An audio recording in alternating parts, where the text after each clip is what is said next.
Hello, everybody. It is Steve Lookner with Agenda Free TV.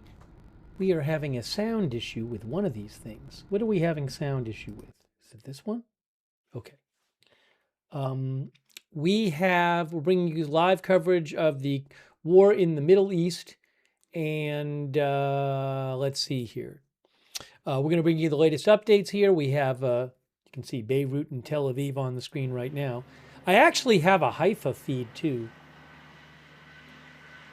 Where is that at?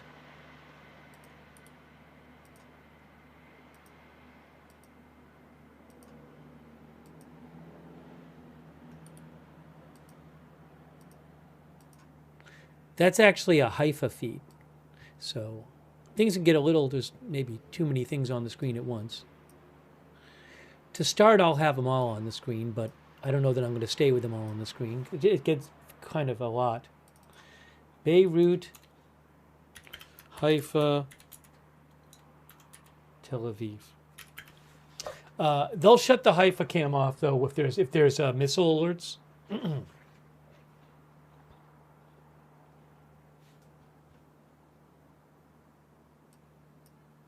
Maybe what I'll do is I'll do this.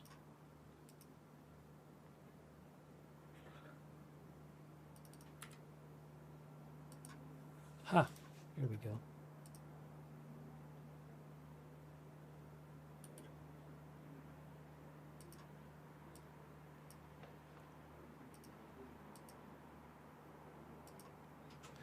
Okay.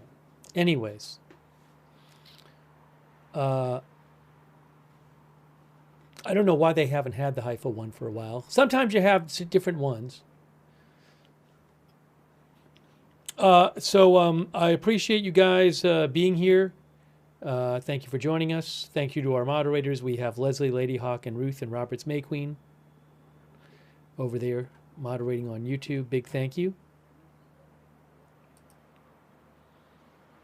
On Twitch, we have Matthew Kohai 3 and Surly Dev. Thank you.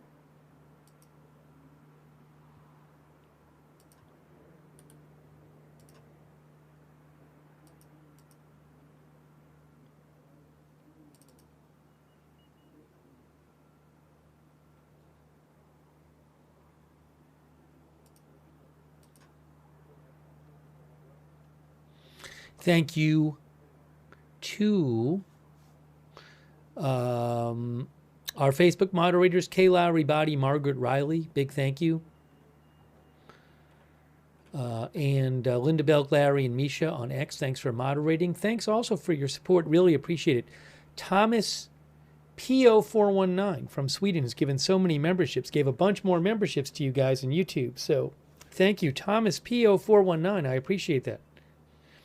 Also, user TL19er, thanks for being a member. Sarah, thanks for being a new member. Joe Brown, thank you. Matthew David Davis Dad, thanks so much. Miss Esther Bunny, thank you. Twisted Dude, thanks for being a member. Twisted Doobie, thanks for being a member. Tallulah A. Bell, thank you for being a member. Thanks so much to Kerry Poteet, who gave 10 people memberships. That's very nice of you, Kerry. Make sure you thank somebody if they give you a membership or a subscription. Thank you, Kerry. Also, hey, Thomas from Sweden again. Thomas PO419, so generous of you. Thanks for all your support. Thanks, Thomas, also from Sweden, for shouting out our moderators. Much appreciated. Thanks also to Christy Claft for subscribing on Facebook. Barry Eisler for subscribing.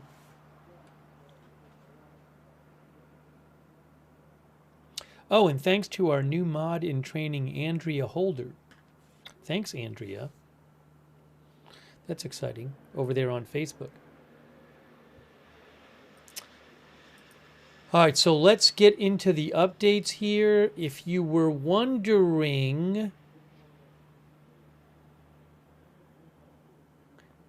the current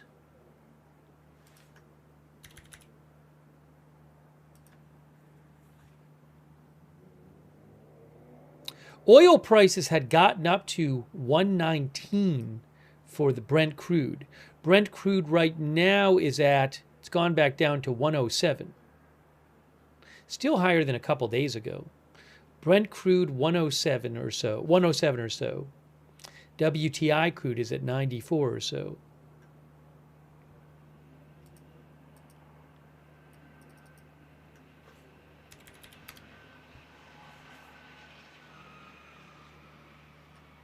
Hang on, I'll show you something about that in a second. I just need 2 seconds here.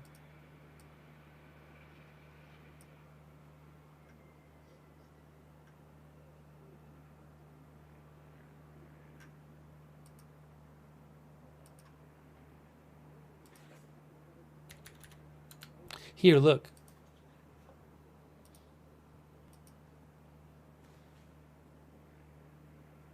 You can see this right here. Brent crude briefly tops $119 per barrel before receding and shakes stock markets worldwide. That is from AP.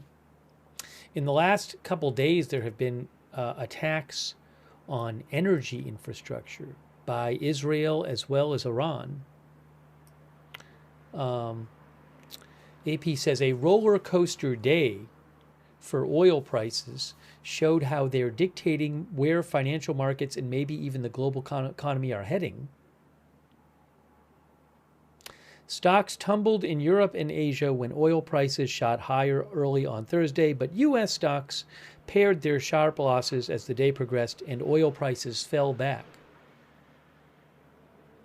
The morning began with the shock of Brent crude, the international standard, briefly rising above $119 per barrel, up from roughly $70 when the war with Iran began. That jump followed intensified attacks by Iran on oil and gas facilities around the Persian Gulf in response to an Israeli attack on an important Iranian natural gas field.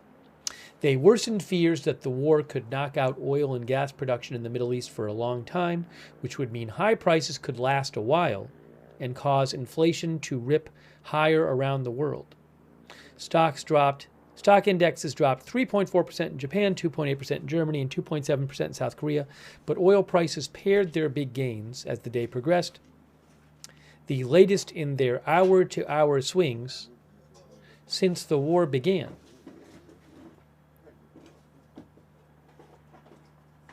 After briefly topping, as for U.S. crude, after briefly topping 101, WTI crude is around, 94 right now?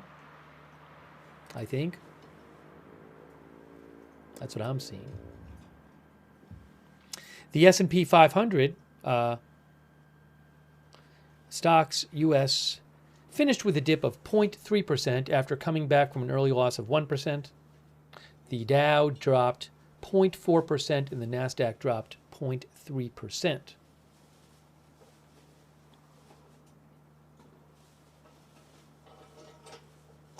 President Trump and countries around the world have made moves to stem the spike in oil prices, but they're mostly short-term fixes, and markets want to see less risk for oil and gas fields around the Gulf and a clearance of the Strait of Hormuz off Iran's coast, where a fifth of the world's oil typically sails.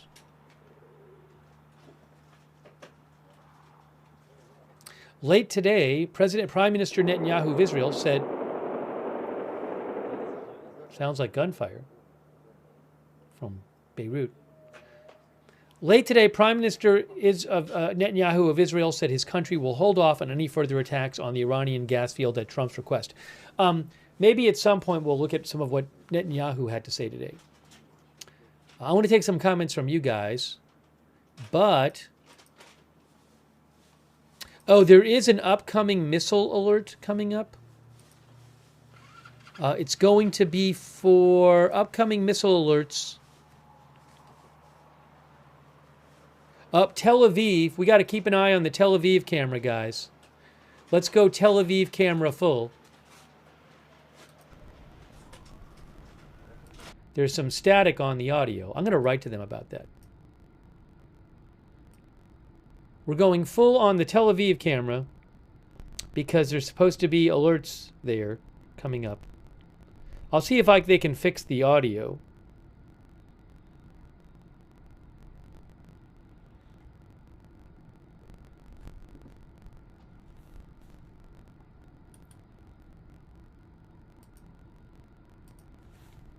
Give me a moment here.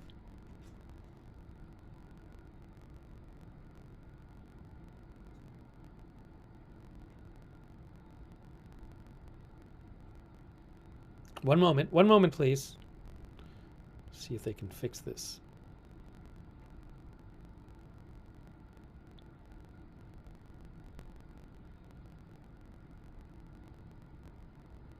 Oh, hold on. The alerts are coming in. I'm seeing the alerts right now. Alerts right now. Missile alerts. Oh, Jerusalem. It's west east of Tel Aviv. I don't know if I have a Jerusalem shot handy. I don't believe I do at the moment. I don't have a Jerusalem shot at the moment.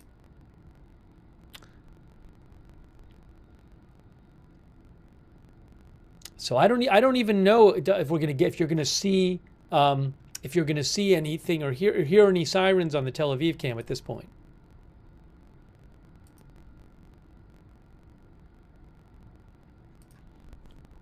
You can try Intel cams over on YouTube, but we have some current alerts.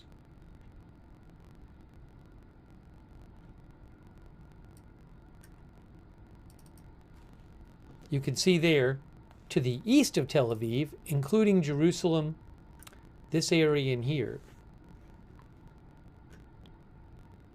There are to be sirens in this area here.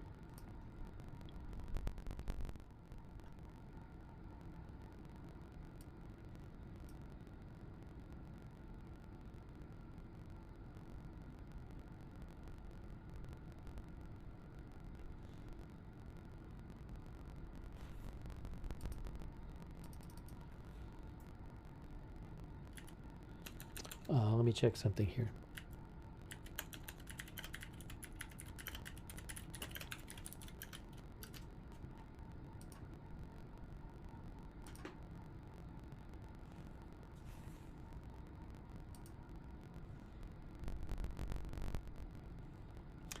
Yeah, you can check out Intel cams if you want. Again, I do not have. I have several feeds, but I don't have a Jerusalem feed right now. But again, the news agencies are not allowed to show the rockets or the missiles in the sky anyway. I'm going to see what kind of reporting is coming out of the area in a second, see if there's any what reports there are.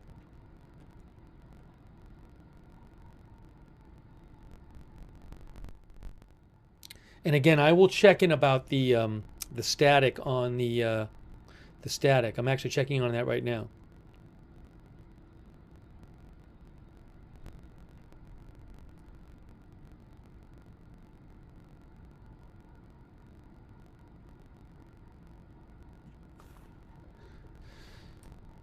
Still some alerts out there. Our viewer Sparkler says this is generating into an economic war. The citizens of Iran gain nothing from this.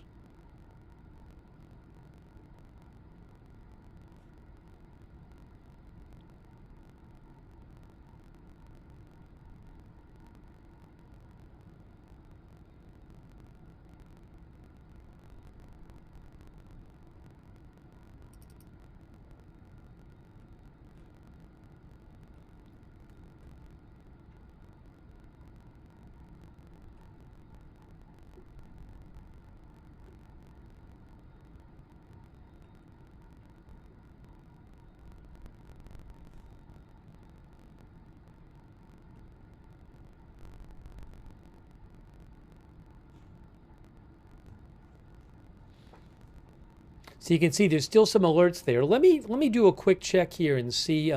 That's Tel Aviv right there. Actually, what I'll do is I'll get everything back up on the screen. But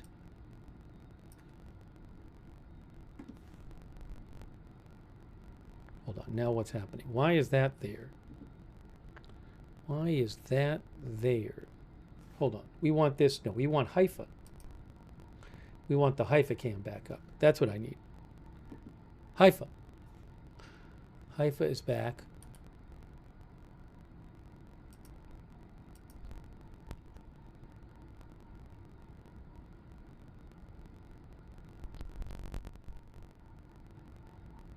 Let me get the other sound on. And I'm checking in. There's no active alerts on the so far alert map. Let me see what Israeli media is saying about this latest missile attack. Residents in the Jerusalem area report the sound of explosions. I don't know if there were hits or interceptions or what, but explosion sounds reported in Jerusalem. So we'll wait to hear more on that.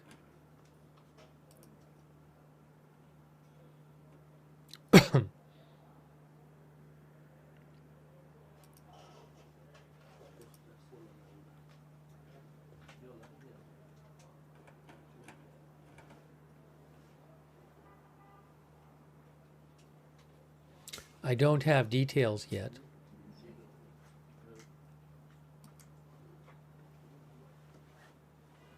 From this latest missile attack.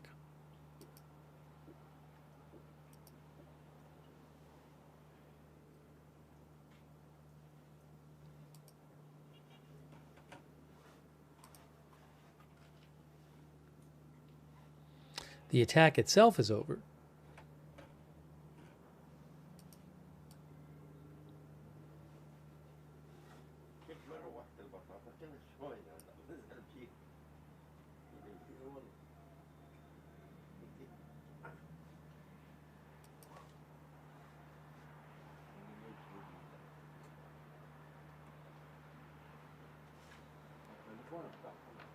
I haven't seen any updates yet. As soon as I see any updates about the latest missile attack, I will let you know. Nothing yet.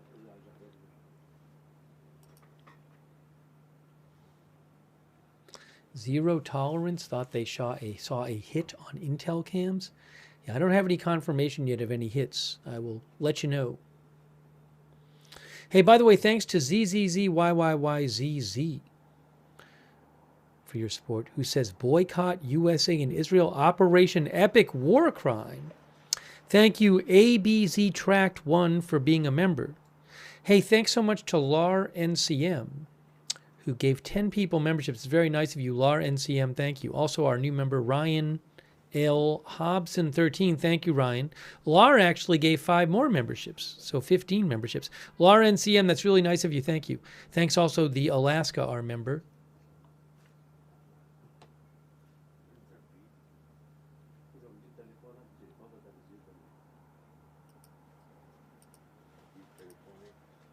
One of the Telegram accounts I follow for Israeli news is showing what appears to be an interception from the last missile attack.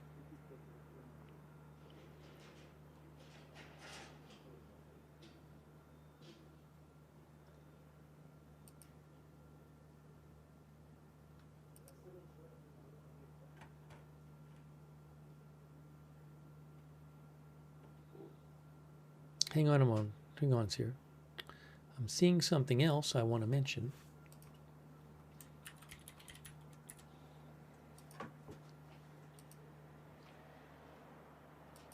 Oh, new from the...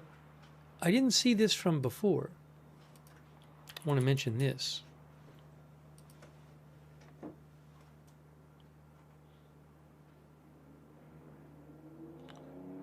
Politico says Pentagon weighs sending more troops to the Middle East.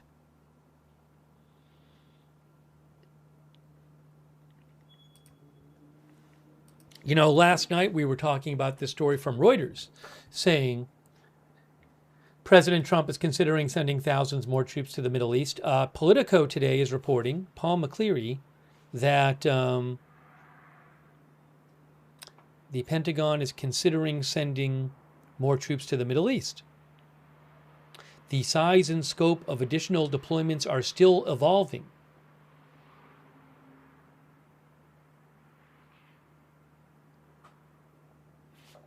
Trump today told reporters, maybe we'll look at this later, he's not putting troops anywhere, and that if he were, I certainly wouldn't tell you.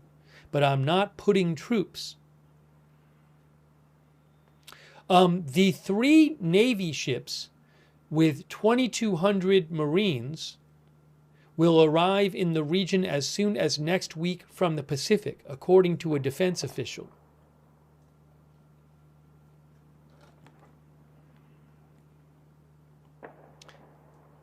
Politico says that the White House could use those troops to push onto one of several islands in the Persian Gulf to help protect shipping in the narrow Strait of Hormuz. Those Marines could also be part of an operation to take Karg Island, the main export location for Iranian oil. Interesting. I want to mention that.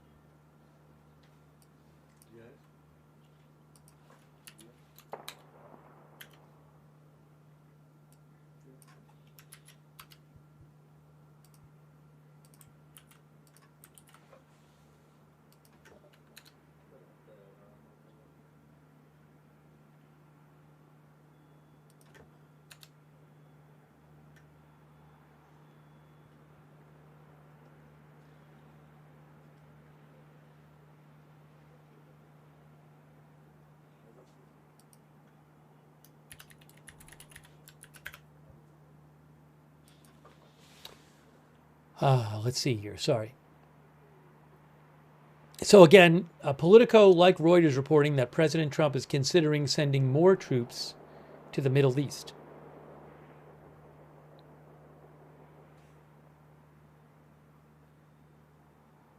Mark says, what is the actual threat to the tankers? Missiles, mines, attack boats?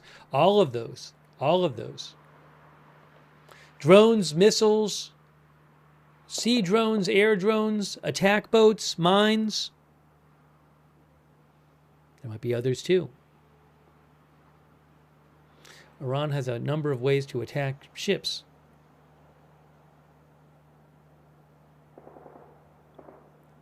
Kenny, it's around 2,200 Marines and then supposedly roughly a couple thousand more sailors in support of them. So roughly 4,000 or 5,000 total troops, but not all of those are Marines. Like half of them are Marines, from what I understand.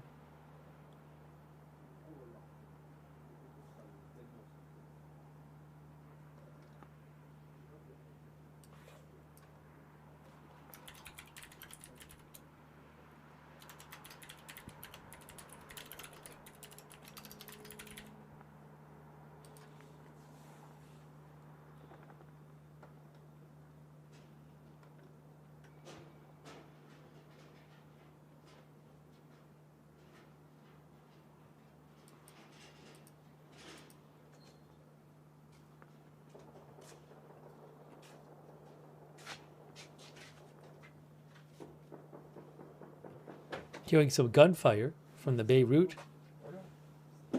feed.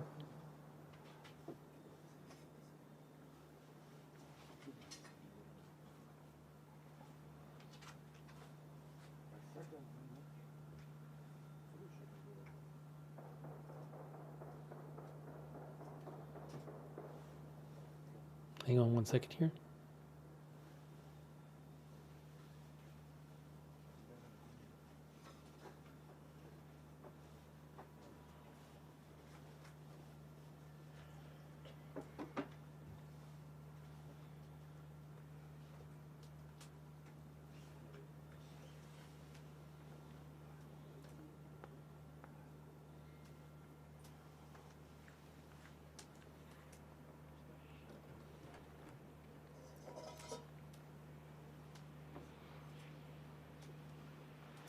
Lubert says, I wonder what they're always shooting at. Clarence said, Trump said today, no troops on the ground with Japan PM. He said, I'm not putting any troops anywhere. But he also said, if I did, why would I tell you? Or I wouldn't tell you, or something like that.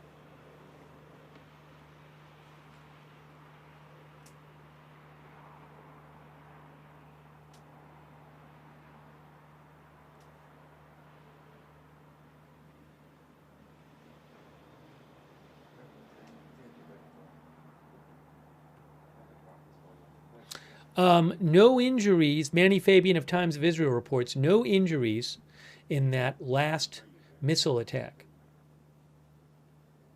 The small number of missiles which triggered sirens across the Jerusalem area and parts of southern Israel were intercepted or struck open areas according to preliminary military assessments.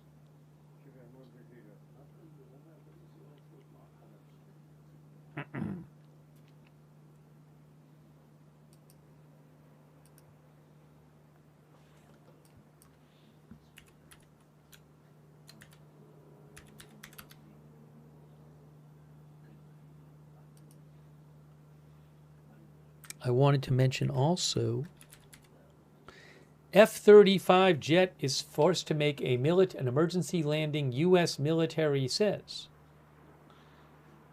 Possibly hit by Iranian fire. One of America's most advanced fighter jets made an emergency landing after flying a combat mission over Iran, U.S. Central Command says, AP says. The jet landed safely and the pilot was in stable condition, said the U.S. military.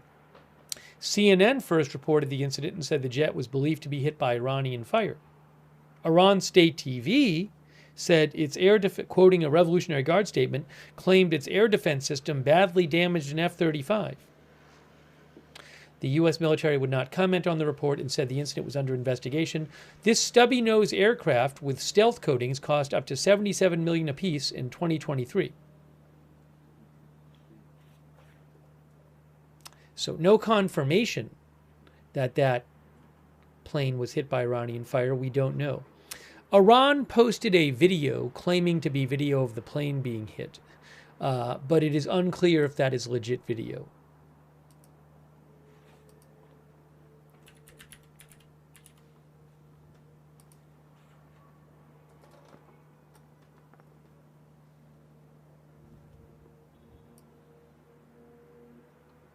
Now, by the way, this is the video that was posted. Now, this is the former Supreme Leader's account, which somebody is still posting from. This is the former Supreme Leader Ali Khamenei's account. Now, I think this might be a bad translation or something. I think this was posted today, and I think maybe it's supposed to say March 17th. So this is this video, which claims to be hold on, I can't play the music, but it claims to be video of the plane. I don't know if this is legit video. Again, it's from the Iranian Khamenei account.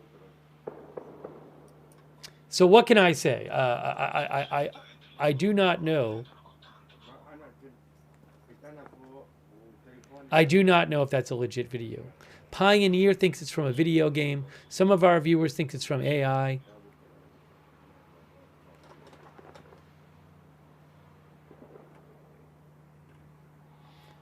I've seen a lot of questioning about that video, but I don't know.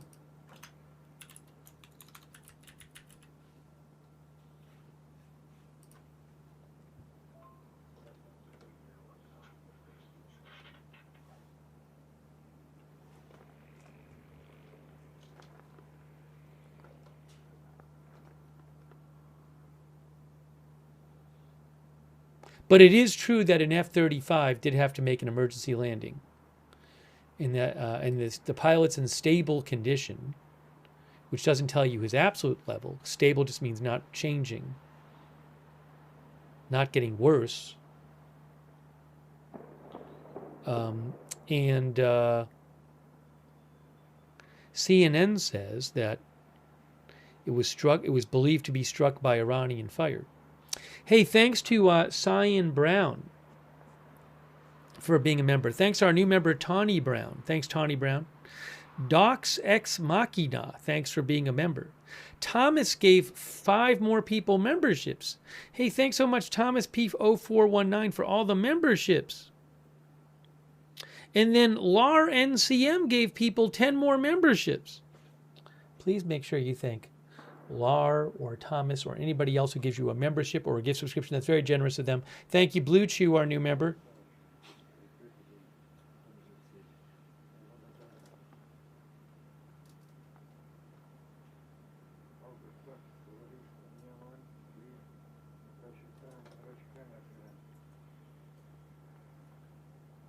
Is this a fire in the Haifa camera? I've not heard about any kind of big fire going on in Haifa. I'm not sure, but you mean the light down here at the bottom? I'll keep an eye on things. Again, I'm not aware of it. I will mention something about Haifa.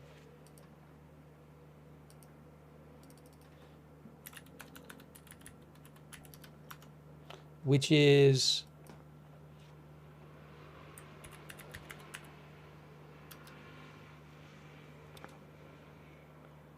well, there was a fire. This is from earlier.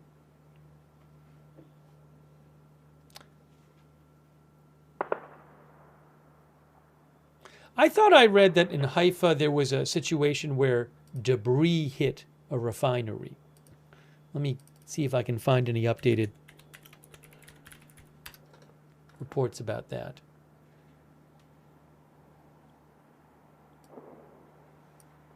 Yeah, so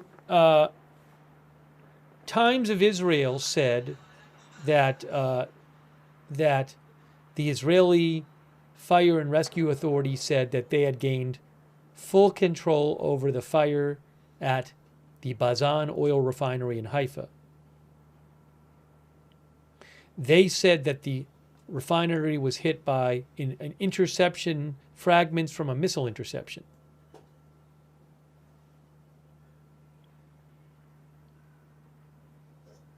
That's what the Israeli government says.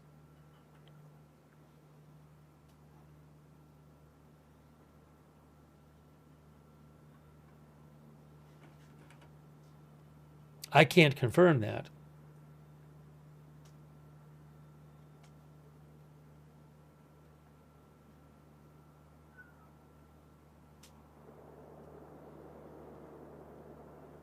Some more gunfire there.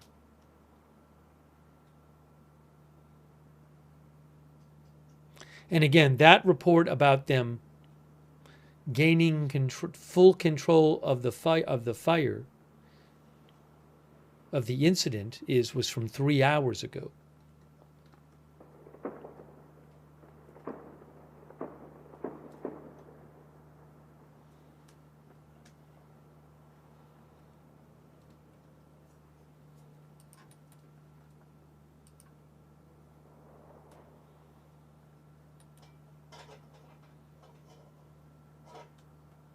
And then, hold on a second here.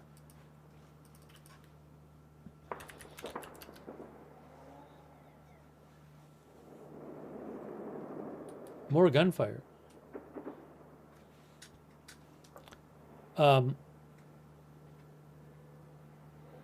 Reuters had reported earlier today that Israel's energy ministry said today that there was an Iranian missile attack that hit in an oil refinery in Haifa. But that was before the other report that it was interception debris. The Israeli energy minister said the damage to the power grid in the north is localized and not significant. There was no significant damage to Israeli infrastructure sites.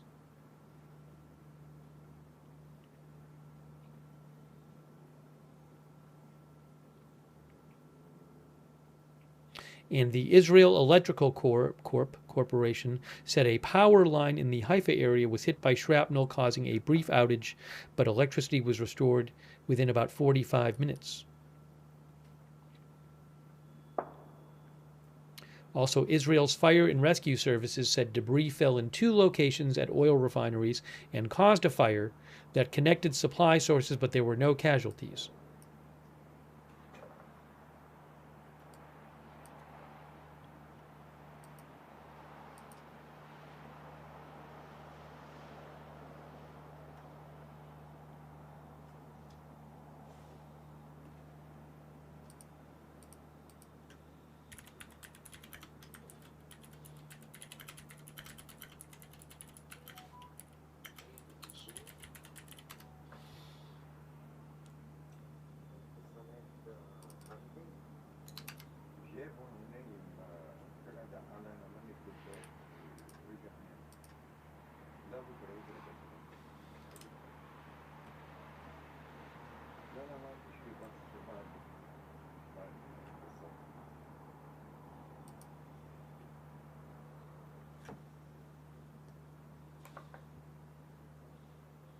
New one moment here. Where are they here?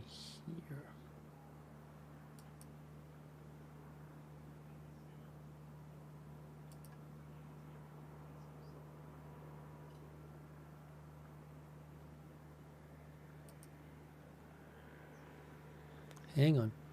Hang on.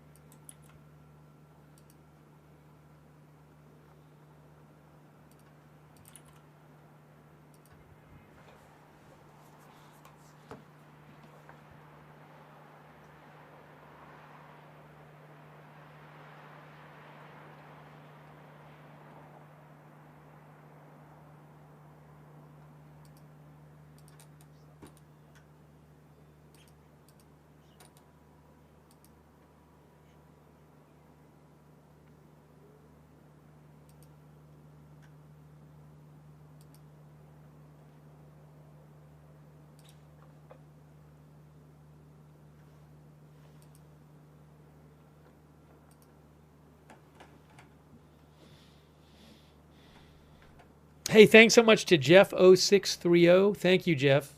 Very much. 06360. Thank you, Jeff.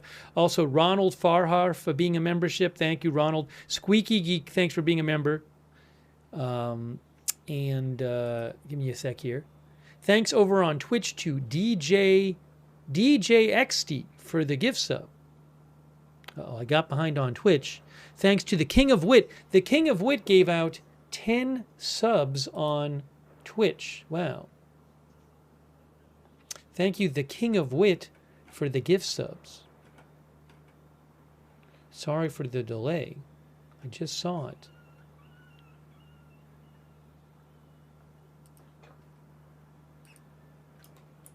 Also, thank you to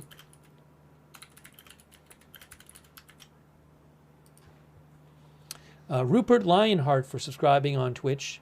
ID Gad for subscribing. Thank you. DJXT, thanks for the gift sub. Koibi, thanks for subscribing on Twitch as well.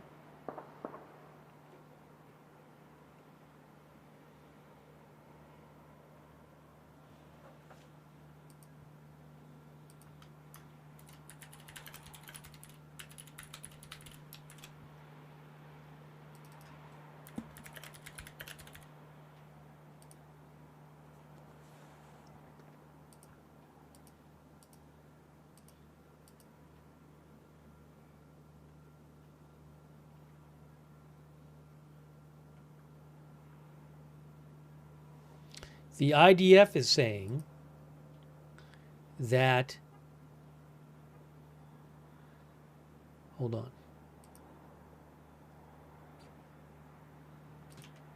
The Israeli Air Force said in the past day they struck more than 130 infrastructures of the Iranian terror regime.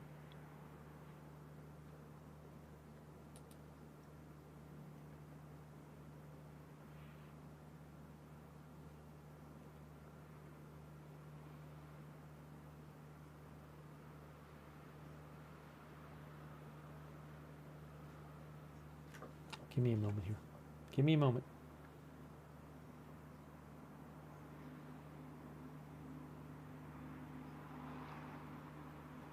One moment.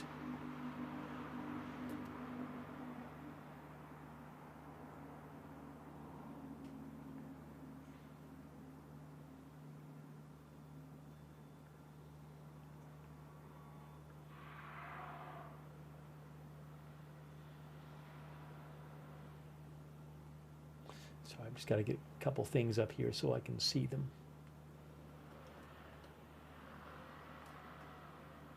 Okay, we want to see this.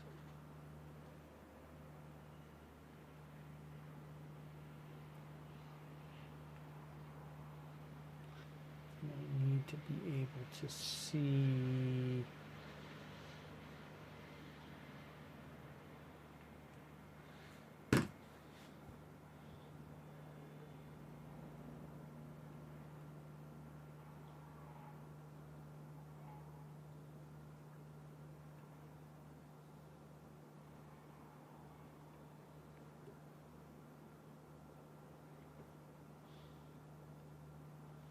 Shin, who I follow for some reporting about Iran, said about 7 minutes ago over 20 blasts in central Tehran. So perhaps more strikes going on in Iran right now.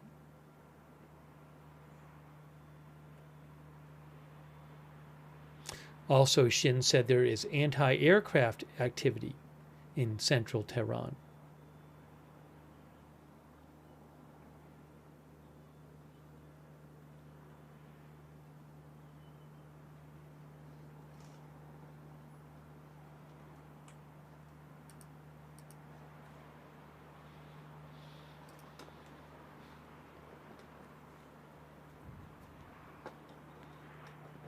Al Jazeera reports Israeli airstrikes in southern Lebanon.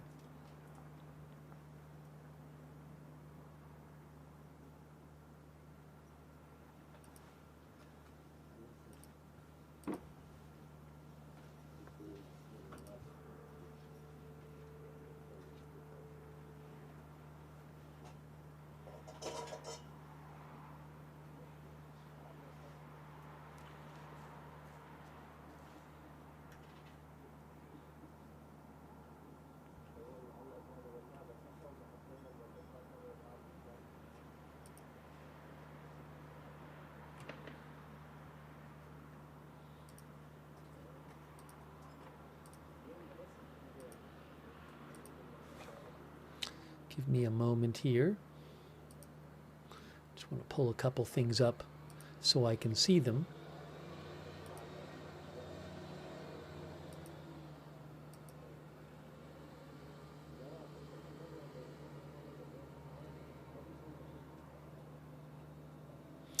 The Wall Street Journal says Qatar's energy minister said Iranian strikes on the major natural gas facility, liquefied natural gas facility, Ras Laffan. Those strikes on Ras Laffan, there were several in the past day, reduced the country's, I think there might have been some before that too, reduced Qatar's export capacity by 17% and will take 3 to 5 years to repair.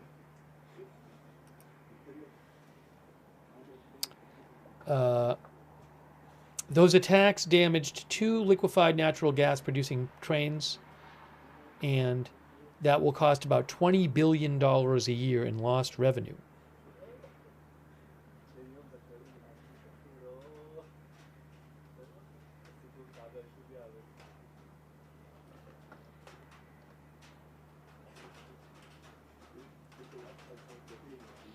There will also be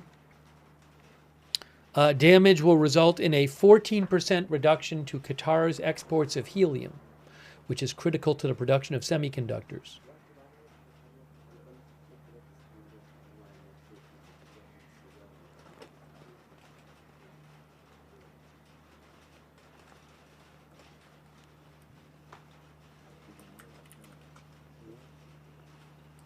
Hang on a second here.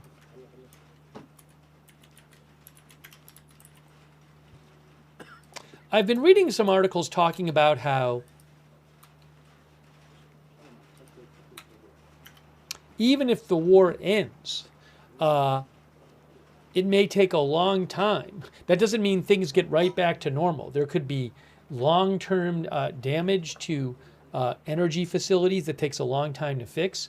If the war ended now, it's not clear that it could take a long time. We'll talk about this more later, but it could take a long time for... There's no guarantee that the Strait of Hormuz will go right back to where it was.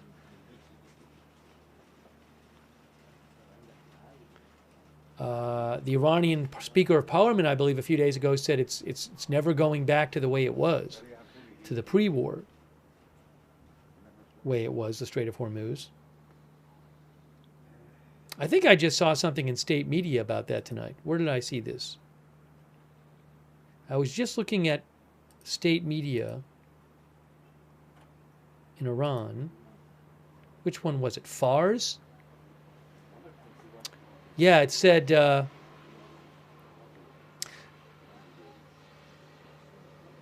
A senior Iranian security official said the Strait of Hormuz will not return. Was that a CNN report? Hold on a second here. Who had the original report here?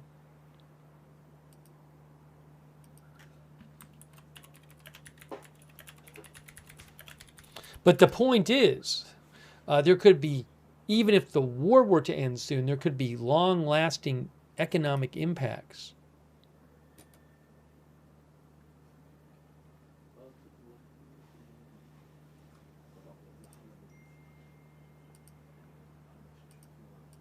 Where was I? I was just doing something, and now I can't remember what I was doing. Oh, I was about to post something.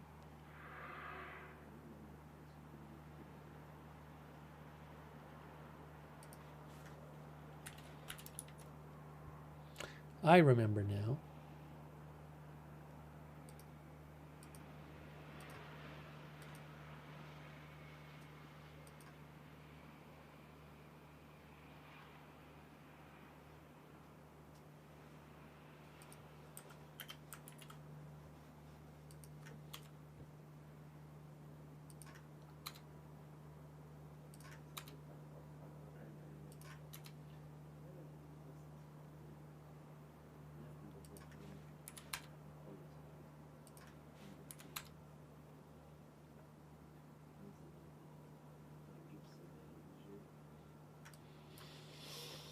I mean, just the fact that, according to Qatar, the strikes on the Ras Laffan gas facility complex reduced the country's export capacity by 17% and will take 3 to 5 years to repair. I assume that will, for years, be impacting raising the price of liquefied natural gas.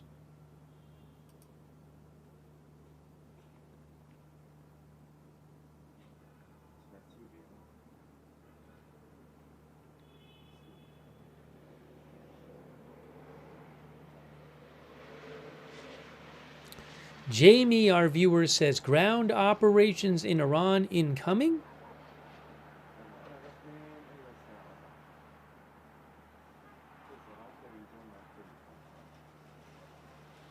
Khamenei says, how will they ever rebuild all that infrastructure? Also, you know, who knows what else will be damaged in this conflict? Maybe nothing, but maybe not.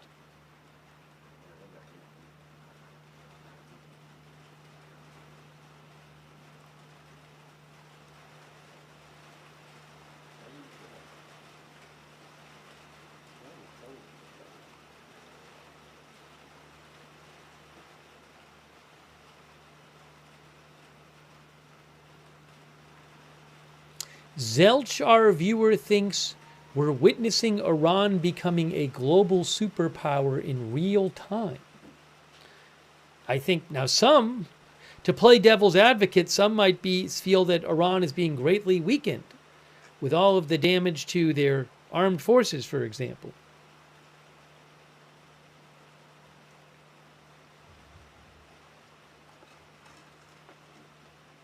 Elizabeth G. says, as long as the Islamic regime can't go back to where it was, the rest will fall into place.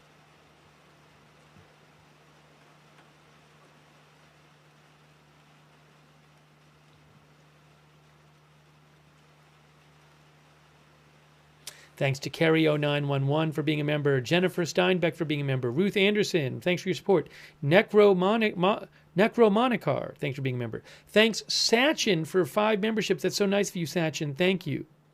Also, thanks so much to Tina Scharfeld. Really appreciate your support. Tina,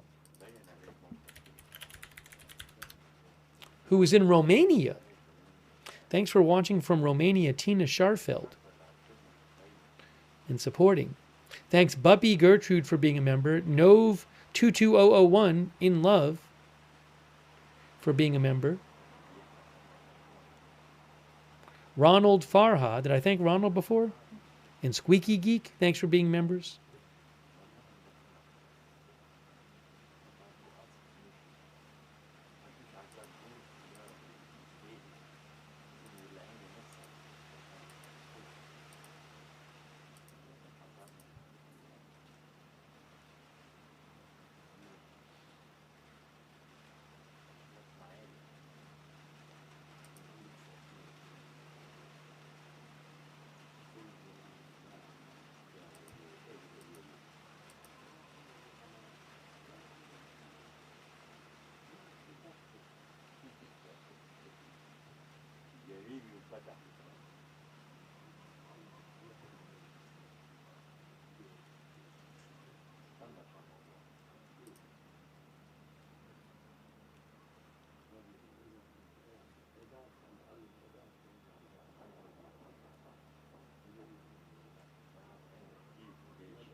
Also, another thing, the Wall Street Journal mentioned that the data from the U.S. and Israel, if you add it up, shows that U.S. and Israel have struck more than 16,000 targets in Iran. More than 16,000 targets in Iran.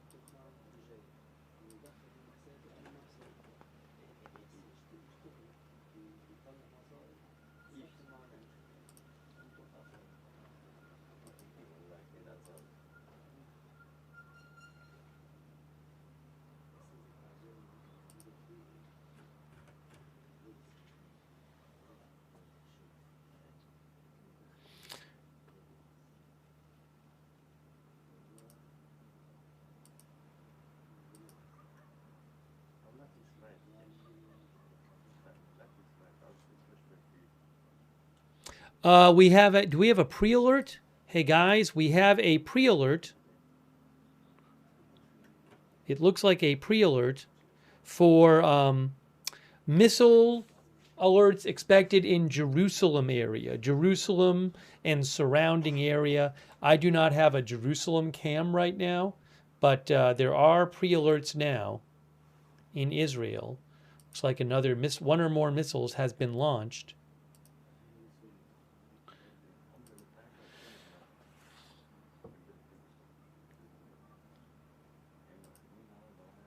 Oops, hold on a second here. Let me do this because I have to see.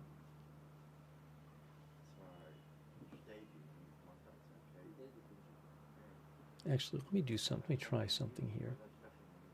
Can I do this? Yes, I can do that. Okay, hold on. So again, pre-alert for... There's going to be missile alerts coming up.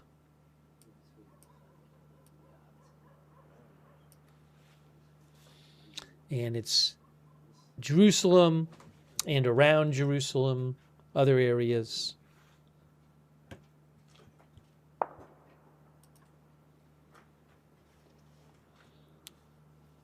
I'll let you know when I see the alerts.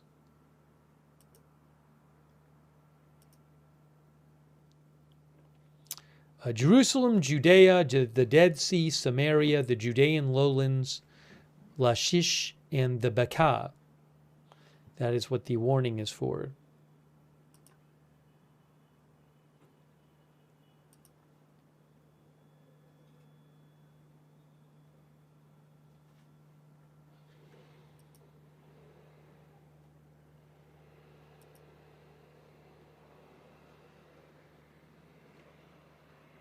What is this? Hold on a second here. Oh, I might have...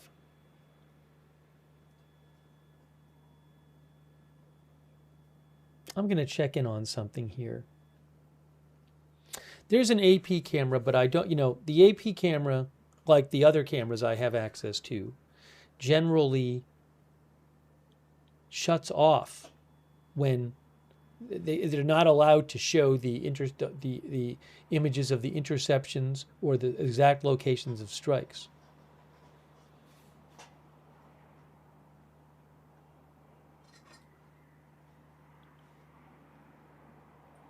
And sometimes they'll switch away from it. So I'll keep an eye on it for this one. See what they do. I don't have access to it yet, but we'll see. I might.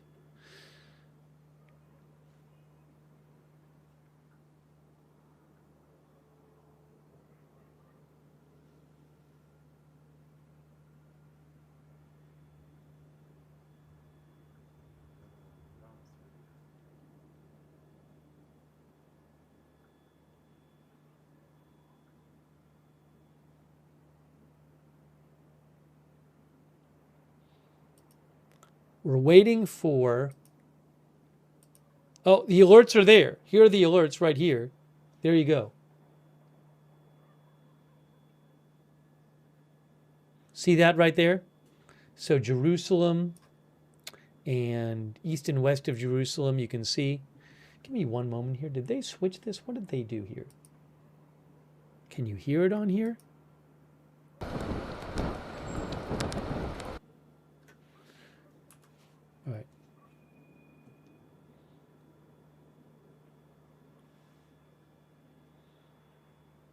Let me just see something here.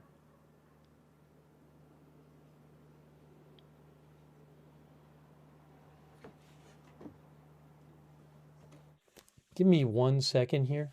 I'm looking at something. Okay. I am going to see.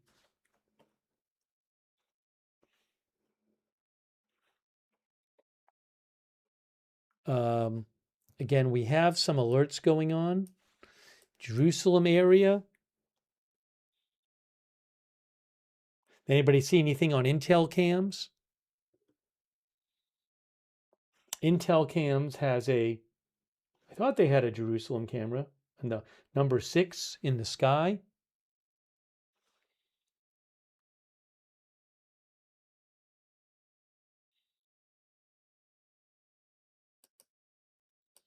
Still nothing yet.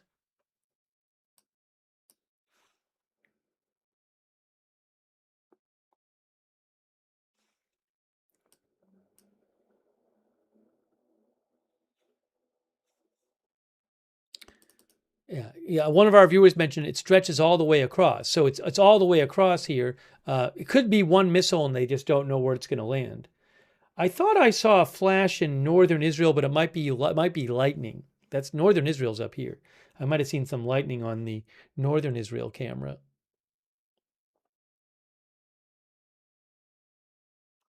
So again, that doesn't mean there's 50 missiles. One missile can cause all these alerts if they don't know where it's going to go. So we have, these are the current alerts right here. Actually, it looks like some of the ones near Jerusalem disappeared. Maybe it's going to be more towards the west.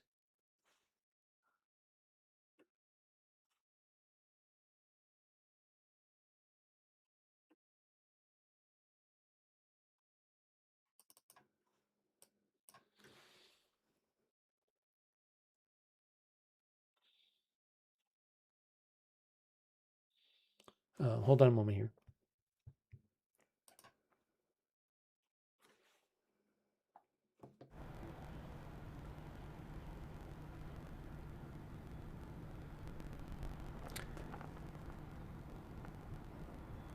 Sorry.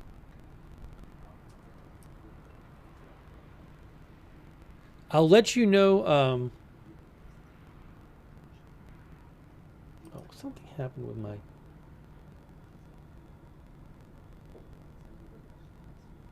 Did people see anything on Intel cams?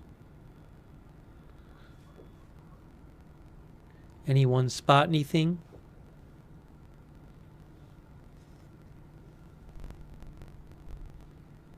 Sorry, just static on the Tel Aviv audio.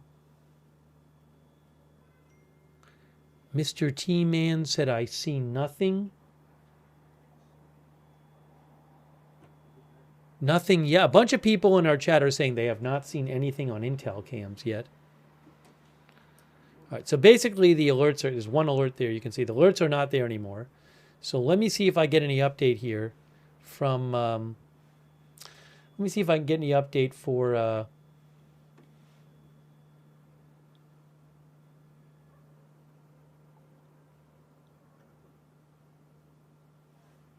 from Israeli media about what just happened.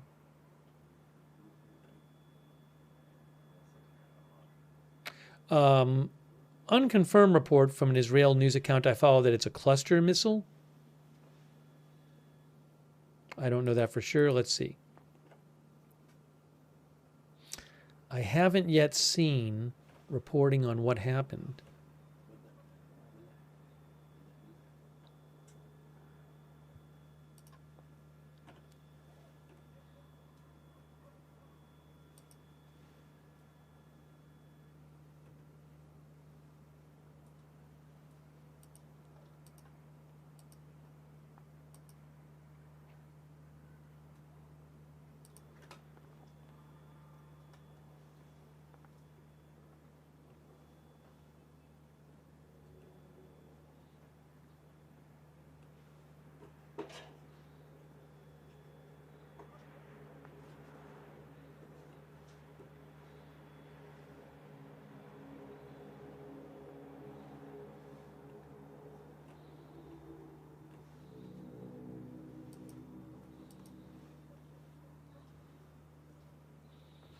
I'm looking.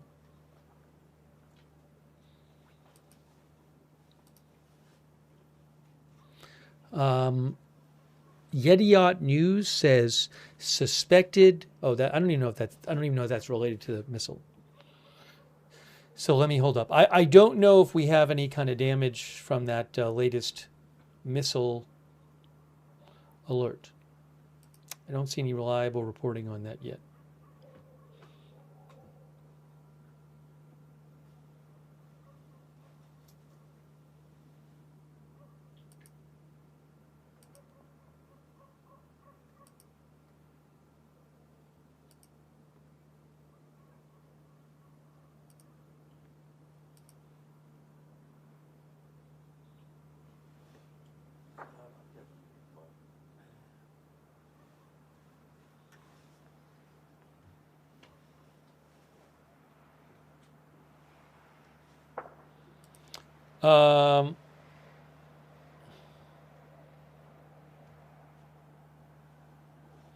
There's an update from Newsmax's Carla Babb, who is a veteran military reporter. Carla Babb is reporting that the U.S. military has accelerated the deployment of thousands of Marines and sailors.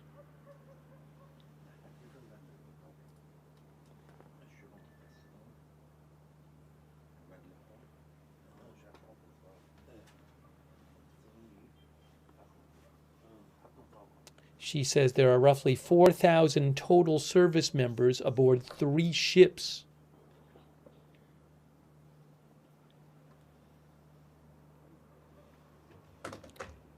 She says, now, is this additional? Is this additional people?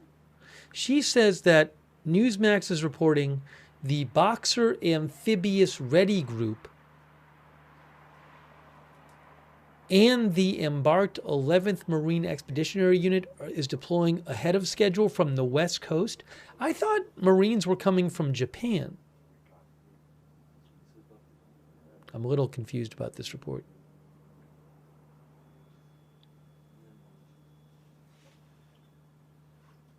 Is this new U.S. soldiers from the West Coast, like on top of the ones already coming from Japan? That's what I'm confused about. Bevan Dooker, again Bevan. Carla Babb is a veteran military reporter who I have followed for years, and I find her reliable. So you might not have a high opinion of Newsmax personally, but from my experience with Carla Babb, she is trustworthy.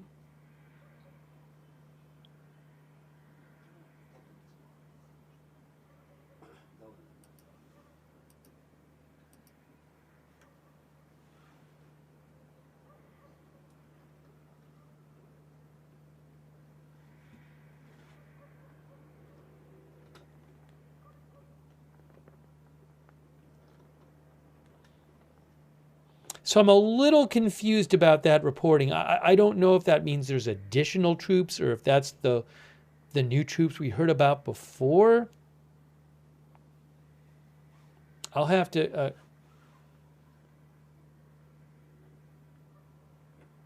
try to find more clarity on that.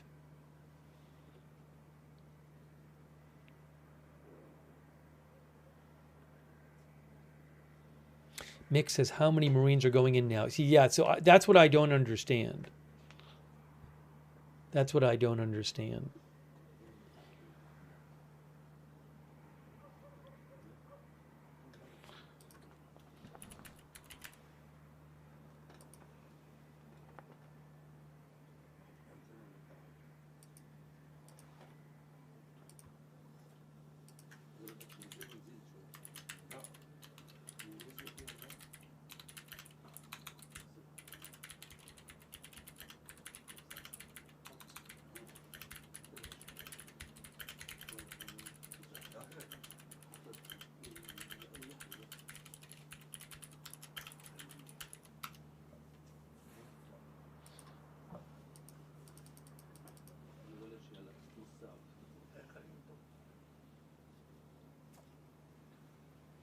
Oh, The Tel Aviv camera is temporarily down. All right, so let me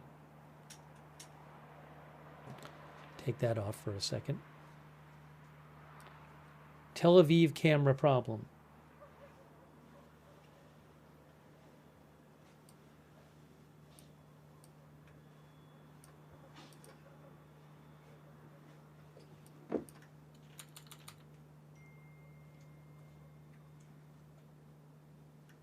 Let me see if I can find anything about what happened with that last missile attack alert. No casualties known right now from the latest missile attack. No casualties, says MDA, from that latest missile alert. What is this?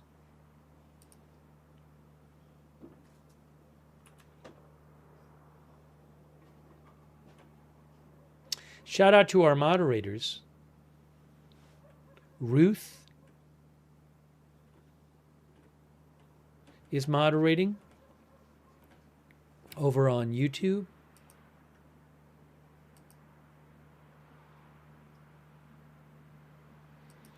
LB Prairie Dawn, Matthew Kohai 3, McBridges and Surly Dev on Twitch. Big thank you. Charlotte Webb, Andrea Holder, our mod in training. Thank you.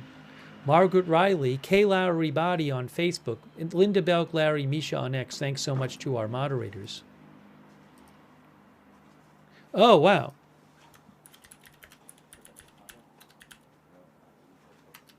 Okay, so Carla Babb is reporting this is a new deployment.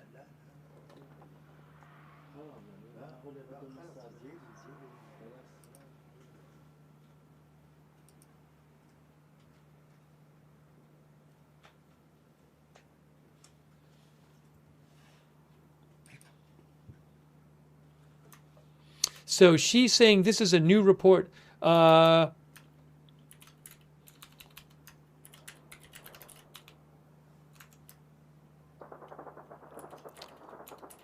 This is a reported new deployment of 4,000 service members, including roughly 2,500 Marines from the U.S. West Coast. So this is not the one we've been hearing about before. This is a new one. That's according to Carla Babb of Newsmax.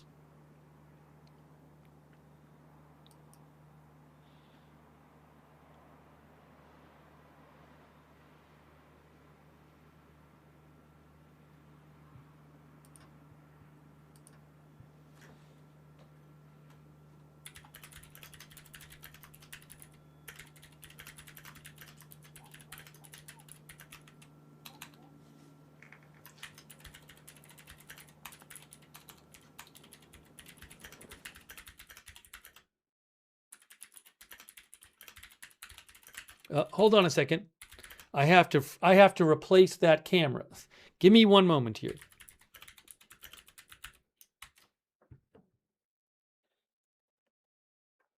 So again, Carla Babb of Newsmax saying there's a new deployment of soldiers who are deploying from the U.S. West Coast, and that includes roughly the Boxer Amphibious Ready Group, which includes roughly 2,500 Marines and 4,000 total service members aboard 3 ships.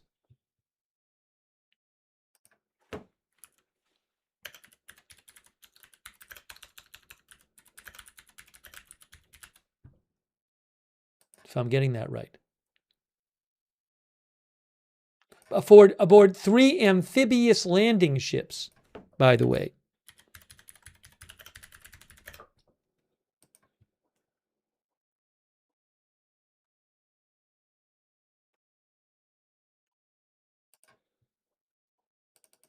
Well, 1 amphibious assault ship and 2 amphibious landing ships.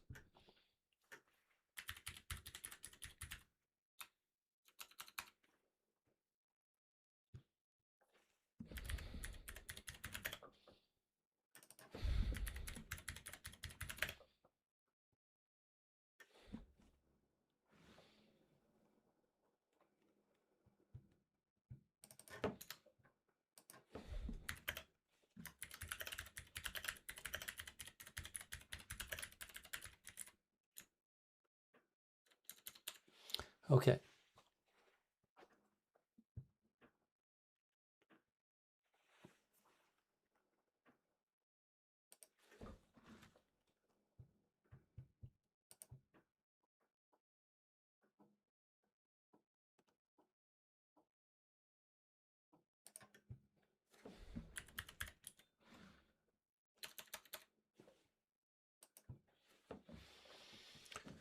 All right, hang on a moment. Sorry, I'm just trying to get this posted. Let me get this on the screen. Hold on.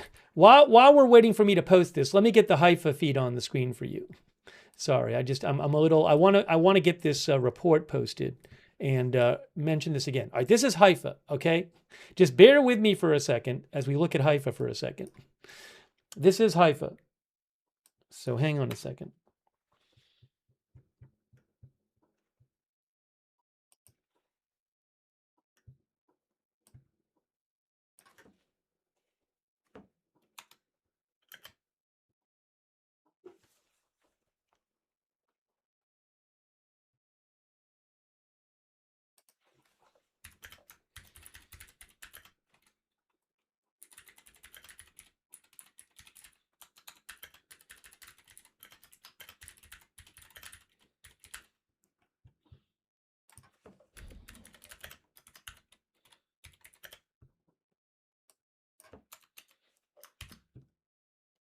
Okay.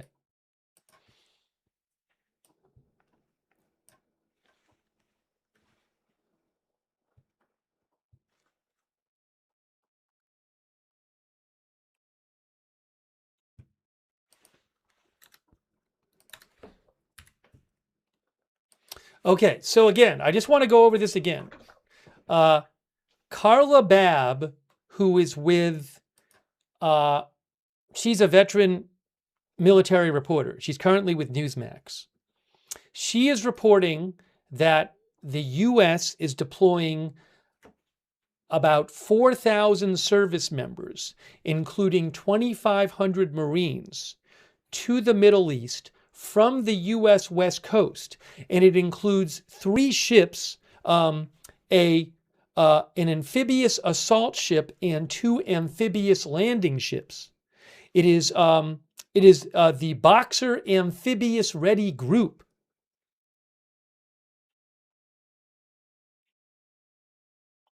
And again, I just want to say this again. I am familiar with her reporting. So some people in the chat are like, Newsmax, I am familiar with her reporting. I have followed her for years. I consider her reliable.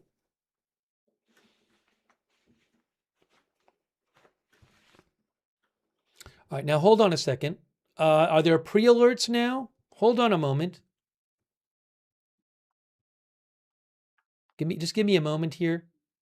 I may have to buy the Jerusalem camera from AP. Just give me a moment. What's happening? I might buy the camera from AP.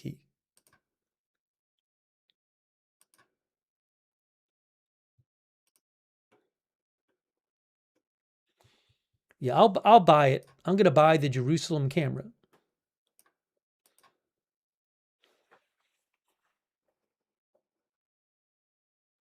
Hopefully it stays on for a while.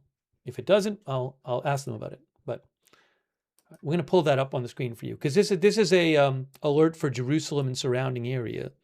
So whatever. It takes me a second to get it on the screen for you though. So let's see if I can get it on the screen before the alerts actually come in. Are they coming in right now? I'm trying to get it on the screen for you. By the way, they might just remove the camera when the alerts are going on.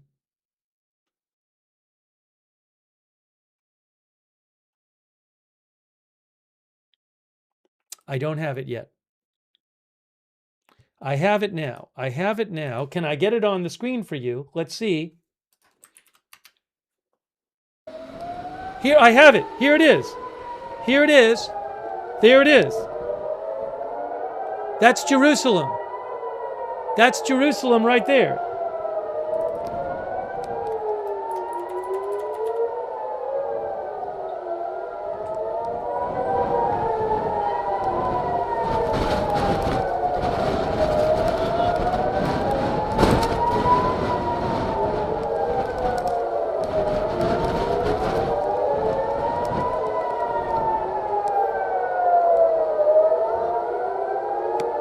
They'll probably move the camera soon. Well, I guess it's not showing the sky.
I thought we might have heard a boom right as we got the camera. Oh, right there. We just heard one. We just heard one. Just heard a boom right now. More.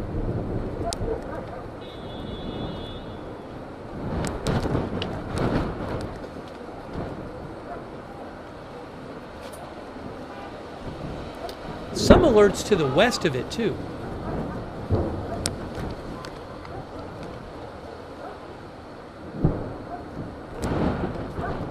It's windy, so it's hard to hear. But we definitely heard at least one boom.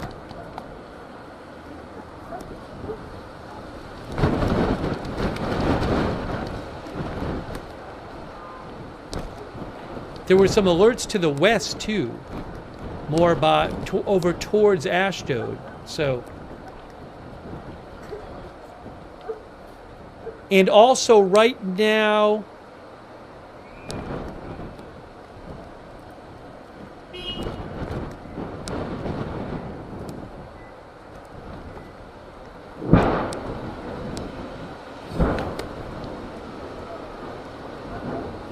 Hang on.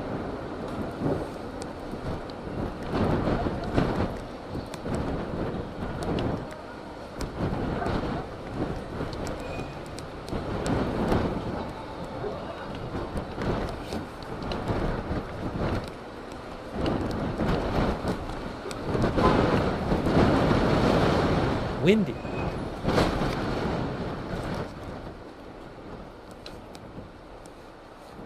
Sorry, give me a moment here.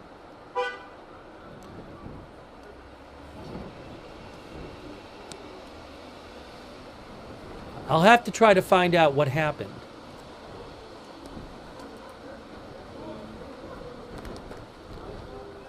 Homefront Command says this particular attack is over. Now, I also have to get on the screen. I need the Beirut cam.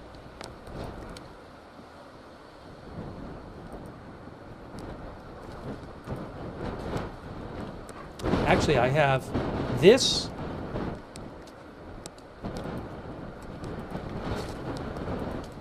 Then I have Tel Aviv and Haifa in Beirut. So maybe what I'll do is I'll leave this here, but I gotta turn it down. Gotta turn this down. And then we have Tel Aviv. And then we have Haifa, which is way too big.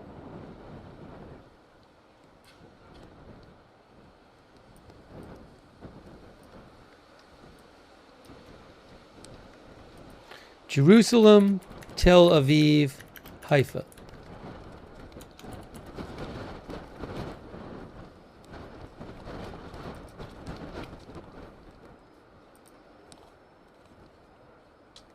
Okay, now the other one I want to keep an eye on is, let me just get rid of that one for a second. I got to keep an eye on one more of them. That one. What's that one? Hang on. Now I'm confused. Now I'm confused.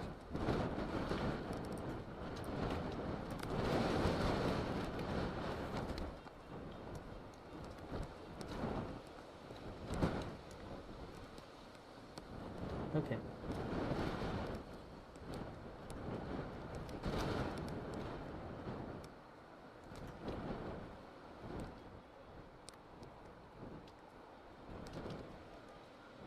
I'm going to keep an eye on the Beirut one, but I'm going to keep these up here for now. Oh, hold on. How to do this. I think we maybe want to have Beirut on the screen. I don't know. I don't mind having the 3 Israel ones up for a change. No, maybe we'll put the Beirut,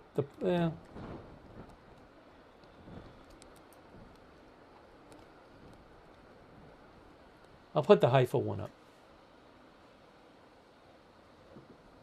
Haifa. Jerusalem, Tel Aviv, Haifa. Hey, I owe some thanks to people. Thanks for supporting the channel.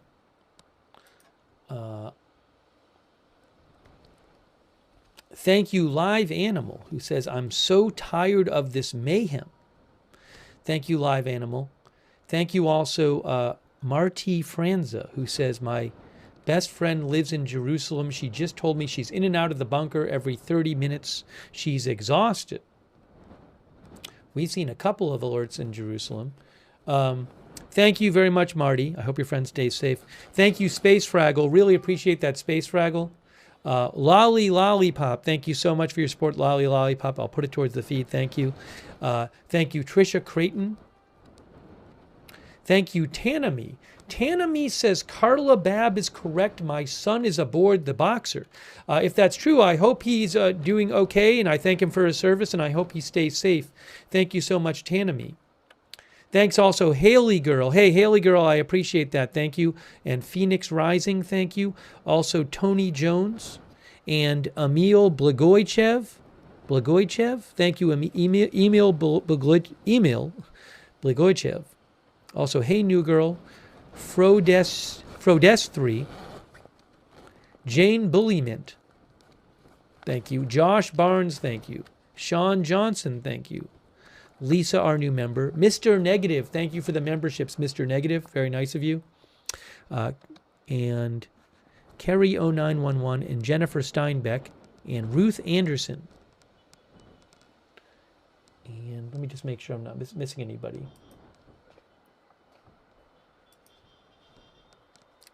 Also,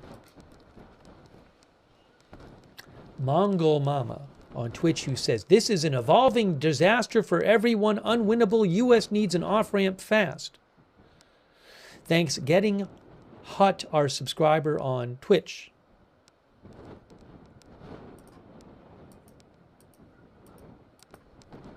Now, were there any kind of damage or injuries from this latest strike?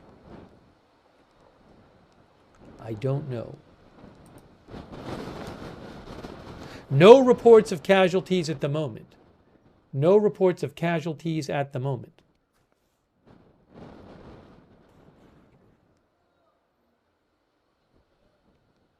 Hey, thanks to Benny Hill, too. Thanks, Benny Hill. I did not see that. I'll have to look into that, Benny Hill. Thank you. I'll look into it.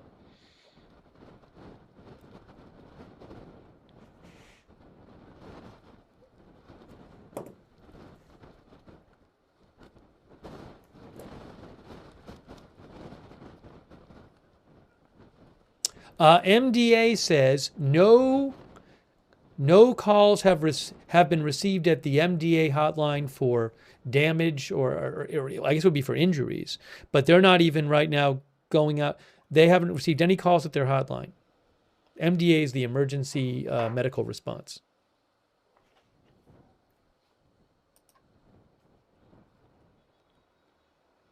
Now, again, I want to talk about that reported new troop deployment.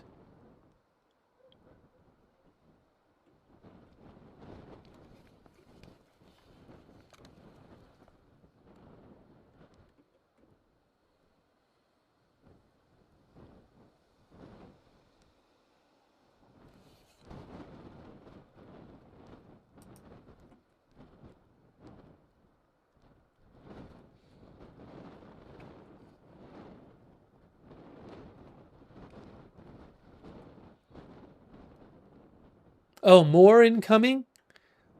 Hey guys, another pre-alert right now. Another pre-alert, I believe. Pre-alert for includes Jerusalem, but also other areas. But it does include Jerusalem. Jerusalem. So let's focus on the Jerusalem cam, because I think that's where, of any of these, that's where we would see it. So we're gonna get the Jerusalem cam in focus here. We'll put the volume up. I think you might be hearing sirens soon in Jerusalem.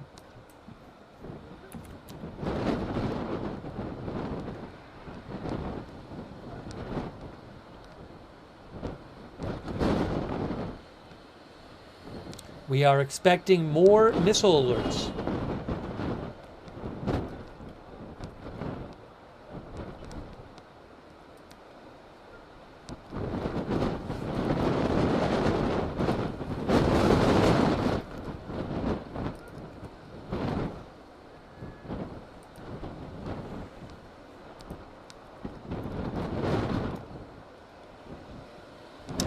Manny Fabian says, with Times of Israel, in the past hour, sirens have sounded in the Jerusalem area 3 times.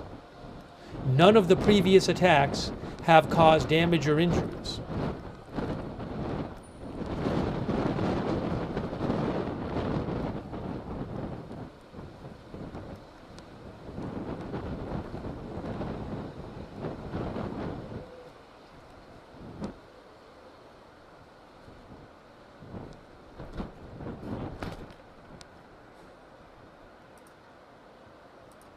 Hang on.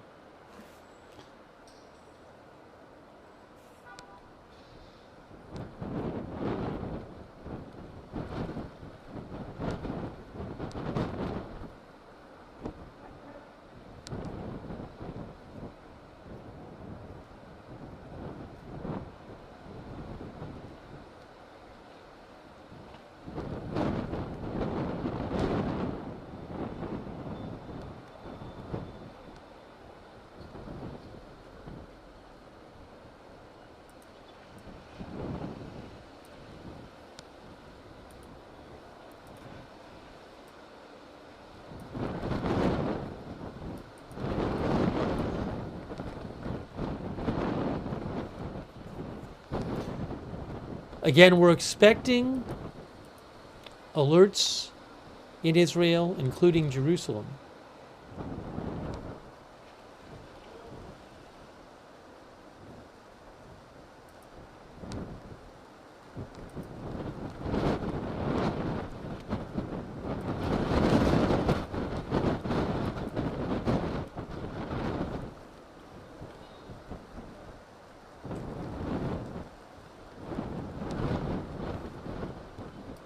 Oh, okay. We just got the alerts. The alerts include Jerusalem and also to the northeast and southwest of Jerusalem. I'm going to keep the camera on here. You should be hearing sirens soon. You should be hearing sirens soon on this camera.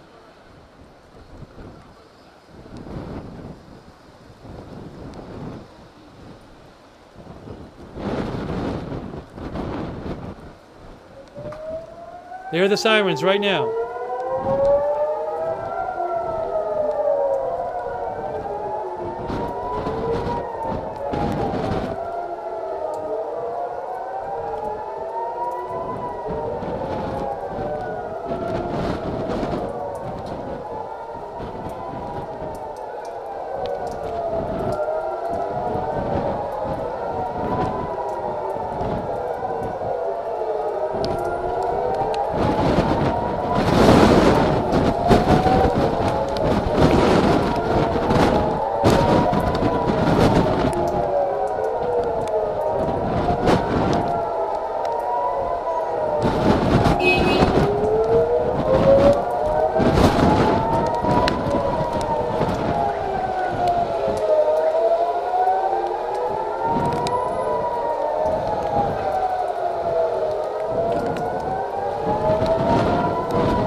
They're going to move the camera now, I think.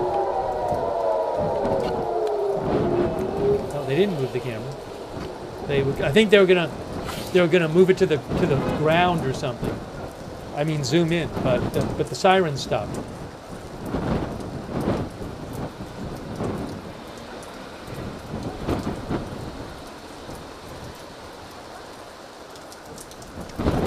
I didn't hear any explosions.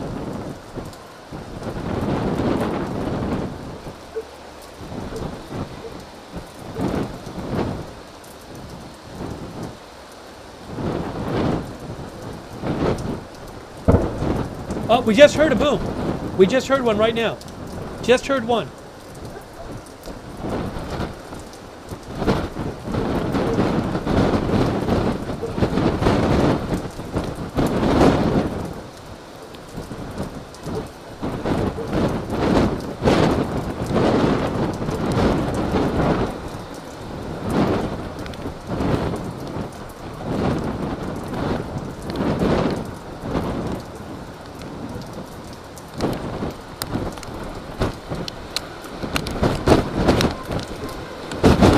A bit loud. It's raining, raining and wind.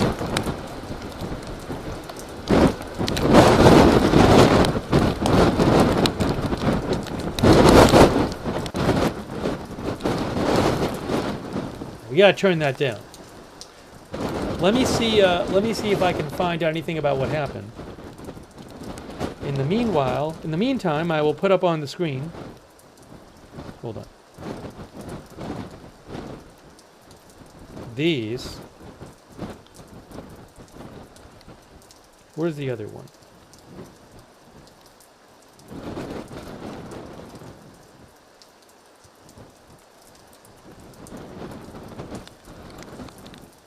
Let me see if I have any updates about what happened.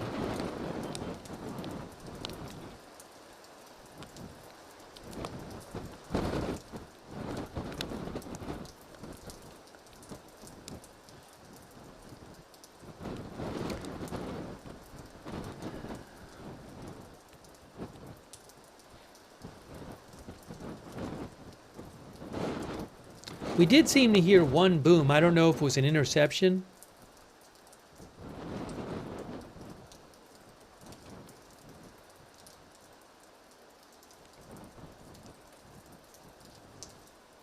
The Hot News, which is an Israeli news account, they claim that there was an interception. A new launch? Is there a new launch? Hold on. Do we have another launch or not? Let's see.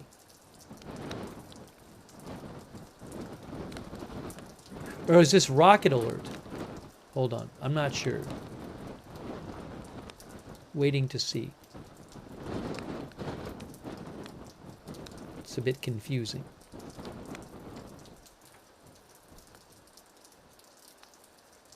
I'm seeing a new pre-alert for, I think, the north. I think the north.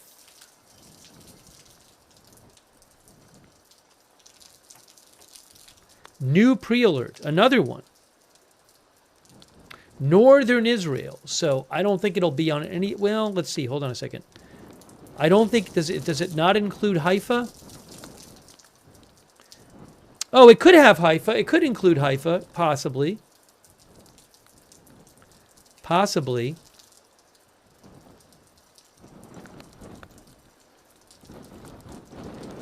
All right, I'm going to have to pull up the Haifa one. I don't know that that might just actually, there's Haifa. That might turn off. Let me put, I don't know, do we even have volume on the Haifa one? All right, that is the Haifa camera. That is Haifa.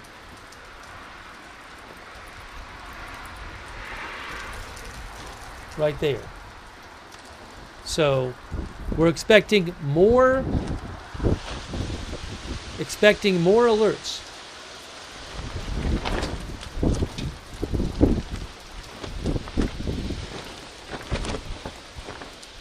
in the north, maybe not Haifa, but northern Israel somewhere.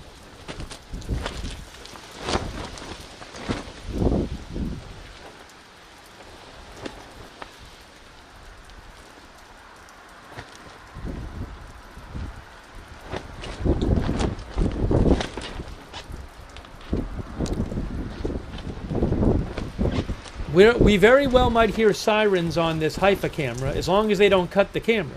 They might cut the camera. Be ready for them to cut this camera, all right? Because I don't even know if this camera can move. So if the camera can't move, they might just cut the camera when the sirens start. So you've been warned that we might have the camera be cutting out.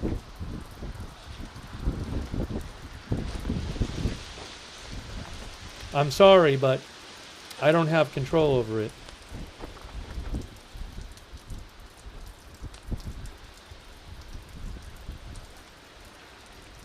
One moment.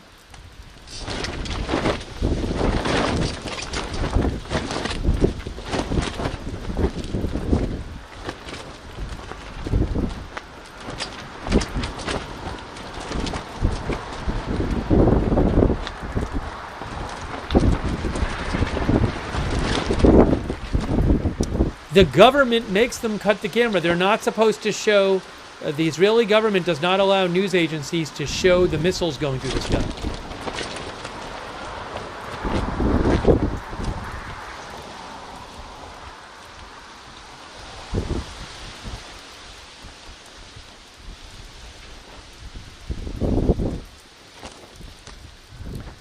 Israeli government orders. So we'll see. I don't know that this camera will stay on, but we'll see what happens.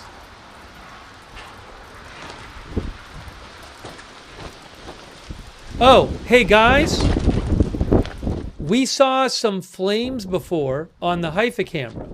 Some people saw this. This was hours, I think this was several hours ago. But Reuters said that the flames on the Haifa camera were from a controlled gas release, not from a missile impact. They posted that about 4 hours ago, but they said the flames were from a controlled gas release, not from a missile impact.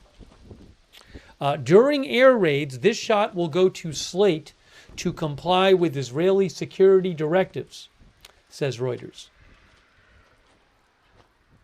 So they say that you're going to lose the camera when the alert happens.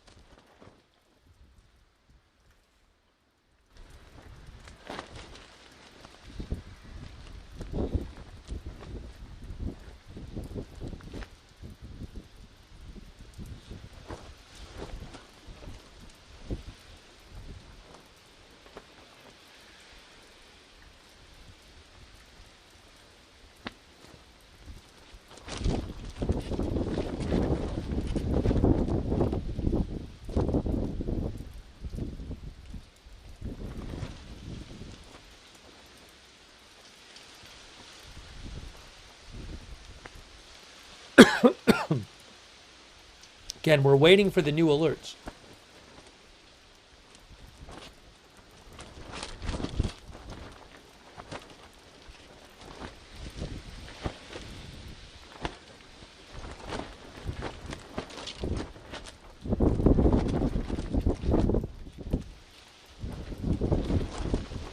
They have not come on the map yet.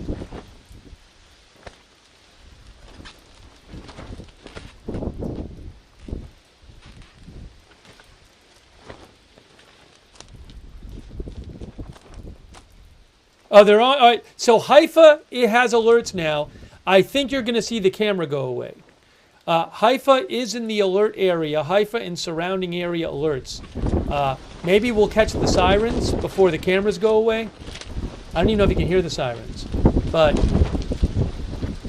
again, so just get ready to lose the shot. Keep an eye on it while you can, but again, Haifa across the north, not just Haifa, all the way to the Sea of Galilee.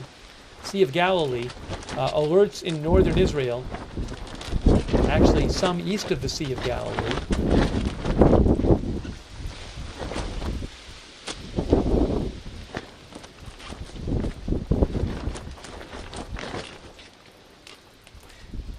It's possible this camera won't even hear the sirens. It's pretty far away, but this is a view of Haifa.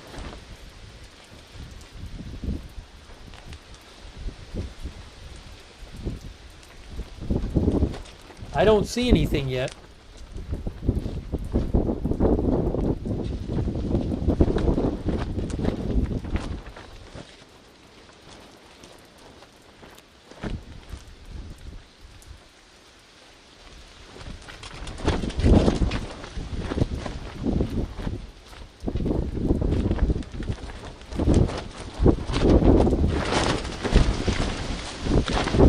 Again, this is the Haifa camera.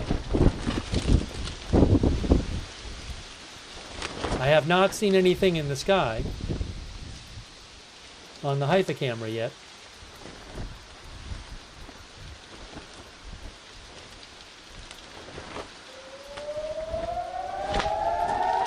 Haifa sirens. We're going to lose the camera. The camera's going to be gone in a second. Watch this. Watch what happens to the camera. In about 2 seconds, you'll see it. Hang on. We're losing the camera, I can tell you, because I can see the original feed. Unless it's a different feed. Isn't that from somewhere else?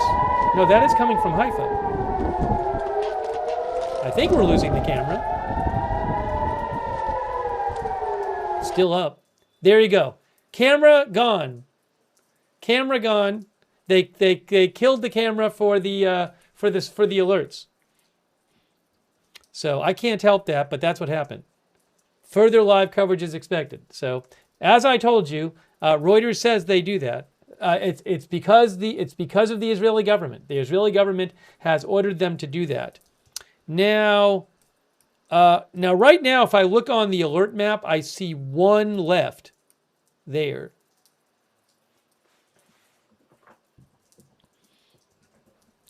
But you did get to see hear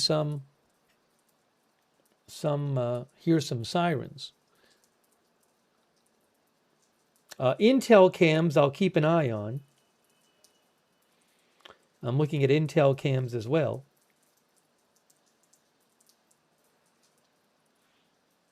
All right, so no more, the alerts are not on the map. What I got to do is now put this back this way. We have Jerusalem, we have Tel Aviv,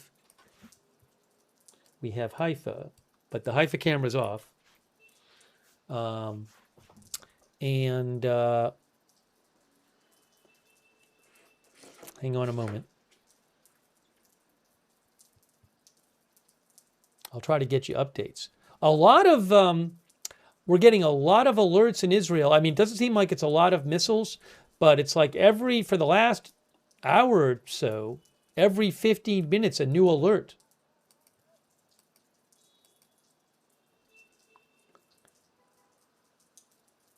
Oh, Manny Fabian mentioned this.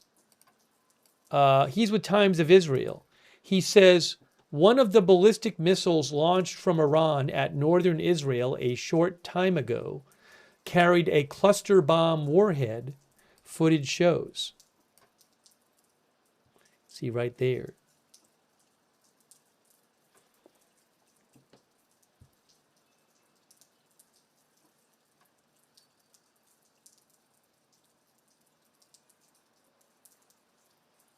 Now, I will tell you what I find. Hold on a second here.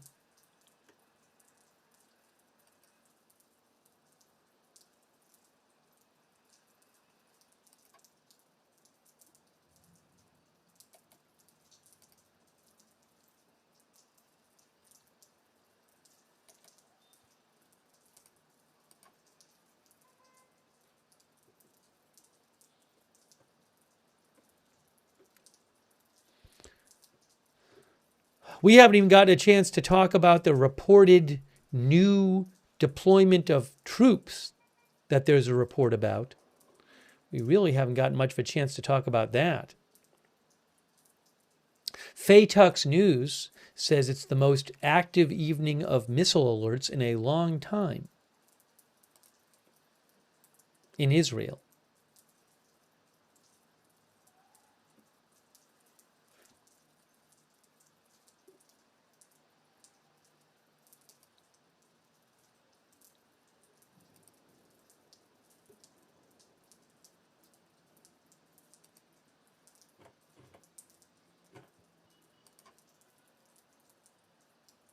I need to thank some people when I get a second. Sorry.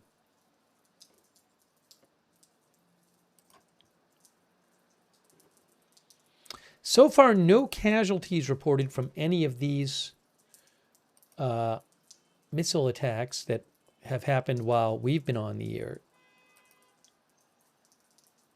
Infinity HD claims they saw an impact on Intel cams. Thanks, Infinity HD. I cannot verify that there was an impact. I'll have to wait and see.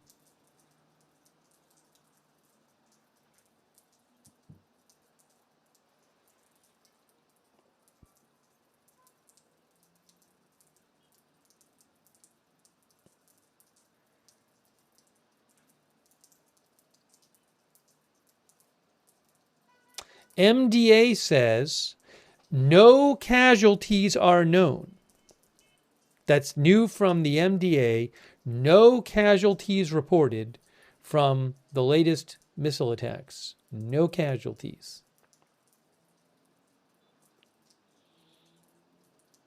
Another of our viewers says there was no impact on Intel cams. People can interpret Intel cams different ways.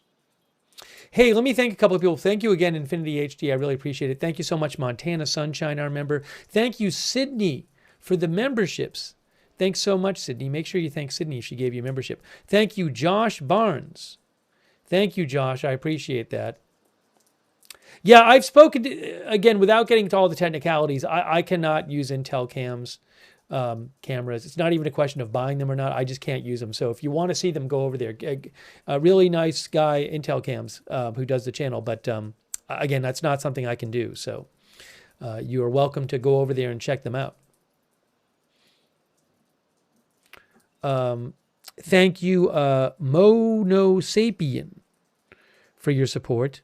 Thanks for your note, Mono Sapien. Thanks for your supporting the channel. Thanks also Iroquois for your support. Thanks Susan Gruenberg for being a member. Thanks Jackal Sal. So I understand the wish to label the camera locations, but it's just it becomes a real pain in the butt because I'm moving the cams a lot. There's no easy way for me to just do that. So I hope you can bear with me. It just, given how much I'm moving the cameras around and everything, it's not an easy thing to just have the cameras labeled. And I don't want to spend constant time relabeling everything. So hopefully you can understand. I mean, Jerusalem is the one with the dome on it. Tel Aviv is the one that looks like a cityscape, lots of skyscrapers. And then Haifa, which you'll see, is the one where it's from a distance and you see a bunch of water. So I'm sorry to not have the labels up there, but it's just, there's pluses and minuses to everything.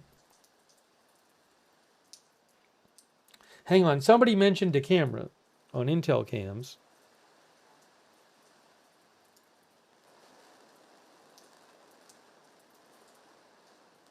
I'm looking at it. What am I looking at on Intel cams?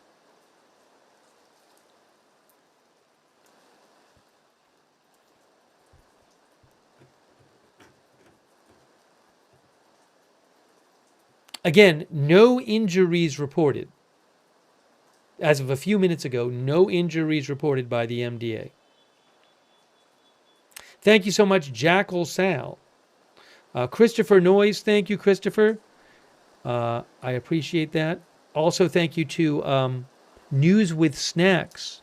Thank you. And Ahwad Nazer, thanks for being a member.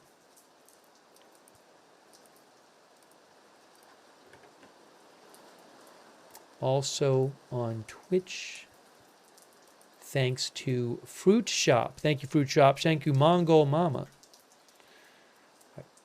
Hang on a moment here. Again, appears that a cluster munition, that one of the missiles fired at northern Israel was a cluster missile, where it opens up and it releases roughly 24 or so smaller munitions. That one article I read said each of the smaller munitions has the power of like a grenade, and they spread out.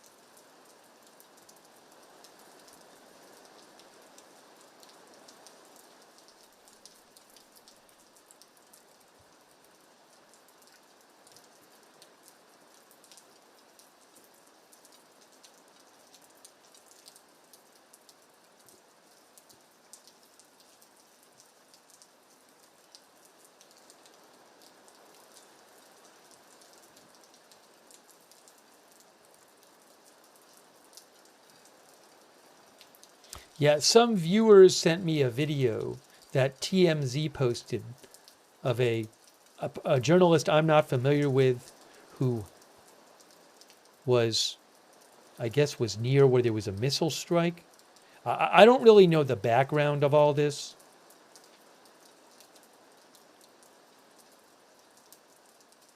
And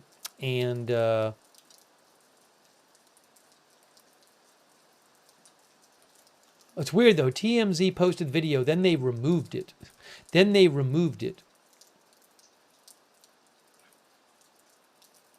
Oh, I don't know if it's removed because it was from it was from RT, which is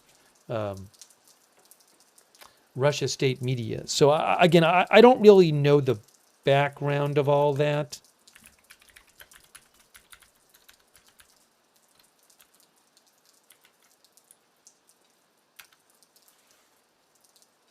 I don't know if the person was somewhere where that had been under evacuation or something. I see reports that this was in southern Lebanon. But and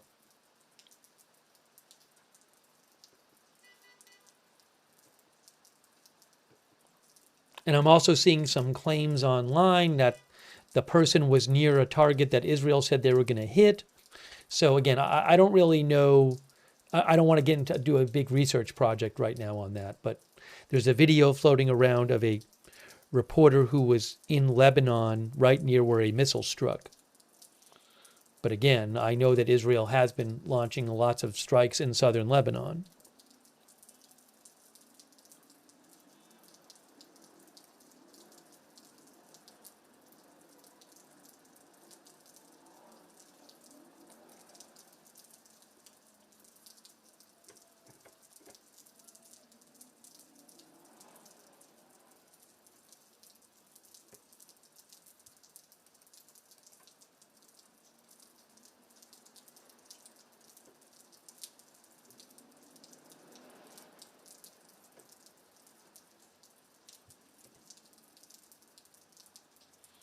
Oh, and then, as Brandon Johnson said, AZ Intel sent me AZ Intel posted a clip from Intel cams from about, 15 minutes ago, which looked like maybe some sort of impact in Haifa area. Might have been debris too, I don't know. But again, no injuries reported.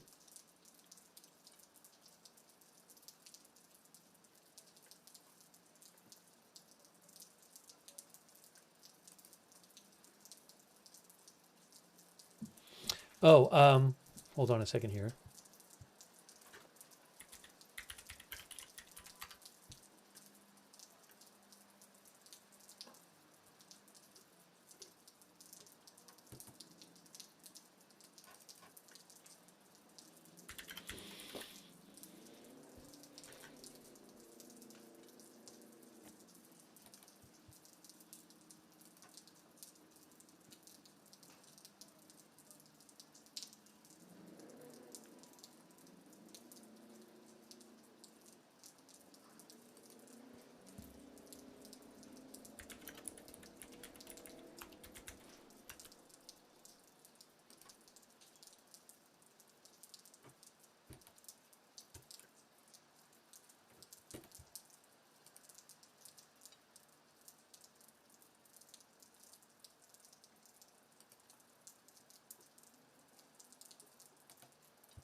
Give me one moment.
Really quick, if I can share this with you really quick.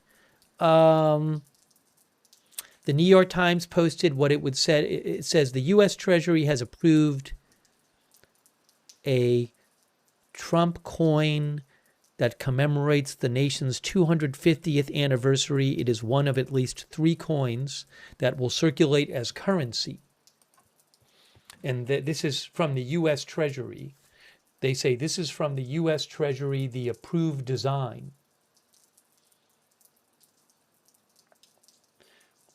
You can go read. I posted a link to their story on my X account. I'll post my X account I'll post my X account, a link to that in the chat. If you give me a second, you can read about it if you want. Let's see here now.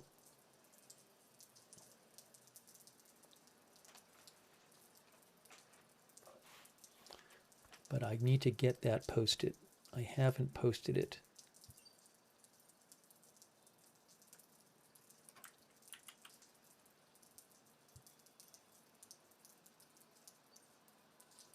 If the mods on Twitch and Facebook can pin that as well, my X account, that would be great. Thank you. Okay.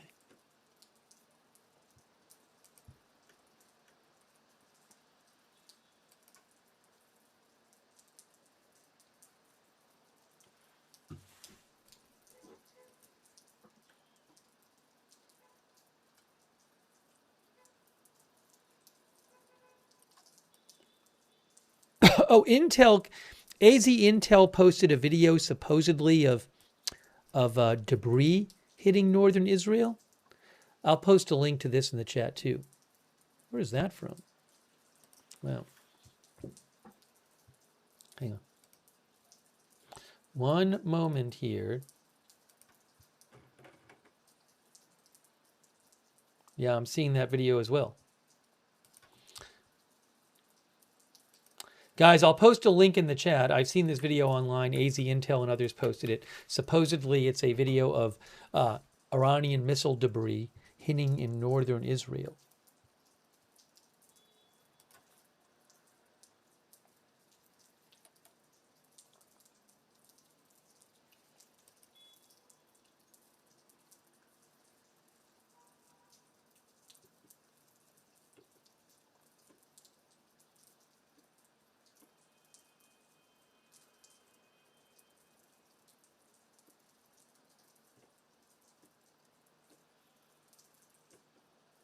Oh, Faye Tux News posted that as well, and Manny Fabian posted the video as well too.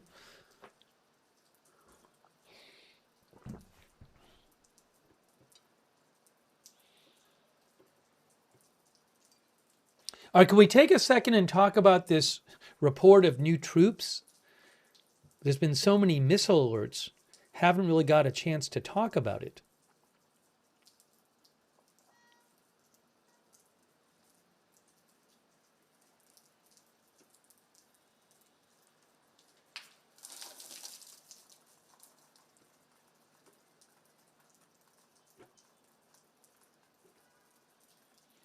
All right. So again, Carla Babb, who is a veteran U.S. military reporter who I followed for years, who reports on the U.S. military. And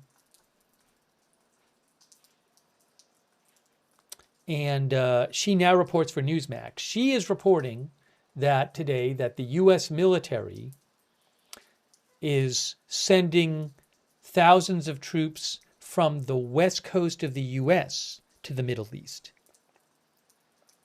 She said that 4 officials told Newsmax that the Boxer Amphibious Ready Group and the embarked 11th Marine Expeditionary Unit are deploying from the west coast.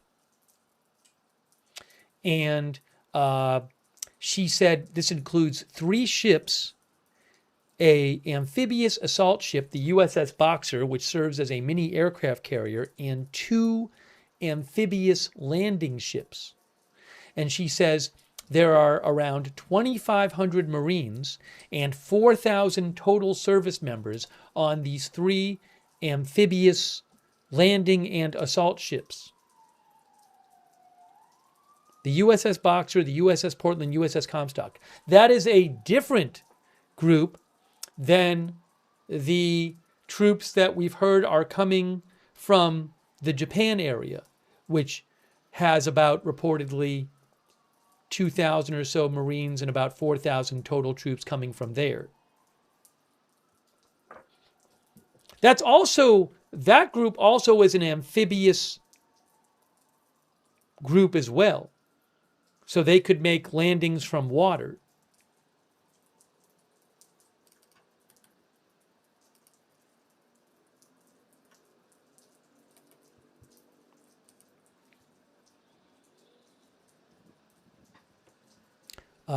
Elizabeth G says, it's not like they're going to be there tomorrow. Lots of change in 2 weeks. So is there some sort of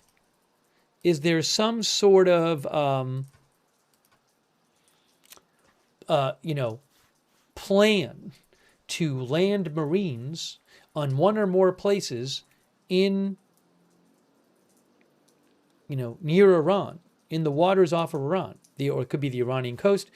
We've talked about this, but hold on.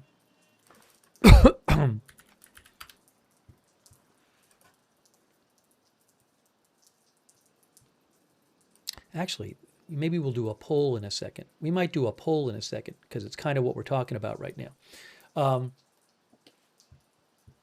So here's Iran. Here, there's the Strait of Hormuz, which is still effectively blocked by Iran. Hardly any traffic going through there. Normally, 20% of the world's oil would go through there every day. So there's Iran. But, there's the Keshem Island here. There's other islands around it, which are, next to the Strait of Hormuz. There's also, remember, Karg Island, where Iran exports about 90% of its oil through Karg Island here. So there's also the coast of Iran facing the Strait of Hormuz. There's been some talk that maybe the U.S. would want to try to seize some of the coast to prevent Iran from firing on ships going through from their coast. So are we going to see some sort of amphibious landing?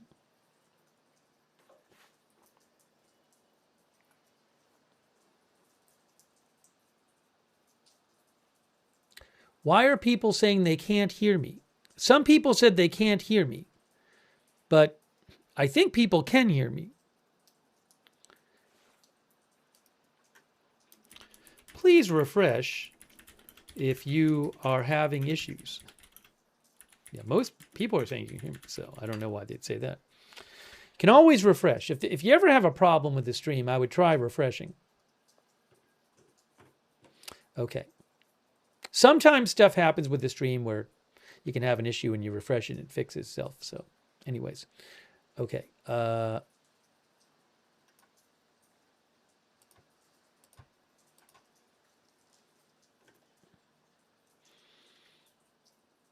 Okay, maybe we'll do I think we might do a poll in a second because we haven't done a poll yet, and we like polls.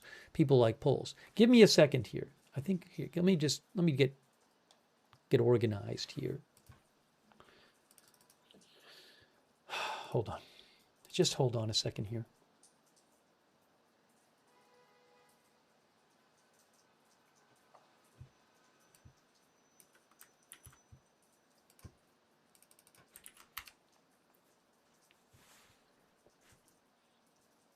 Okay, so I need a second. I also want to check if we have any other updates here, so just give me a moment to do that. Couple things.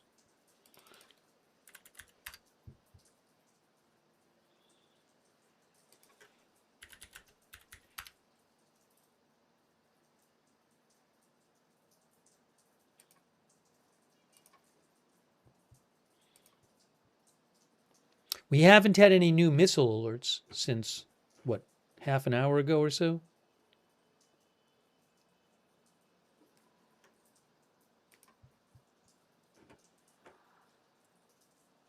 I am seeing a video on N12 News online where they say there was either a missile fall or a missile debris that in the it is like a crater in the area of an educational institution, but no injuries. They have that on N12 News. Okay, let's talk about the Strait of Hormuz. Let's do a poll. So again, Strait of Hormuz, normally about 20% of the world's oil goes through there, but Iran has effectively closed it. They've attacked numerous ships in and around the strait and also in the Persian Gulf area and outside the strait. But ships basically are not going through there right now for the most part.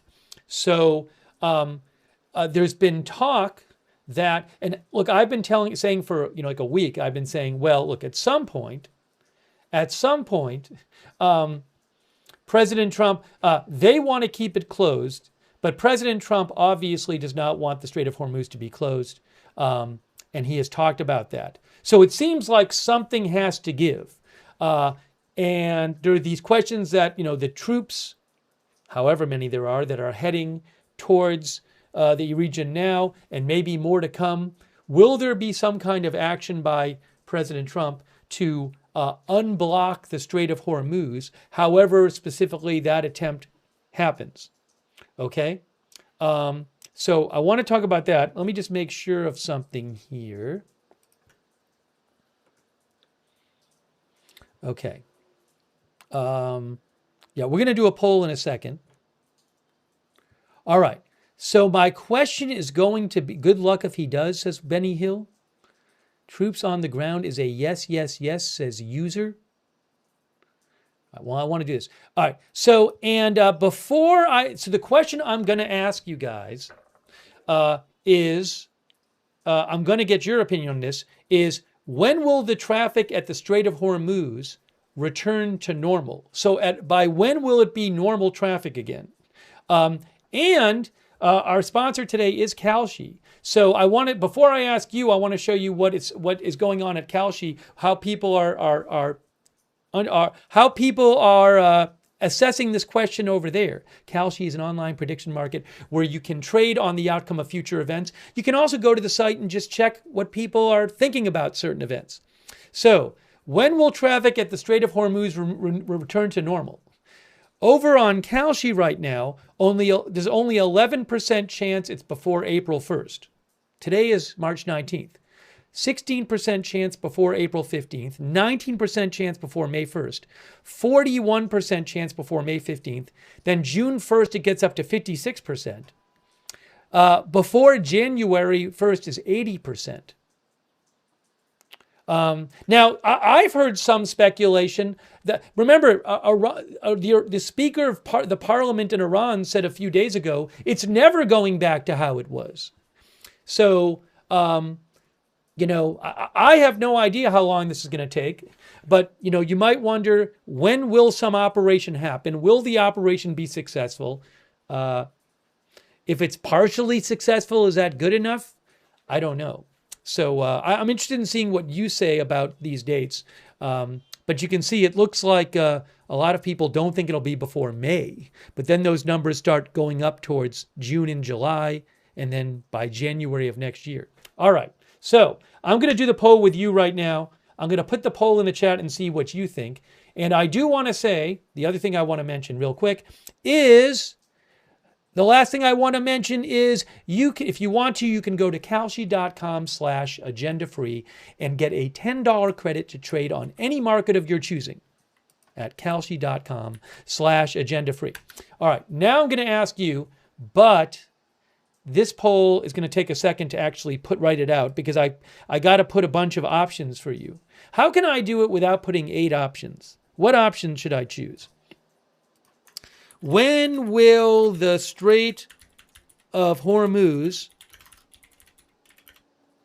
return to normal? When will Strait of Hormuz traffic return to normal? Okay. I don't want to have too many options because then it's crazy. I'll say by April 1, by May 1, by July 1. I might give you 5 options. We never do 5 options. Actually, you know what? I think the limit on YouTube is 4 options. I'd like to give a never. How about by May, by June, by August, or later, or later/never? I can only do 4 options on YouTube.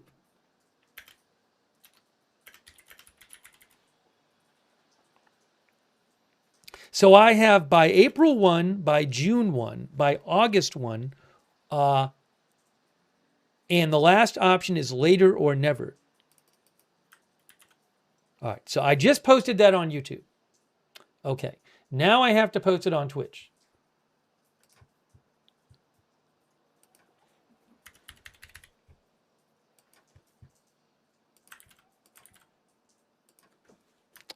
Okay, by April 1, by June 1, by August 1, later or never. Actually, for the fun of it on Twitch, I'm going to give separate responses for later or never. Okay. Okay. So Twitch got 5 options, and then I'll do the same thing on Facebook. I'll give them 5 options too if I can. I don't know if I can. All right. And now I'm going to show you guys what you said. I don't know that we've ever done this poll before.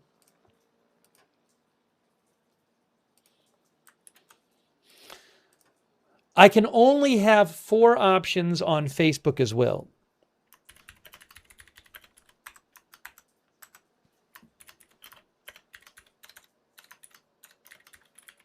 Twitch is the only one who gets the extra option.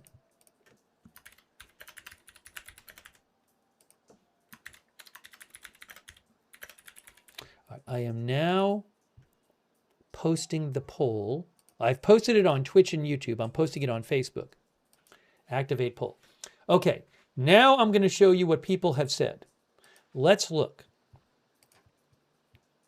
I have not looked at the results myself. I don't know what you guys are saying about this.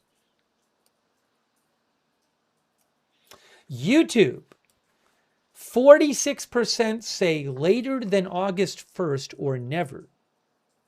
14% say by April 1st. 25% say by June 1st, 15% say by August 1st, and 45% say later or never.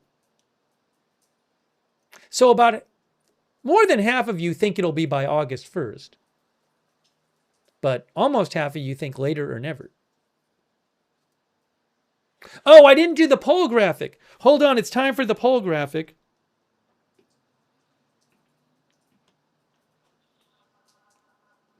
People are thinking, they're thinking.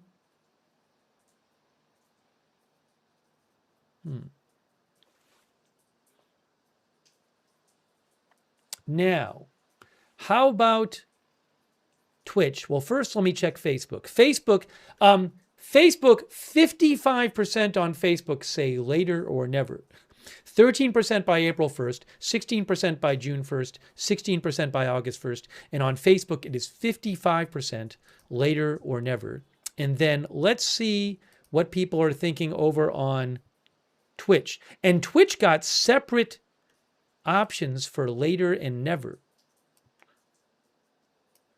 All right, here's Twitch weighing in. 6% by April 1st, 19% by June 1st, 11% by August 1st. And so combined, 63% on Twitch say later or never. 27% say later, 36% say never. So more than half of you in all the polls say later than August 1st or never. Now, that's not what President Trump is saying. President Trump says it's going to be soon.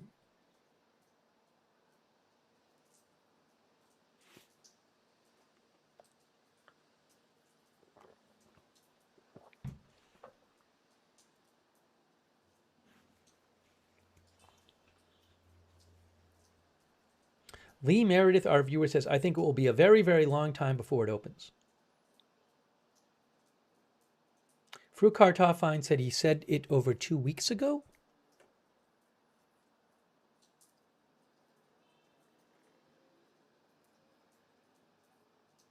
But that's going to have a big impact. Obviously, if that stays closed or stays severely restricted, that's going to, in theory, keep oil prices high, could petroleum products, could have all kinds of impact on the economy around the world.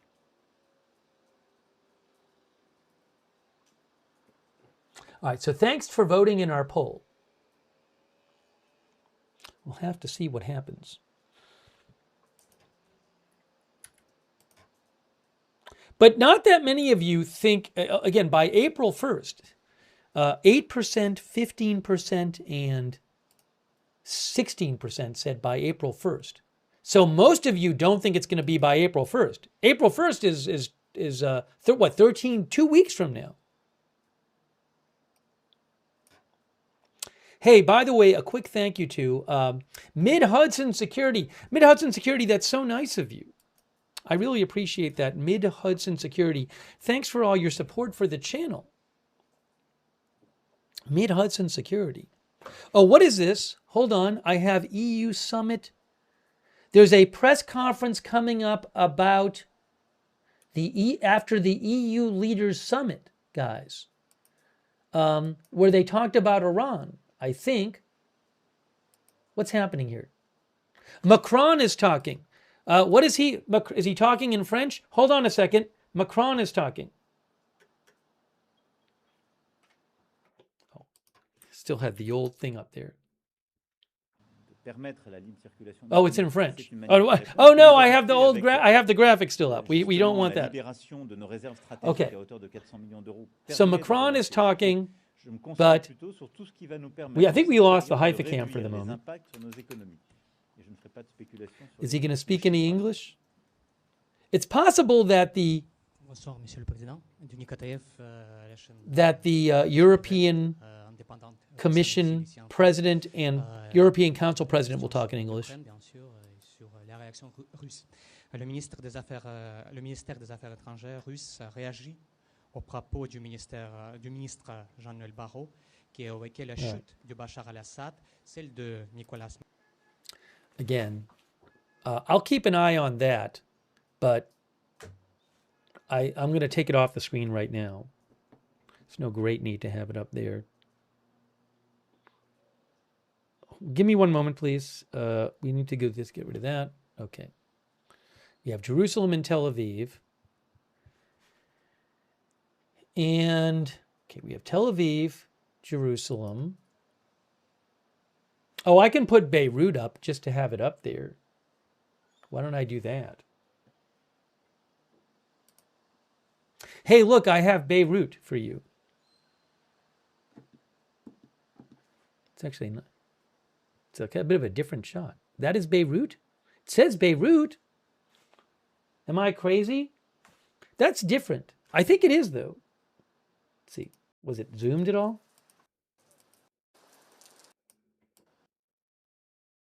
It's supposed to be Beirut. Yes, because they have a Tel Aviv camera, and it's different than this. So we're going to put this over here.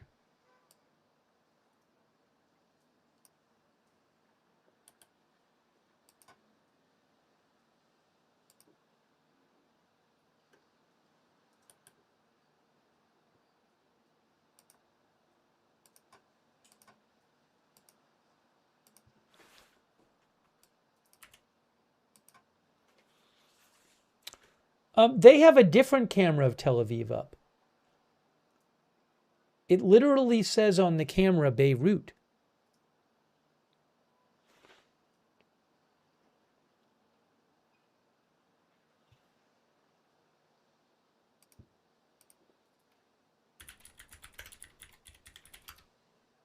Hang on a moment.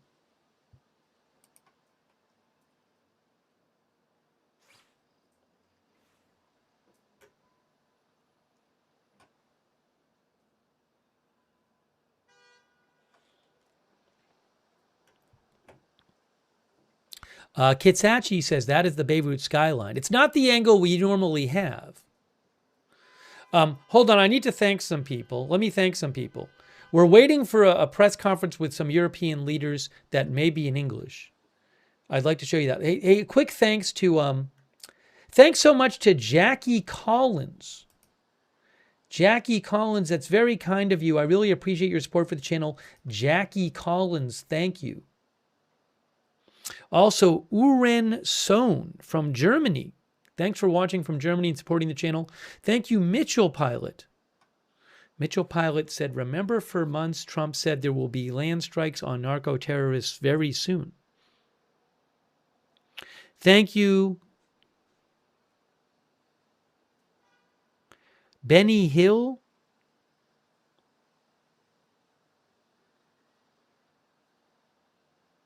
Who says 46% on YouTube have their heads switched on much later, but never, never. That's from Benny Hill. Thank you, Benny. Thanks, Lola Page.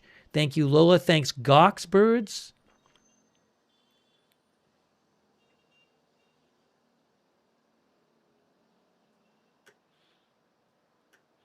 Yeah, I heard about that, Goxbirds. And there was a whole thing about that. I don't really want to get into it here, but thank you, Goxbirds.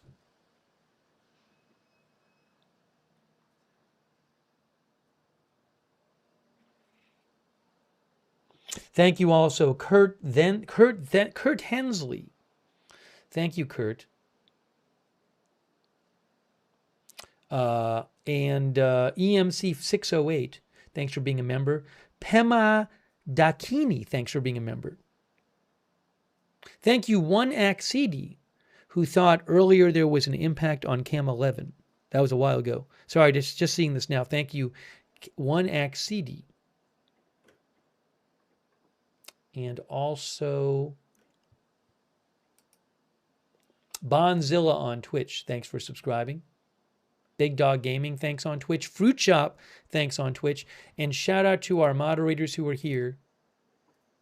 Ruth is moderating. Thank you, Ruth. She's over there on YouTube moderating. Linda Belk, Larry, Misha moderate for us on X. Oops. I never ended the poll on Facebook. I need to end that now. On Twitch, our moderators, Cerrero, LB Prairie Dawn, Matthew Kohai 3, McBridges, and Surly Dev. Thank you. Thanks also Marcus Planespotting Germany, who says, what do you think? Will they invade Karg or Keshem or both?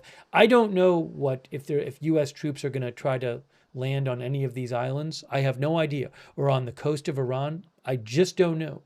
No idea. Your guess is as good as mine.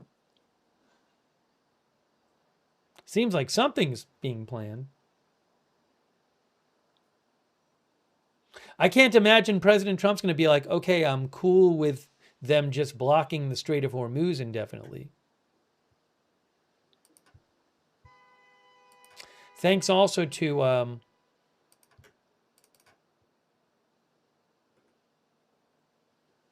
Charlotte Webb, K. Larry Body moderating on Facebook, Margaret Riley. Thanks, Christy Claff, for subscribing over there. Diane Allworth, thanks, Diane, for subscribing. Barry Eisler, thanks for subscribing.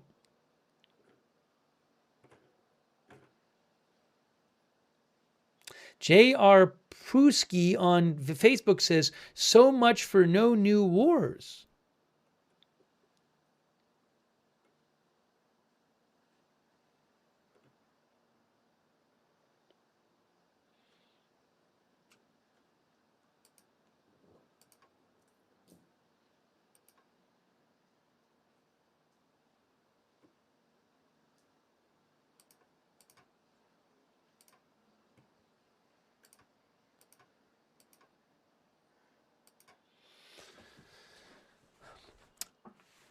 I haven't heard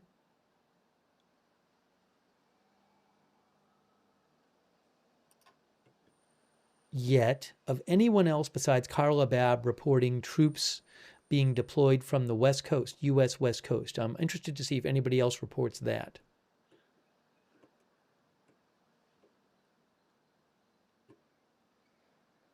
Oh, I did see something here. Hold on a second here.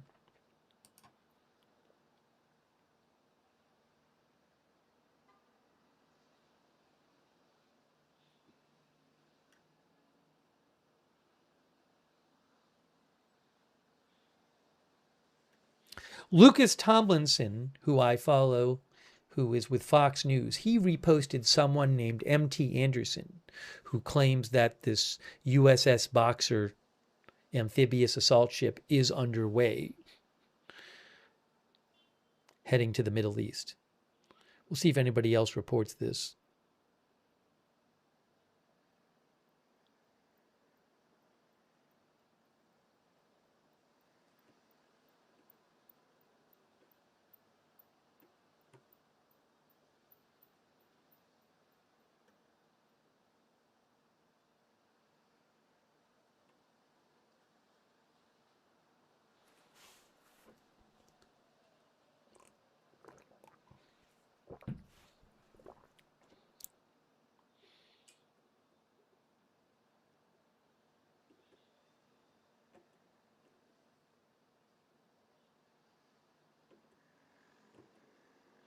Sorry, I'm just taking a second here and catching up on some updates.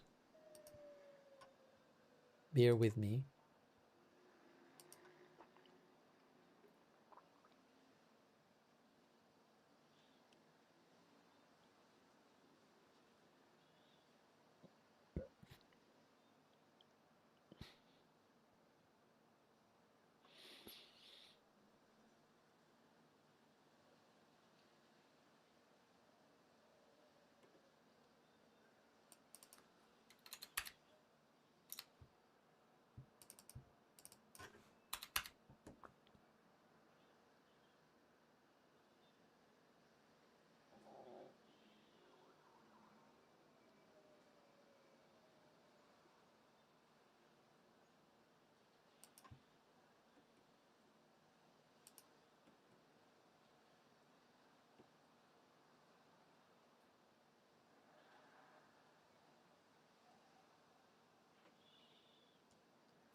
Also, at some point, we can take a look at President Trump took some questions today on the war.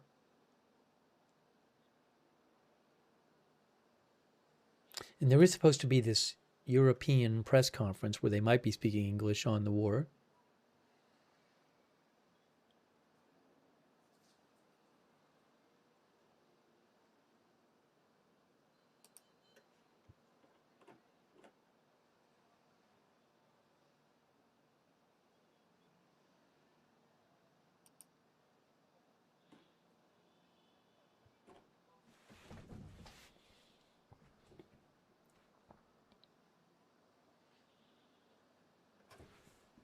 Our viewer, Nocturnal Guitar, says no more war.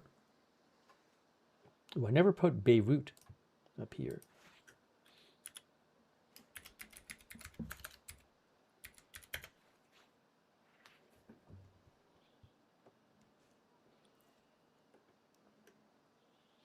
Patrick Edgewood says my energy stocks are up.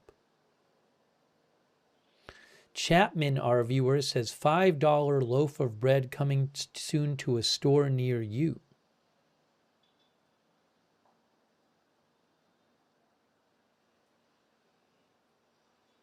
There actually are loaves of bread. If you can find all kinds of pricing on loaves of bread depending on what kind of bread you're buying. There are already breads that sell for well more than $5, depending on what you buy. Oh, hold on. I'm seeing this. This are they speaking English? I'm seeing a new press conference here. European press conference. Why is it not up here? One moment. One moment here. Is this in English? Let me try this. Oopsie. What is this? Is this in English or not? Let's see. I'm going to put it on right now. I have it on, but I don't know if it's in English. 2026, c'est l'année de la compétitivité. That would be européenne. a no. That would be a no. Renforcer notre compétitivité, c'est essentiel. C'est essentiel pour renforcer la croissance économique, pour assurer la création d'emplois de qualité, pour protéger. All right. So this is the European Commission President and the European Council President having a press conference. But géopolitique. we're not going to be able to, I'm not going to be able to understand that. Now, someone mentioned, there is Trump is hosting a dinner. Trump is hosting a dinner for the Japanese Prime Minister. I have a live shot of that. I don't know if he's going to talk about the war at all. Hang on. Look, that's right here. Can you guys see this? Can you guys see this here? Where is it? See, it's a dinner. There's J.D. Vance. Look, it's J.D. Vance. Should I make this full screen for a second? I don't know that there's audio on this. Oh, hold on. There might be audio. Oh, they're playing piano music. This is, hang on. Here's what I'm going to do. For the moment, let me just take a second and put this on the screen for you. Well, we'll keep it like this. We'll keep an eye on it. That's Washington, D.C.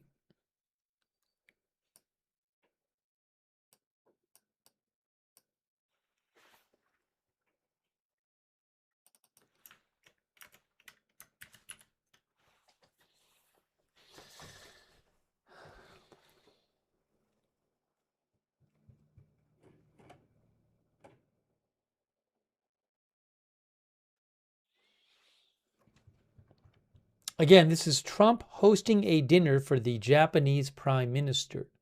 So it looks like he's going to come in soon and say something. Ed Wiebe mentioned Trump's Pearl Harbor statement. At some point, I'd kind of like to show you what Trump's questions he answered today. But maybe we'll see if he comes in and says something right now.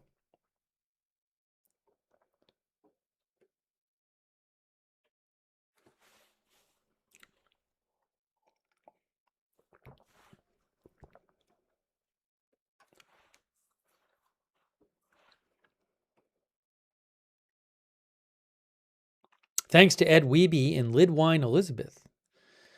Lidwine Elizabeth said, I read in our news that Netanyahu would want tunnels if the strait remains closed.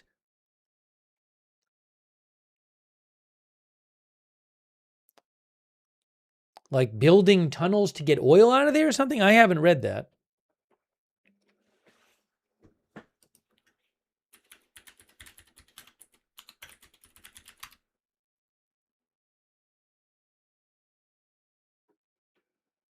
Anyways, I have not heard that report myself.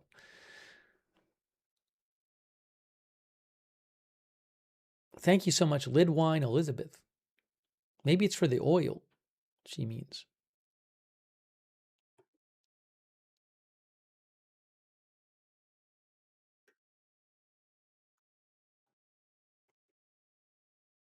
So again, we're keeping an eye on this.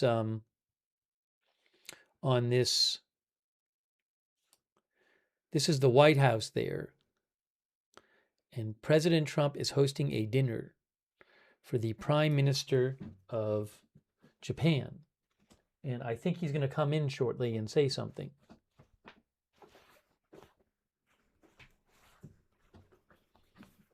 I think.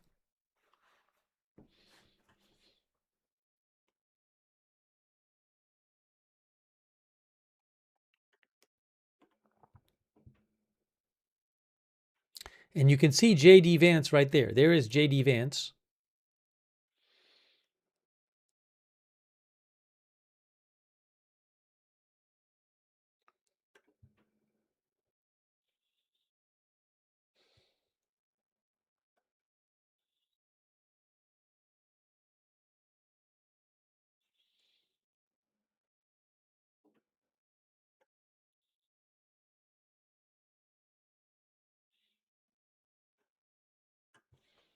Yes, we can't see the food at this point.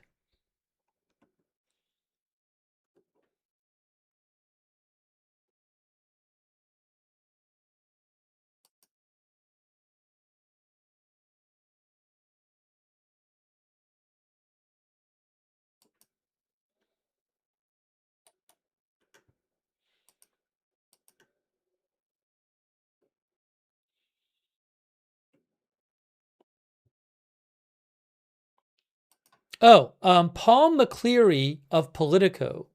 So I told you before that Carla Babb of Newsmax is reporting that there's a new deployment of U.S. soldiers heading to the Middle East from the west coast of the U.S.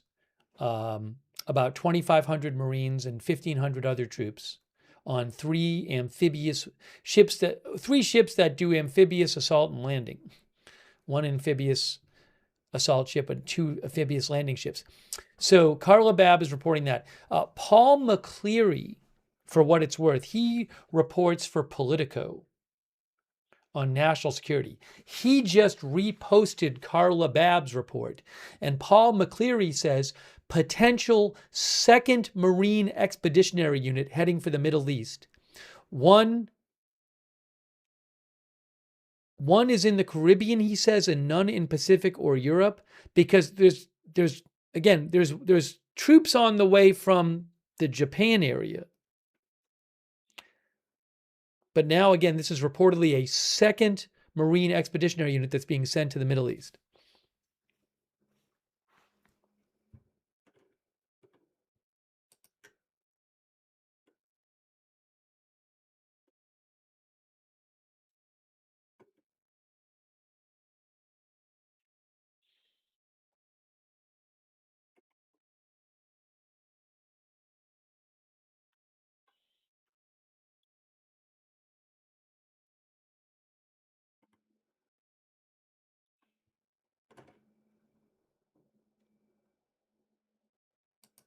I do expect to hear other reporting on that if that is happening. So we'll see.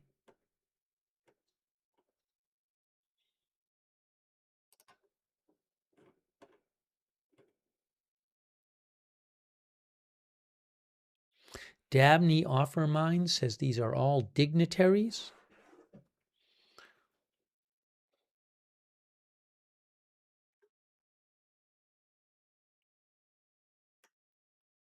Let me check a couple other sources here and see what they're saying.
Looks like maybe I see some reporters with cameras. We're waiting for President Trump to come in and say something. Maybe he'll talk about the war.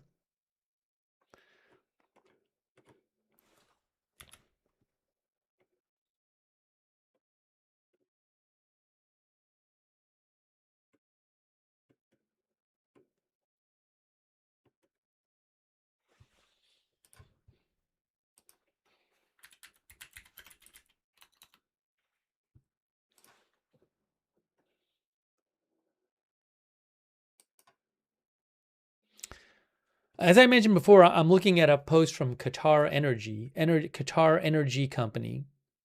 It's a government energy company there in Qatar.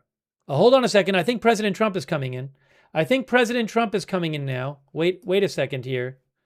What is the sound like?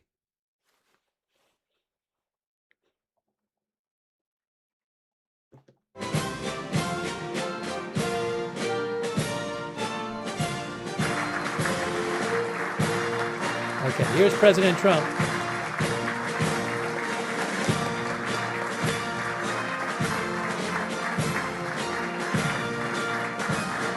Here's President Trump.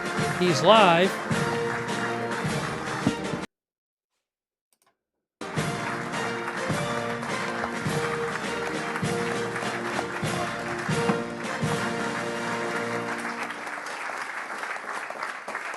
Thank you very much, everybody. Please, we have a very special person with us tonight, an amazing person. Tonight, I'm delighted to welcome a great friend and partner for her very first visit to the White House. We've become very close, so close that I endorsed her for her election. And she did well. She got the highest number ever gotten by somebody running for the highest position in Japan, beating out a lot of our friends, and it's a tremendous tribute. And that's our really amazing friend, the Japanese Prime Minister, who's going to speak in just a few minutes, but we're very honored to have you with us tonight. Thank you.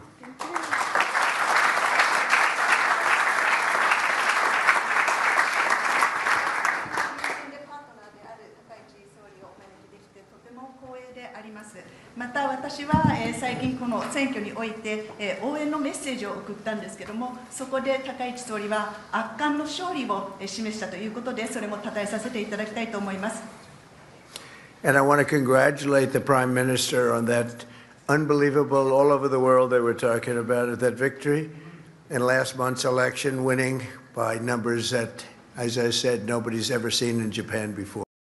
でまた世界中でもこれは大きな話題となり、高市総理ほどその票を獲得した人は今までいなかったと話題になりました。And this was not only an amazing political achievement, it was a resounding declaration of strength and confidence, national spirit and resolve straight from the Japanese people who love you. でまたこの勝利なんですけども、歴史上最大過半数を獲得したということで、これは圧巻の政治的な成果のみならず、力強さ、自信、国の精神と決心というものを国民から勝ち取ったという、これを宣言する結果となりました。And the Prime Minister's visit comes as we're just days away from the most beautiful season here in Washington, which, by the way, is a crime-free city, just about. And we're very proud of that. We have done a great job, and it's a very safe place that people are coming to in record numbers. And the blooming of the Japanese cherry blossom trees is something very special. For more than a century, this magnificent explosion of pink and white has graced America's capital. I mean, it's been something that really represents Washington so well as a living symbol of the cherished friendships between two of our world's most extraordinary nations. また総理はちょうど最も美しい時期にここ DC を訪問されています。これは日本の桜の木が満開間近になる時期であります。そしてここで All right, hold on. So I have this. I have an English translation of some European leaders speaking about the Iran war. So I have both of these things. I'll give you a choice. Here, let me put that up there and see what you think about this. You can choose which one you would prefer. Hold on. Let me just see if this is working. So I need to put this on the screen. This will be this one here, and this would go there, and you can hear what it sounds like in a second. If I do... America's 250th country where they are at home to other member states in the European Union. This is why we have proposed the EU Inc. It makes it much easier, faster, and cheaper. She might not be talking about the war, actually. So let's see if she's talking about the war or not. We'll see. We also tabled the Industrial Accelerator Act earlier this month. I'm not hearing Here it. The aim is to speed up permitting to create lead markets for strategic technologies right here in Europe. I'm not hearing it. And we will adapt our competition policy. As you know, we are urgently reviewing our merger guidelines. The draft will be presented in April. Again, it doesn't... I'm going to put it back on Trump. I'm putting it back on Trump. Our rules. And finally... Americans and Japanese come from opposite sides of the globe, but since the earliest days of commerce between our two countries, we've always recognized that despite obvious differences, we share a great deal in common. また、日米なんですけども、地球上、全く反対の場所にありますが、昔ながら、その通商というものを行ってまいりました。違いはあれど共通するものも多くあるということが言えます。Both of our civilizations have been defined and propelled by proud cultures deeply committed to excellence, hard work, and pushing the frontiers of what is possible. That's why in every field, human endeavors from so many different sides of the planet, from medicine to music, from art to engineering, you find that Americans and Japanese are leading the way, always leading the way. また日米の文明なんですけども、共通するというものは私たちが各々の文化に対して誇りを持っているということ、常に最高を目指すという精神、勤勉であり、また可能性のあるものに対して追求をやめないというところが共通してあります。だからこそ日本とアメリカは医療、音楽、芸術、エンジニアリング、さまざまな分野において世界を牽引しているのです。These shared traits and values have transcended every trial, history, and you look no matter where you go, you see this, and ultimately made our nations into strong allies and very close friends. Our partnership has made both the United States and Japan stronger, freer, and more successful than virtually any other nation on the planet. And under the leadership of the Prime Minister and myself, I know we will soon make that partnership even stronger and better than ever before. We have that relationship, and actually it started quite a while ago. また私たちが共通する特性というものは私たちが経験してきた試練をも乗り越えられるほどのものでした。だからこそ私たちの同盟はさらに強く、また緊密な関係を今構築できているわけです。日米のパートナーシップのもと、私たちはより強く自由で成功する国となることができました。高市総理と私のリーダーシップでこれからさらにこの関係を強くできるということを確信しています。On my visit to Tokyo last year, we reached a historic trade deal that will increase our cooperation on everything from energy to semiconductors and shipbuilding and pharmaceuticals. It was a big one of the biggest deals ever made. The United States is also encouraged to see the steps the Prime Minister is taking to expand her country's commitment to its own security and defense and buying a lot of our defense equipment, I'm happy to tell you. また、昨年私が東京を訪問した際に大きな取引を日本と交わしました。ここでエネルギー、半導体、造船、医療に関して協力を拡大するという、最も大きな取引でありました。またそれに加えて今日本が取り組んでいる、高市総理が取り組んでいる自国の防衛安全保障、この進化、強化に取り組んでいることを心強く思っており、そういった面では防衛装備品というものを多く購入していただいていることにも、嬉しく思っております。So just to close up with the commitment of the leaders and the biggest leaders in the country, some of the most successful people in the country politically and business-wise, and all of the partners in the room, the United States and Japan can be an unstoppable force for freedom, security, and progress for our countries and for the entire world to look up to. So let us stand together with the strength and dignity, purpose. Let us keep our people safe, our nations prospering, and our alliance flourishing for many, many generations to come. And with that, I'd just like to thank the Prime Minister. This is a spectacular woman, and it's an honor to have you with us at the White House. Thank you.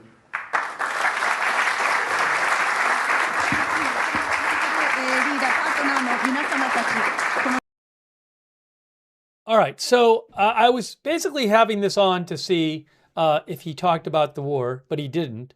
But one thing we can look at is President Trump did answer some questions about the war today when he was appearing with her. So I kind of want to just check that out.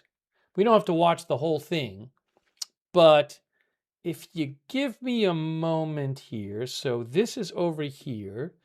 So why don't we put this up, where is it? Right there. Hold on. Oh, no, that's not the one. We need that one. Okay, that's Jerusalem. Then we can lose that one. No, we can lose that one. Okay, that's Jerusalem. But what I'm going to do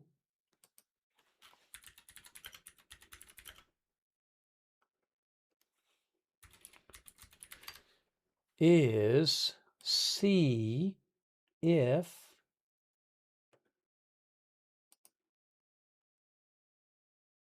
I can find the part where he took some questions about the war and show you a bit of that.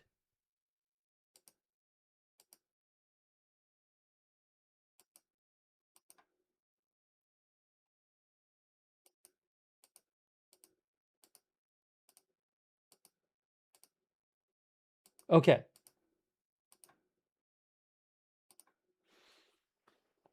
So here is what I'm going to do. We have Jerusalem here.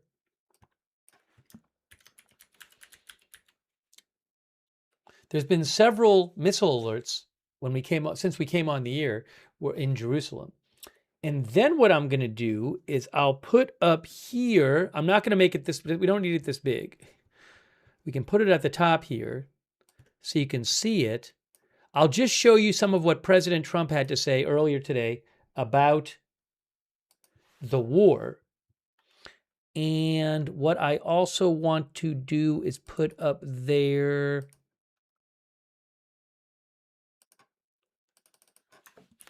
earlier today. Okay, fine. We'll put this up right. We don't need it that big, obviously. A little bigger.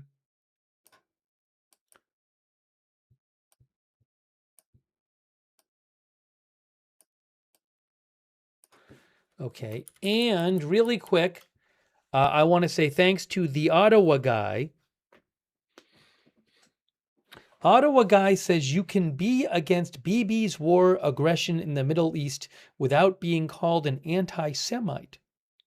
That's what Ottawa guy said. Thanks, Ottawa guy. Thanks, Fiona Diamond, for your support and for being a member. Thanks, Lidwine Elizabeth. Oh, Lidwine Elizabeth says it was pipeline instead of tunnels. She heard some comment that Netanyahu might want new pipelines or something. I haven't seen the report myself. If this strait stays closed, he might have spoken about this during he gave a presser today.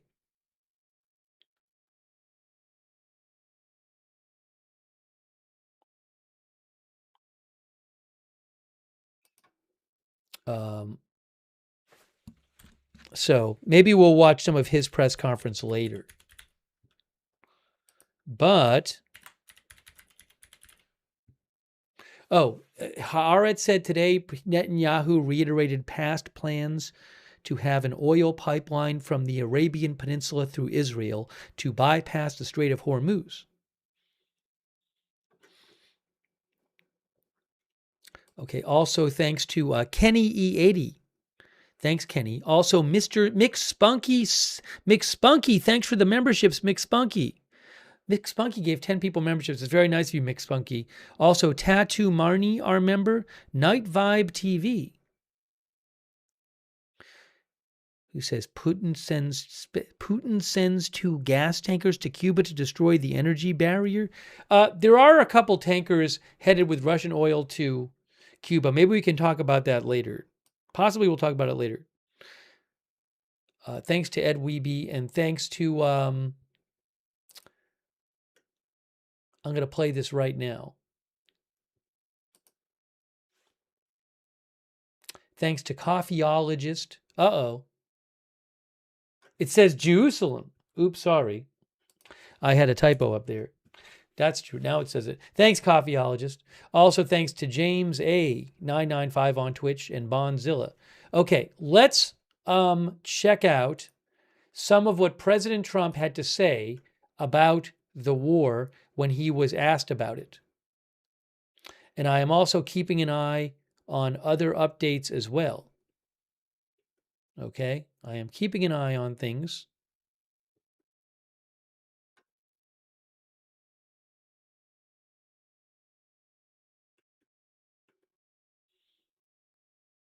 Just making sure I'm not missing any other big things going on before we listen to a little of this.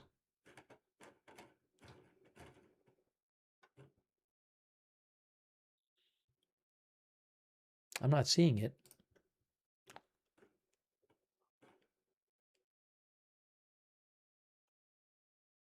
Okay. Here we go. Let's listen to what Trump had to say. This is earlier today when he took questions. A large nation with a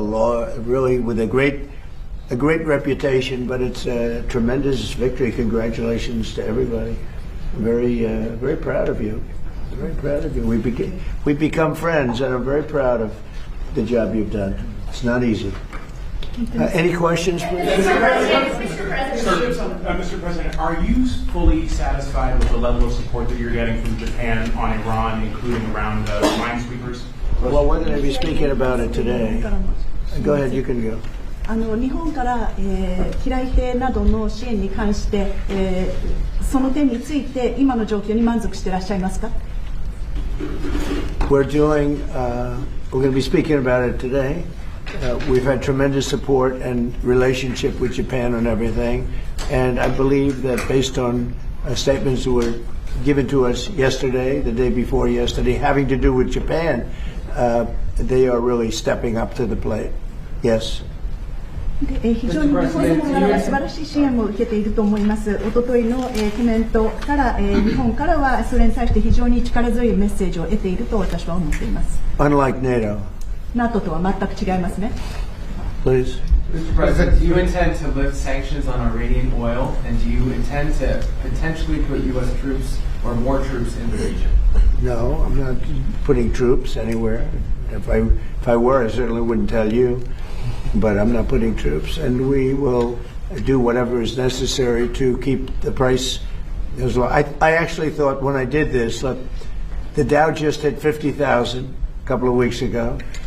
They said that couldn't happen for 4 years. It wouldn't happen in my term. It's such an outrageous thing because I said it would happen. I didn't know it was going to happen that fast, but it just hit 50,000, and we did that in 1 year, not 4. S&P had just hit 7,000. They said that was even more impossible than the Dow hitting 50, and we did that in 1 year. So it's all done. Everything was going great. The economy was great. Oil prices were very low. Gasoline was dropping to, I mean, we had $1.99, $1.85. We had great everything. And I saw what was happening in Iran, and I said, I hate to make this excursion, but we're going to have to do it. And I actually thought the numbers would be worse. I thought that it would go up more than it did. But we're doing this excursion, and when it's completed, we're going to have a much safer world. And the Prime Minister agrees with me on this. He considers it to be terrible what Iran did. I think every country does, just about every country does. Iran is a serious threat to the world, to the Middle East and to the world. And everybody agrees with me. I think virtually every country agrees with me on that. So I wanted to put out that fire. And I said, you know, if I do that, oil prices will go up, the economy will go down a little bit. I thought it would be worse, much worse, actually. I thought there was a chance it could be much worse. It's not bad, and it's going to be over with pretty soon. We've obliterated the Navy. We've obliterated their just about everything there is to obliterate, including leadership. The Navy's gone, their Air Force is gone, their anti-aircraft equipment is gone. We're flying wherever we want, Pete. We have nobody even shooting at us. They have, and as you know, their leadership is gone. Their leaders are gone. They pick new leaders, they're gone. They pick new leaders, they're gone. And now they're looking for new leaders again. We can take out the island anytime we want. I call it the little oil island that sits there, so totally unprotected. And we've taken out everything but the pipes. We left the pipes because to rebuild the pipes would take years for them to do. But I would say we are substantially ahead of schedule. And I had to do this. I call it an excursion. I had to take this little excursion and do something that no other president had the courage to do. And everybody wanted to do it, but they never had the courage to do it. And I don't blame them. I'm not blaming them. It was left to me, and we've done a great job. Our military is incredible. We have an incredible military. We have the strongest military in the world by far. We have the greatest equipment in the world by far. In fact, Japan buys our equipment, buys a lot of it, and we're honored by that. And that's one of the things we'll be talking. They want to buy a lot of the military equipment. So it's just an honor to have the Prime Minister. We've had a tremendous relationship. Okay. Mr. President. I think she's going to have to go first before you. Is that okay? Do you understand? It's very good. I tell you. I mean, it's so nice that we don't have to sit. No, it's very good. I haven't picked up your language, so the next time you come, I'll have your language mastered. All right, go ahead. If the war is almost over, why is the Pentagon going to ask Congress for an additional $200 billion? Well, we're asking for a lot of reasons beyond even what we're talking about in Iran. This is a very volatile world, and the military equipment, the power of some of this weaponry is unthinkable. You don't even want to know about it.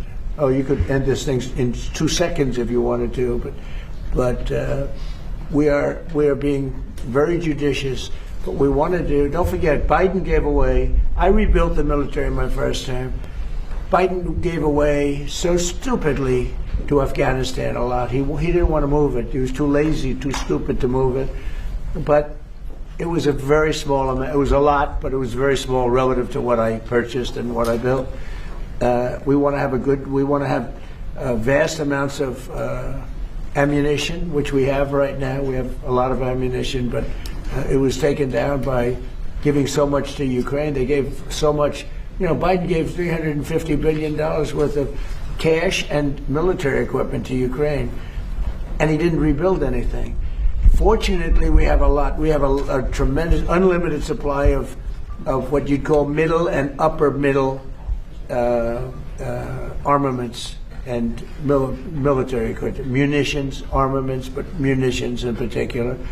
At the high end, we have a lot, but we're preserving it. We don't really need it, but we're building. Our manufacturers of military equipment are building at a level they've never seen before. They've never done before. Pete's in charge of it with all of us, really. But Pete's been very, very strong on it. The general and Pete, myself, the whole group. And Raytheon is building 4 factories. Lockheed is building 5 or 6 factories, and they're building them fast. Because we had a very tough meeting with them. They were going out and buying back stock for $51 billion in one case. They spent Just to interrupt for a second, I know it says earlier today, it is live, but there is a rocket alert in northern Israel. This is not a this is not a missile firing from Lebanon, from Iran that I'm aware of. I assume this is rockets being fired from hold on. I assume this is rockets being fired from Lebanon. So I wanted to let you know that that is happening. That happens every so often. Anyways, we'll go back to, it's not that much longer. I wanted to just see, we're watching President Trump earlier today answering questions about the war. So let me just go back to that. $51 billion buying back stock. Now they're not allowed to do that. And they are now building a tremendous, there's never been anything like it, what's taking place right now. So we're in very good shape, but we want to be in the best shape we've ever been in. We were that, you know, when I rebuilt the military, we were in great shape, and then Biden blew it, and he didn't do anything. He didn't do anything. And if you listen to the Democrats, they don't even want to have a military. Now you see how important it is. But we have the strongest military in the world. We have the best equipment. We make by far the best equipment. The other night, they had 114 rockets shot at a certain location.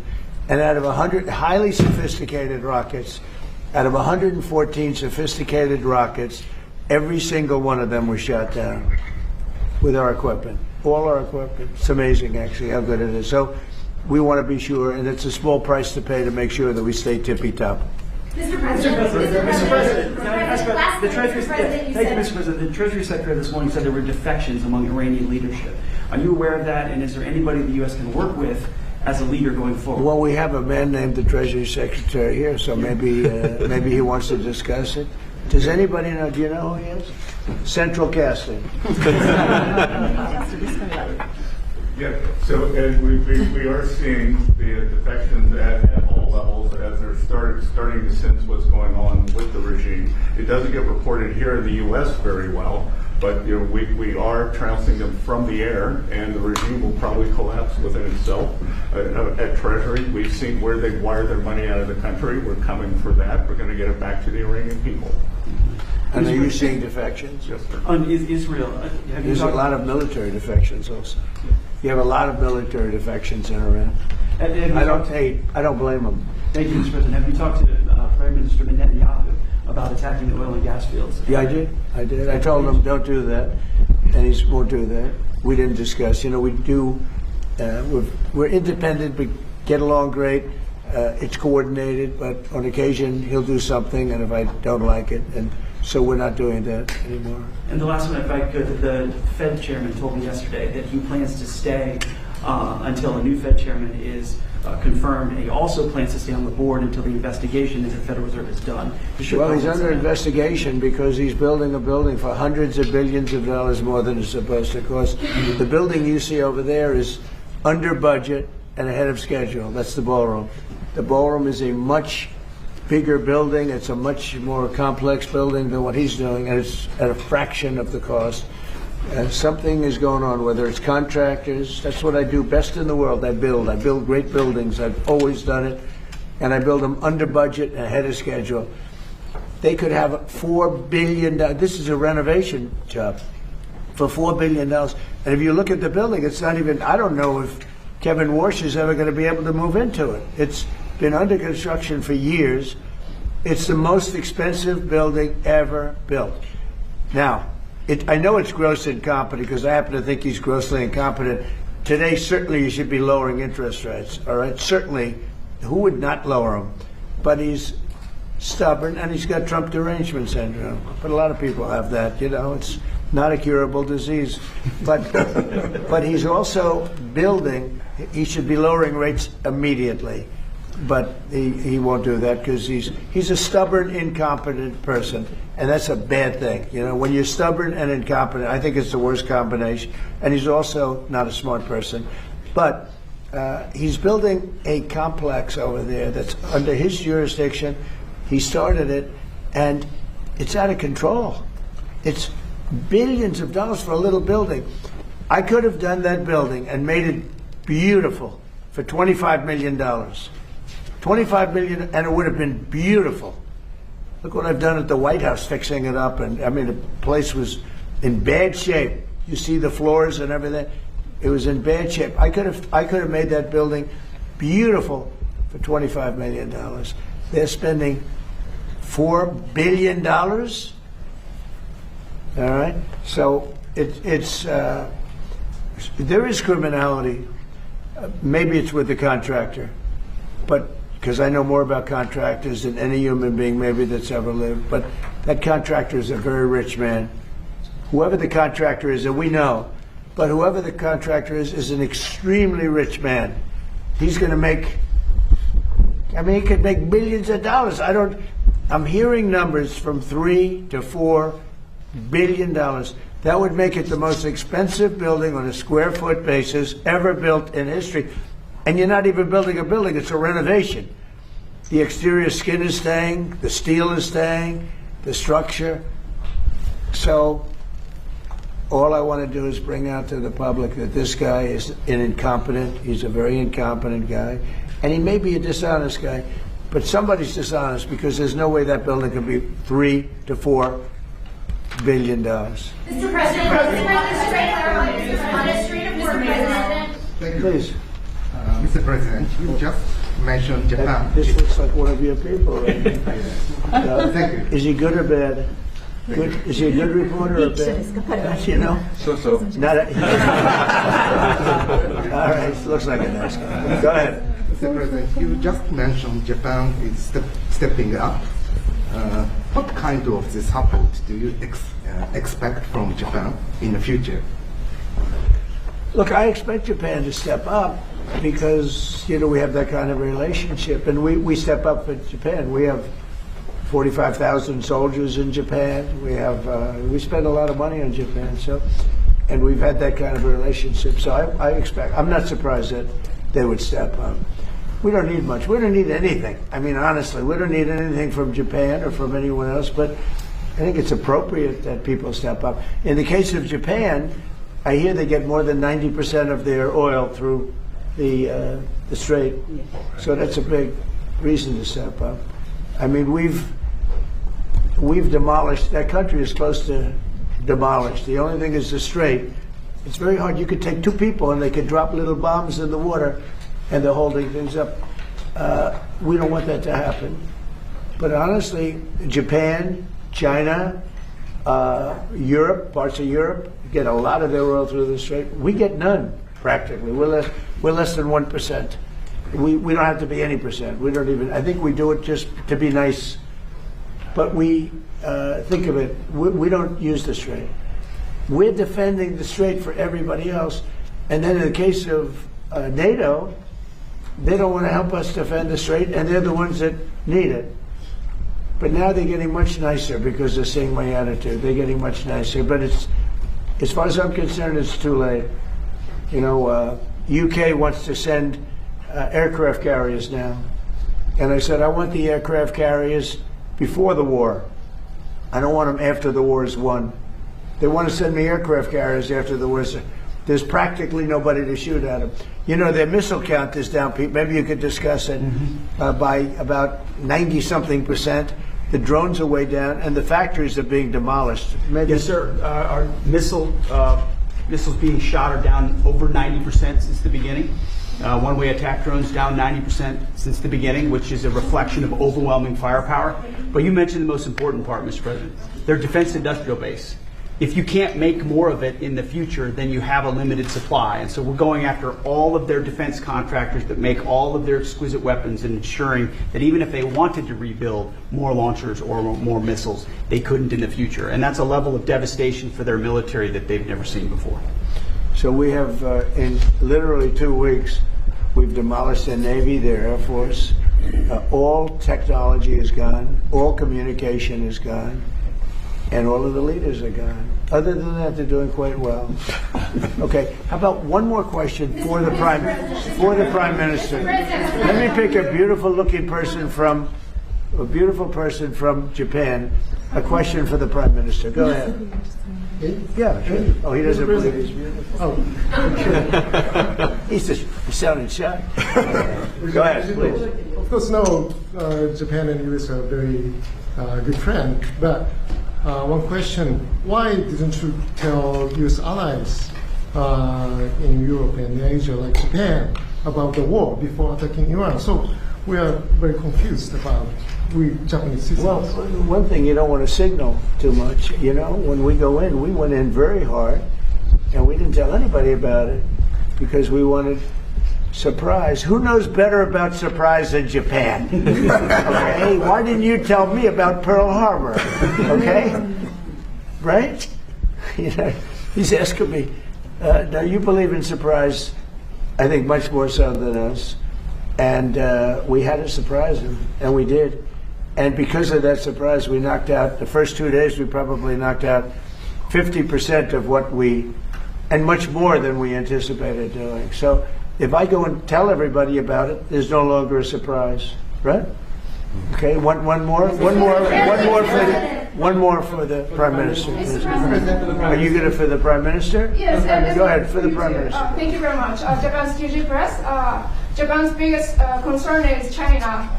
Now they are giving us export control and very harsh terms to criticize us. So will you plan to bring out relationship between Japan and China while you are there?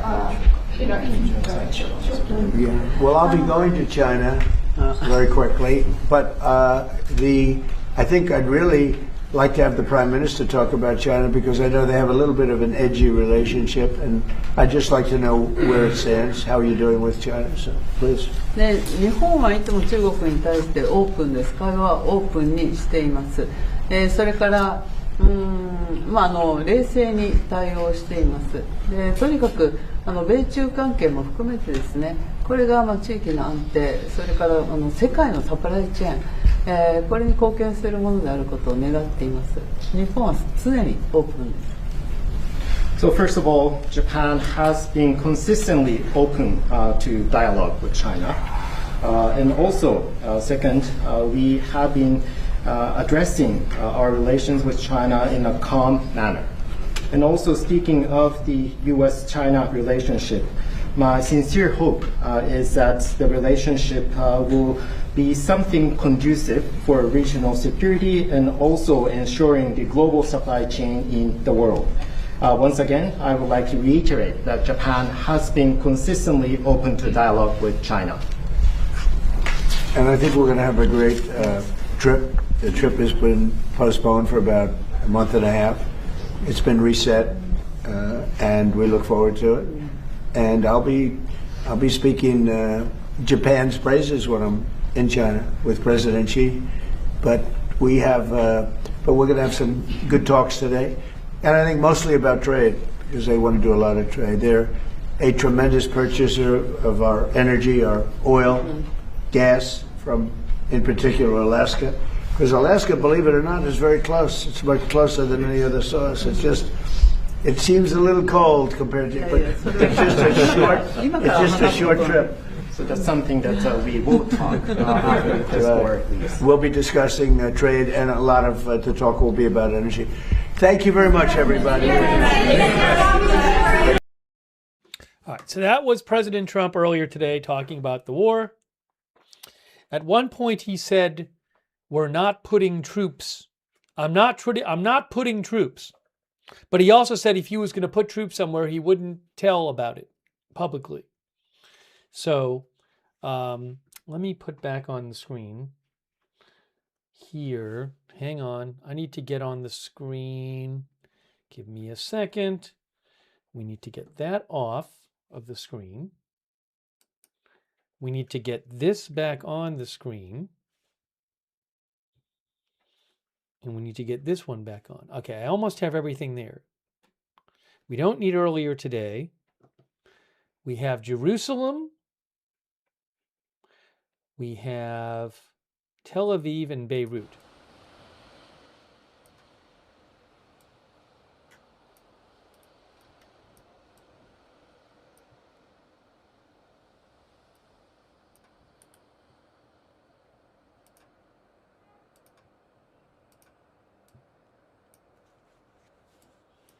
We have Tel Aviv. Oh, that should be a bit brighter.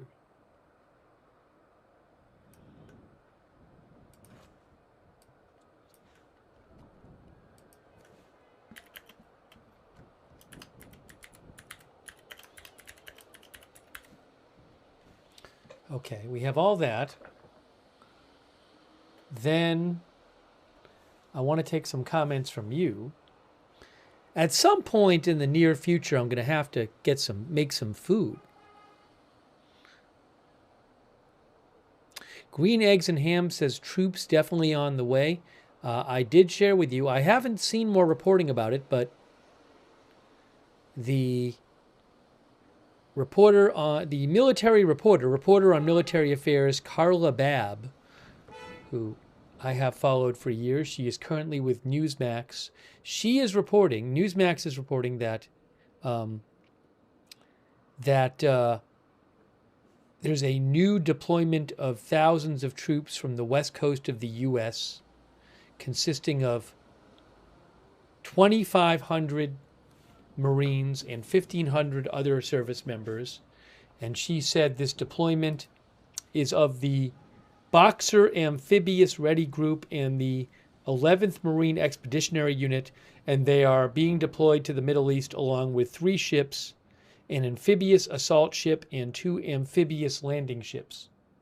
And that is a different group of several thousand soldiers than the one that's already on the way from, I believe it's from the Asian region, from Japan, I think around Japan. So I haven't seen any other report on that today, but that's what Carla Babb is reporting. So I'll let you know if I hear more on that.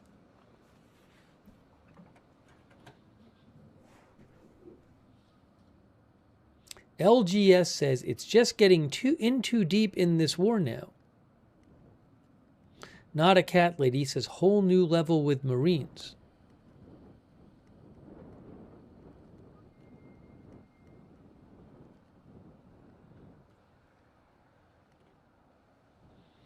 By the way, thanks to E1991M for your support. Thank you. Inhalation Aerosol, thanks for being a member, and thanks for your support. And Lidwine Elizabeth.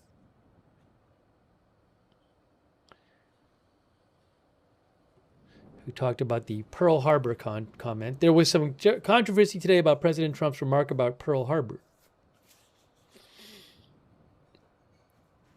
with the Japanese Prime Minister, which I know a bunch of you were talking about in the chat.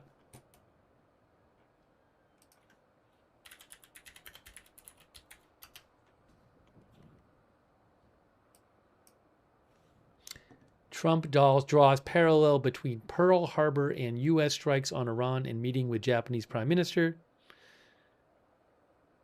He said, "We wanted surprise.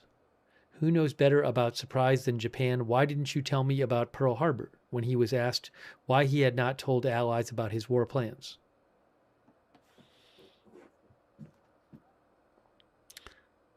Thanks, the Ottawa guy, and Tim94. Also, thanks so much to Naomi Russo on Twitch.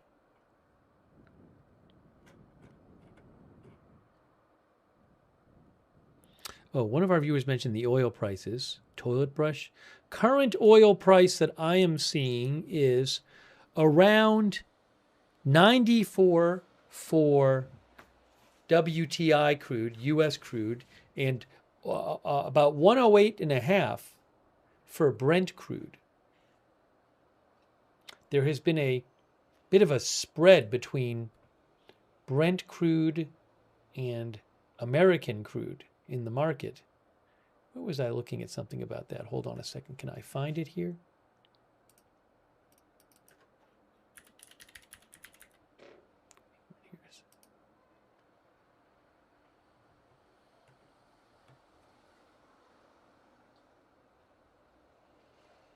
Bloomberg said that that U.S. efforts to tame prices have widened the discount of U.S. WTI oil to Brent oil. They say it's an unusual situation where Brent is set for a weekly gain of about 5%, while WTI is on a path to a similar sized drop.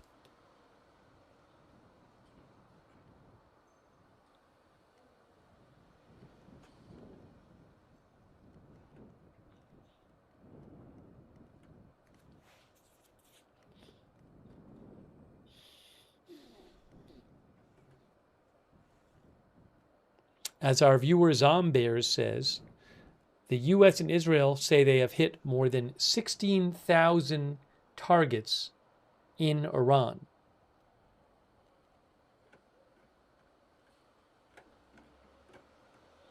Our viewer says we aren't seeing everything.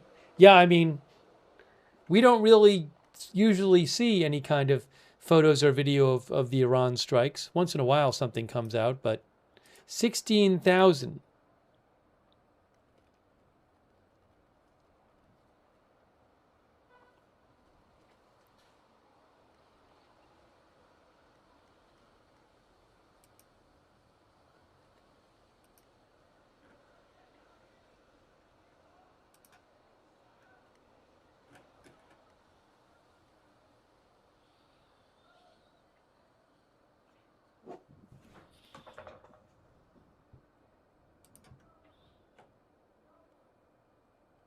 Yesterday and last night and last night during our stream and then after our stream in the hours after was quite a lot happening.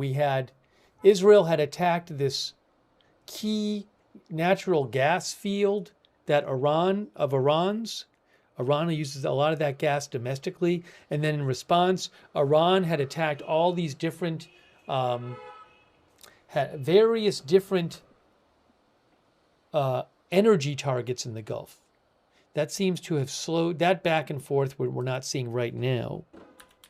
Will we keep seeing more of it? I don't know.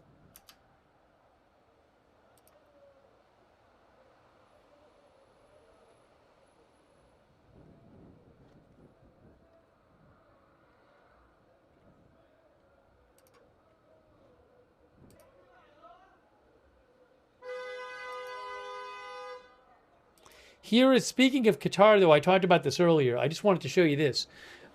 So Iran attacked this, I believe it's the main liquid natural gas facility in Qatar. The Ras Laffan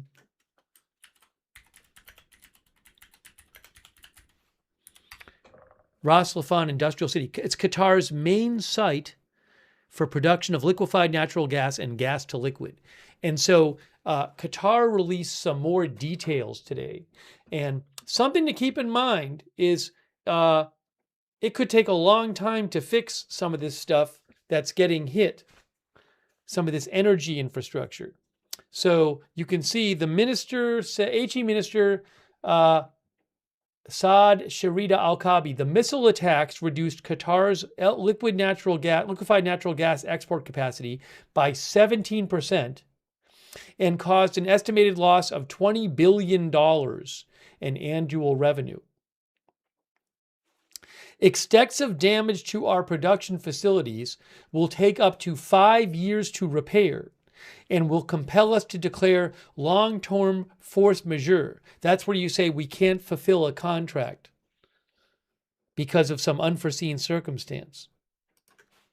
Qatar Energy expects the damage to its Ras Laffan industrial city caused by missile strikes, which occurred yesterday and in the early hours of today, to cost about $20 billion a year in lost revenue and take up to 5 years to repair, impacting LNG supply to markets in Europe and Asia.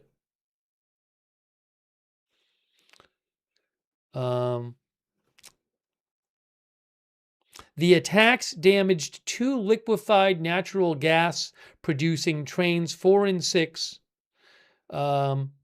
representing approximately 17% of Qatar's exports.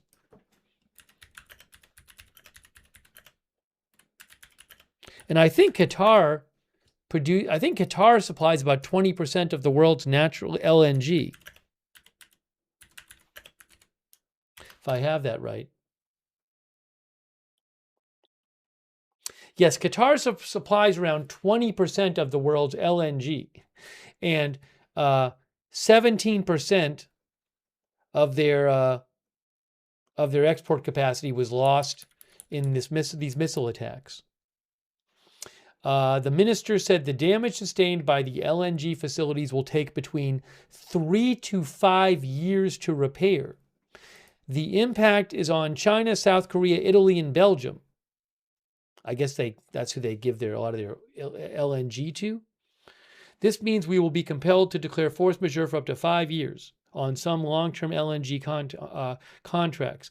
The attacks also targeted the Pearl GTL gas-to-liquids facility, a production sharing agreement operated by Shell that converts natural gas into high-quality, cleaner burning drop-in fuels and produces base oils used to make premium engine oils and lubricants and paraffins and waxes. The damage caused to one of 2 trains at Pearl GTL is being assessed and is expected to be offline for a minimum of 1 year.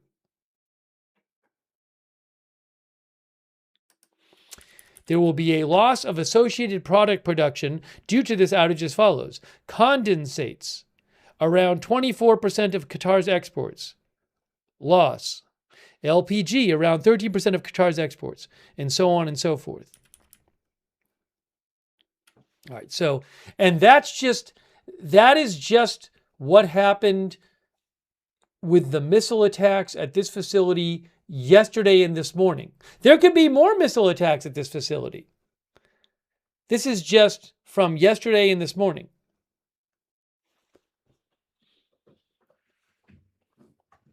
So you can see right there, that's going to have impacts, economic impacts for years. But you can also see if there's more of these, if there's more of this energy infrastructure warfare, the kind of damage it can do and the kind of long-term impacts it can have. Yes, as Austin said, Austin Batman said, Iran attacked it twice, roughly 12 hours apart.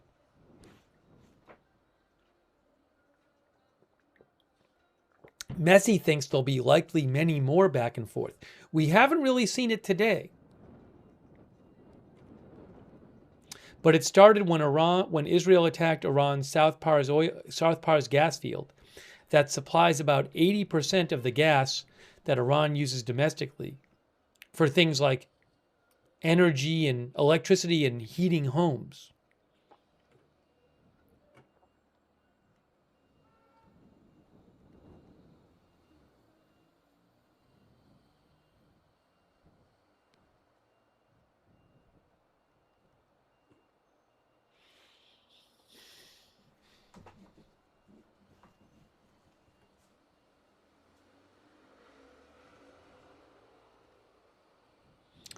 No Drum Q says you have to cause impact in order to succeed.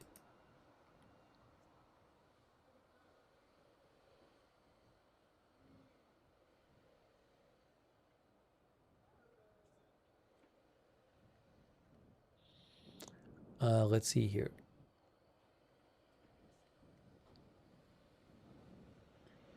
Sherry Sophia says, I firmly believe there are no winners in war. Everyone loses something in war.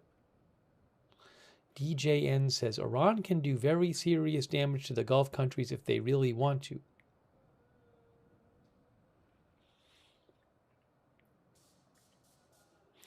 Action Potential says, I'm really sick of all this lack of war or war from the peace, no war president. Our viewer Kepsibach says Iran regime change is only way to fix this now.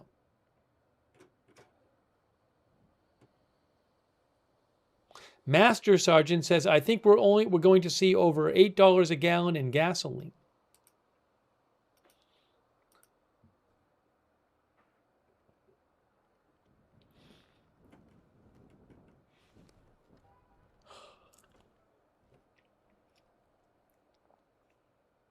Happy Boy Doggo says all energy bills are about to spike hard.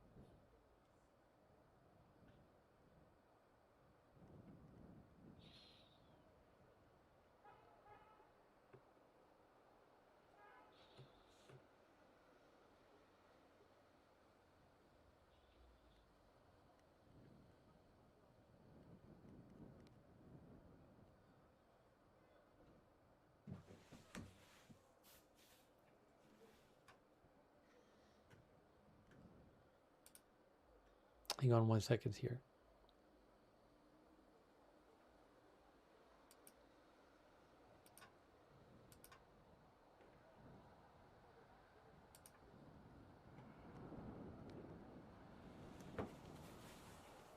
Our viewer Thomas MacArthur says, Marines may be a ruse to get everyone looking the wrong way. The coast and oil might not be the target. Thomas says, watch the 173 Airborne out of Italy and Ranger Battalion.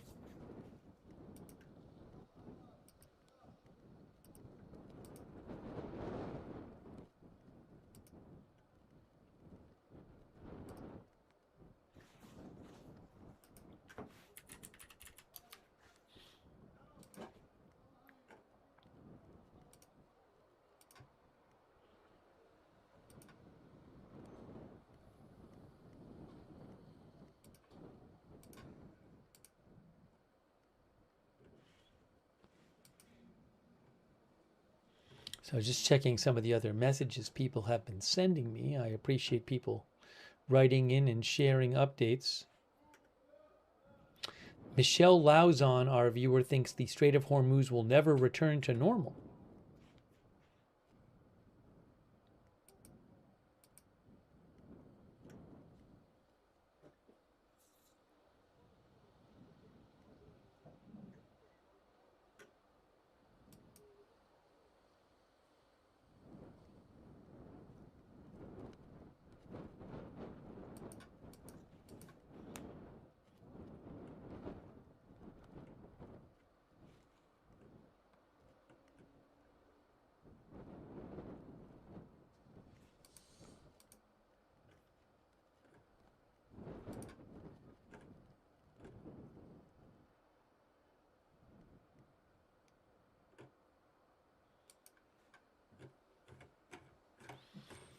Maybe what I will do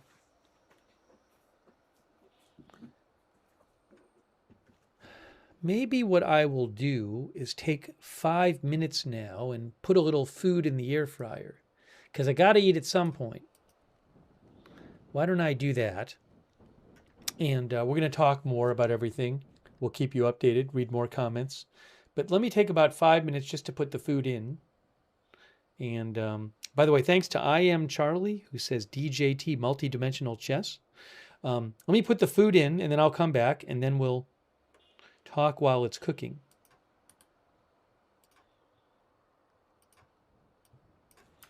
Steve will be back in around 5 minutes.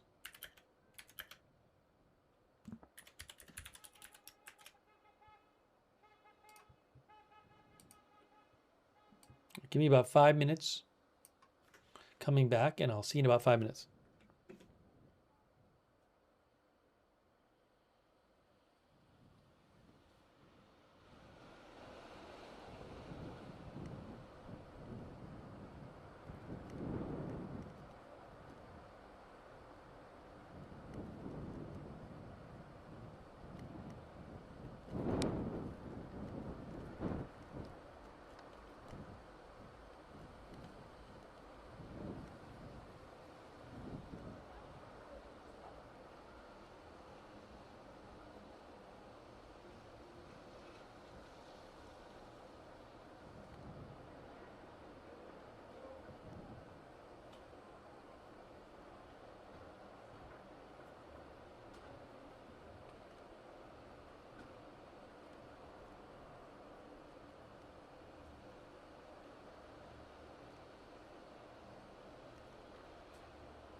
Hey, thanks for your patience. All right, I am making the food. The food is cooking.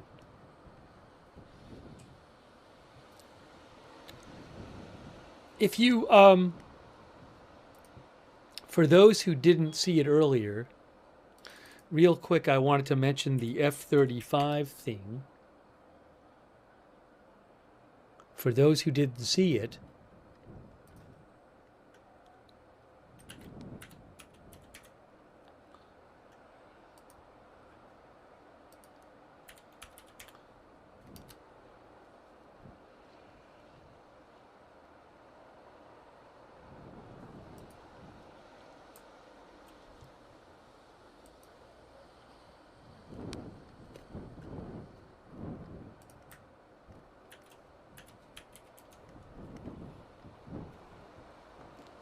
F-35 jet is forced to make an emergency landing, U.S. military says. So loud, sorry. You can see AP says one of America's most advanced fighter jets made an emergency landing after flying a combat mission over Iran, U.S. Central Command says. The jet landed safely and the pilot was in stable condition, said CENTCOM. CNN first reported on the incident and said the jet was believed to be hit by Iranian fire. Iran State TV, quoting a Revolutionary Guard statement, said its air defense system badly damaged an F-35. The military would not comment on that report and said the incident is under investigation. The stubby-nosed aircraft with stealth coatings cost up to $77 million apiece in 2023. Oh, no, we talked about this earlier. I'm just letting people know who hadn't heard. We don't have everybody watching our whole stream, so I like to mention things a couple times. As we mentioned before, Iran posted a video that they said is of this, but I've seen some doubts online as to whether that's actually a legit video. The Supreme Leader, the former Supreme Leader's account posted it. He is no longer alive. He was killed by Israel and the U.S., but his account is still posting.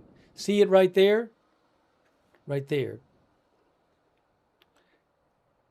That's the clip they posted. Again, I don't know if that's legit. I've seen doubts raised about it. But I can't tell you.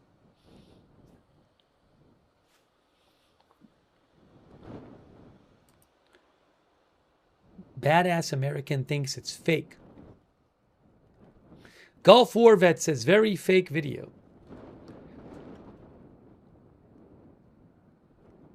Yeah, whoever has control of the account is posting from it.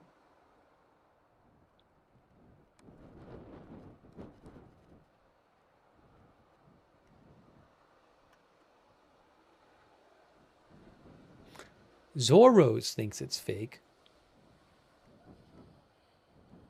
Hey, I need give me about 15 seconds. Hang on.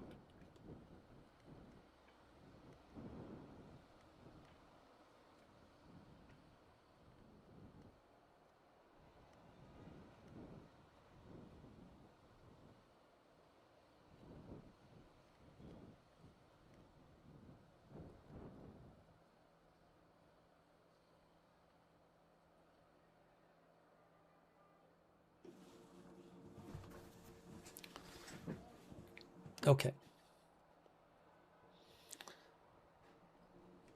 Oh, also I wanted to mention Donna Simmons sent me a message about Bagram Airfield. And she says Trump has mentioned he would have kept it. It has been attacked by Pakistan recently.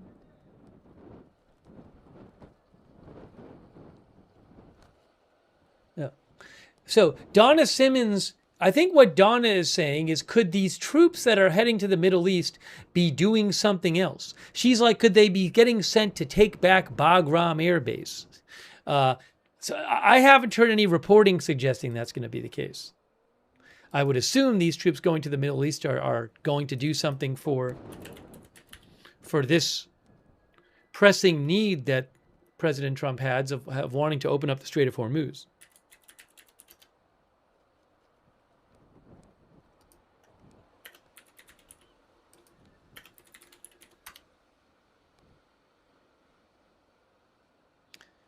President Trump did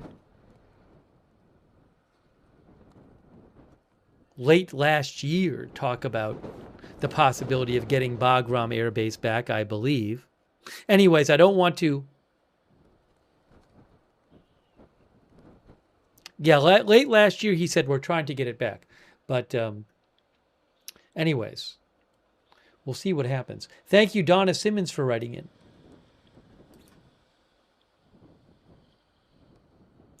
Dan Lampkin, our viewer, thinks the U.S. troops will be landed on Karg Island in the hopes that Iran won't bomb their own infrastructure.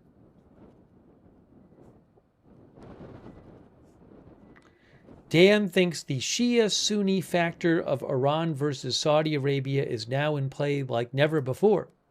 Thank you, Dan, for writing in.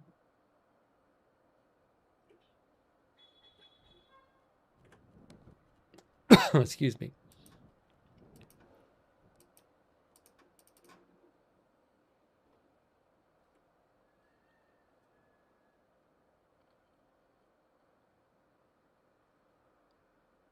Rich, our viewer, says, I don't think they'll take Karg.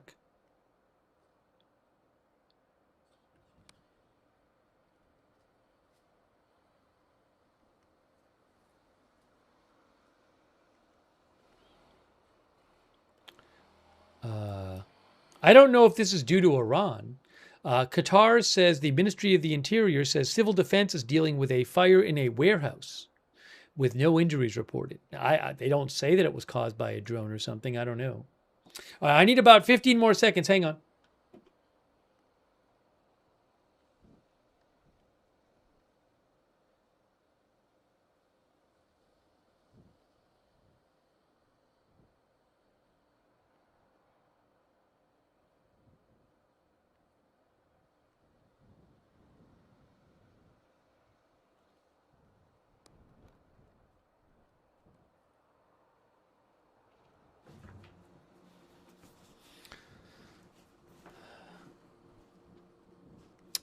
Hey, thanks so much to is it Teppy?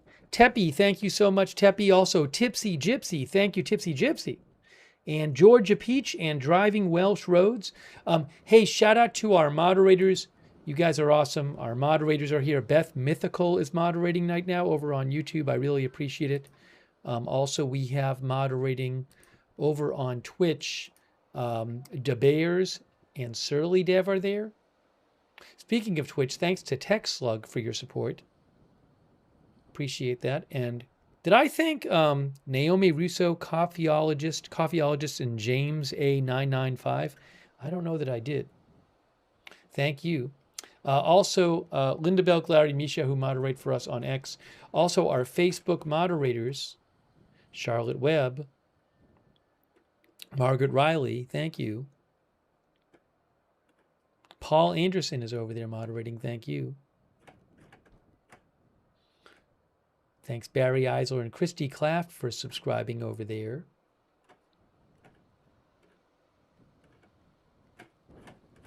And our others, Diane Allworth and our other subscribers. Quick shout out to our Twitch subscribers. Thanks for subscribing on Twitch, Wall Street and Shaggy. Thank you. Mr. Bigley Uncredible. Strong One. Tech Slug, CC, Gina Pina, My Mind Spray, thank you for subscribing. Tuna, DeBears, thank you. The King of Wit, Justin D. Winters, and all of our other Twitch subscribers, thank you. Well, I'm looking, I got President Trump's weekend schedule. Let's see. It says Friday, tomorrow, at 10:30 a.m., he participates in the Commander-in-Chief Trophy presentation. I'm not sure what that is. He's going to Florida tomorrow. He'll spend the weekend in Florida. I don't see any public events scheduled for him this weekend. Then on Monday, he's participating in Memphis in the Memphis Safe Task Force Roundtable. Oh, on Monday, he's going from Florida to Memphis.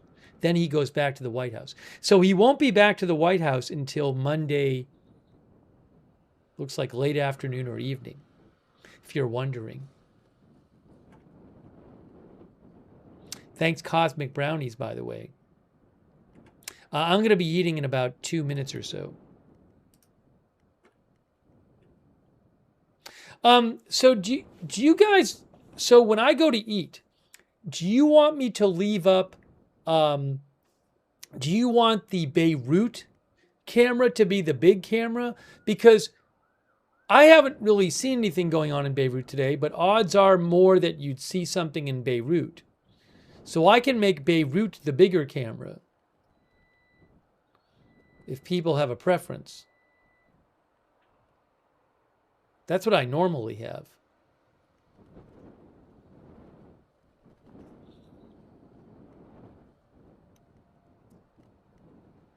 Well, I don't have Iran cams. A couple people say Beirut.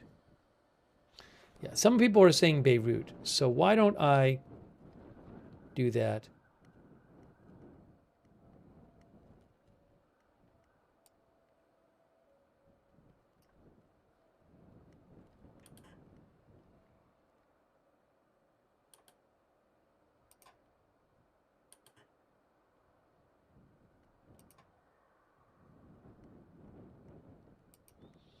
So that's Beirut, but then we can put above it Jerusalem and Tel Aviv.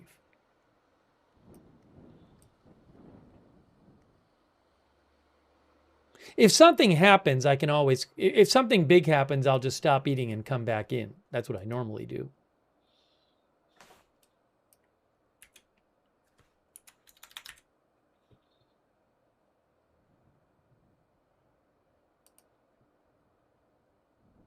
So we have Beirut, Jerusalem, and Tel Aviv.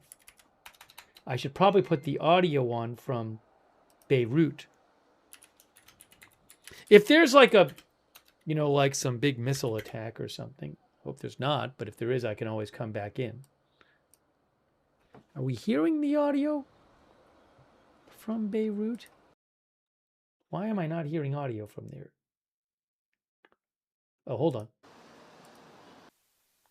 Oh, wait, something happened with the Beirut cam switched to like a space cam. All right, I'm sorry. Do you know, I think the Beirut cam was frozen for a few minutes.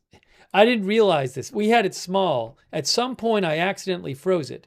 Oh, you know what happened is they switched the camera. So I got to get the current one now. That's a NASA camera right there. All right, hold on. We'll fix this. When they switch, what happened is it wasn't me that froze it. When they switched the, well, I think maybe I did freeze it. I don't even know. Accidentally. All right, hold on. I'm sorry if I'm sorry about the frozen Beirut cam. The other two cams are playing live. The Beirut cam I'm going to have for you right now. Sometimes these things happen.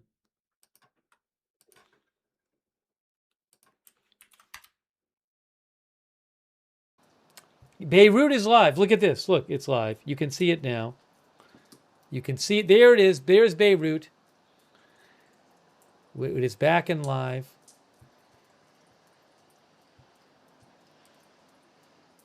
So what I'll do is I'll say,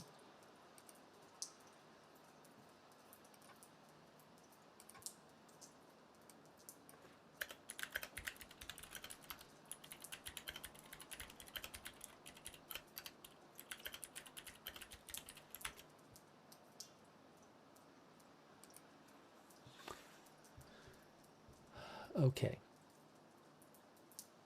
I'm just checking for other updates. All right. So why don't we do this? Let me go eat because I have to eat. When I come back, we will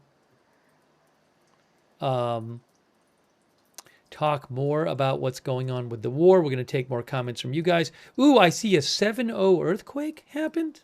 Where did this happen? 7.0. Now it's a 6.6. They say 6.6 now. Off the coast of South America. Down here. Drake Passage.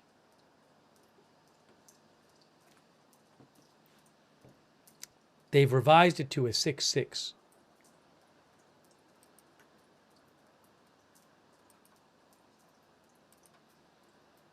Six now.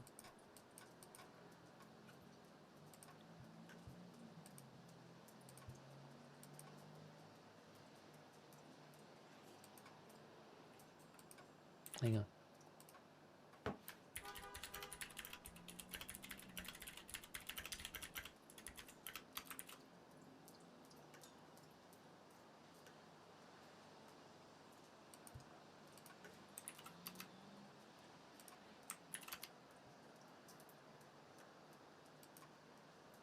Yes, that's what it says.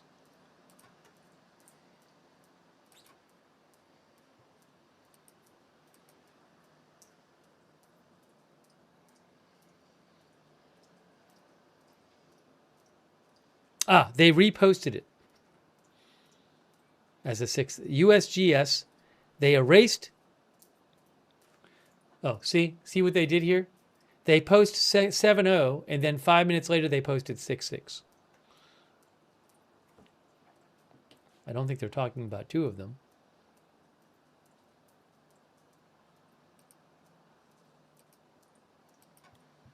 I gotta eat. Let me double check though.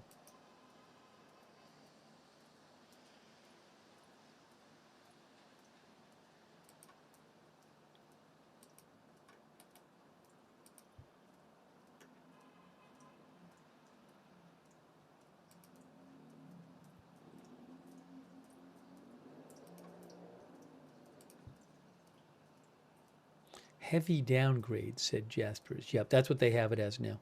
All right, anyways. Let me go eat. I'm going to leave, again, I'll leave the cameras on. I am keeping an eye on everything. And more coverage coming up. All right, so let me eat. I'm eating, and I'll see you guys in a few minutes. I'm assuming now I could, if you want to, I could like put on the press conference from this morning and play it. I'm assuming you guys would rather not have me put that on.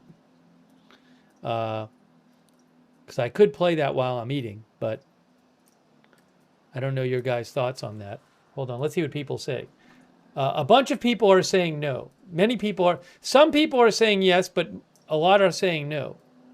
Yeah, a lot of people are saying no. All right, the people have voted. All right, I'll be back shortly, right after I eat.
Thank you, everybody, for your patience. I appreciate it. For like the last... Oh, hold on. I'm hearing two of me. Give me one moment.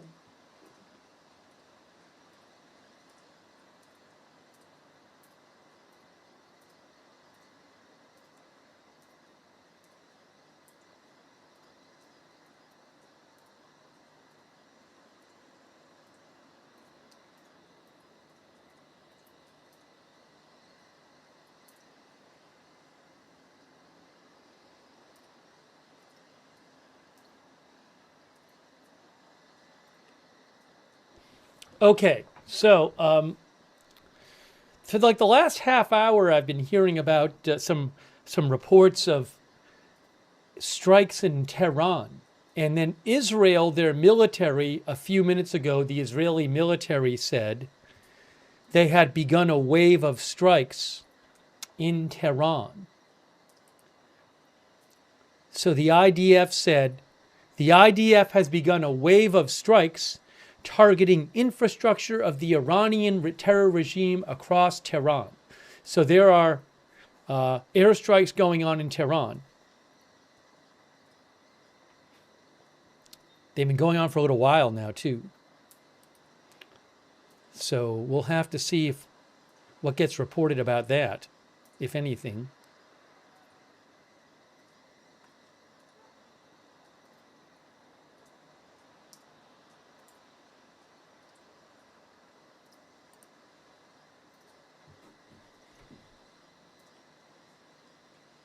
I can't say anything about specific targets that have been hit in Iran. So, you know, obviously it would be a big deal if Israel hit any more key Iranian energy infrastructure.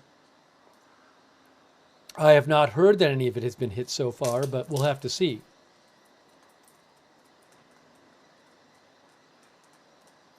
But again, and just 3 minutes ago, Al Jazeera 3 minutes ago says, air defenses activated northeast of Tehran.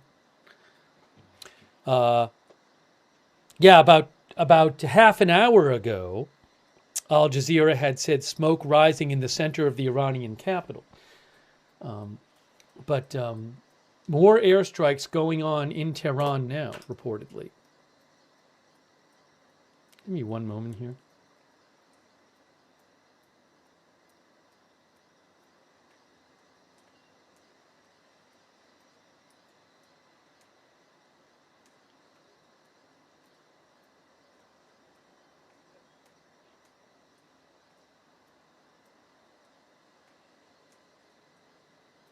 It's possible, is Al Jazeera showing? They have cameras in Iran sometimes.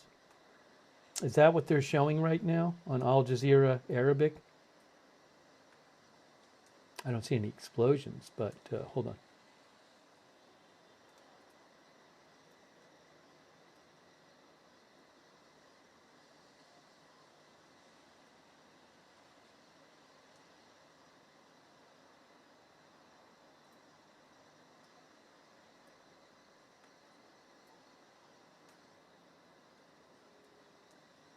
They are.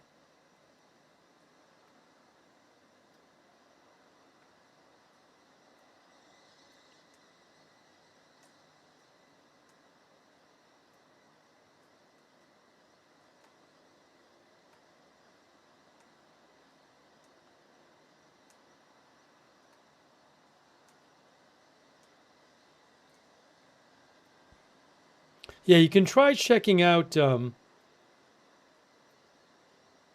Al Jazeera Arabic on YouTube. But I'm not really seeing anything going on in that shot they have. I think they're showing Tehran. But again, airstrikes reported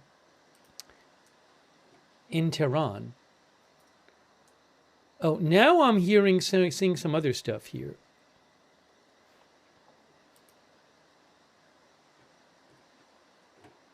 Give me a moment.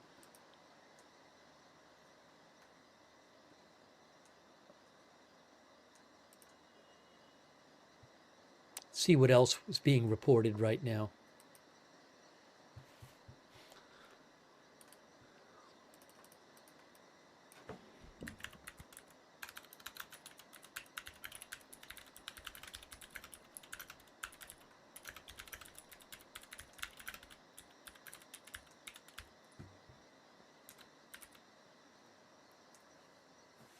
turn this sound down a little bit.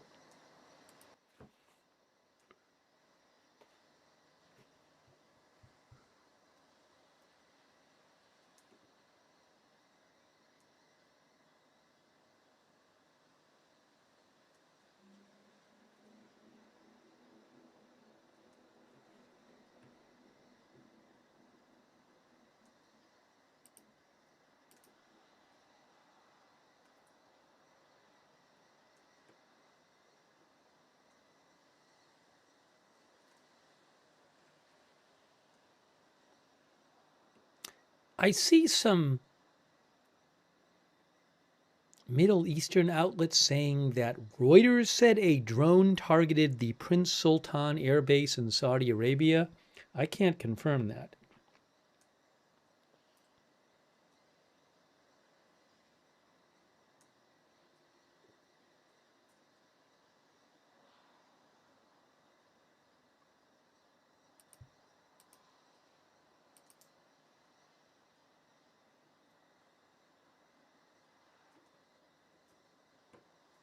Then we'll have to see also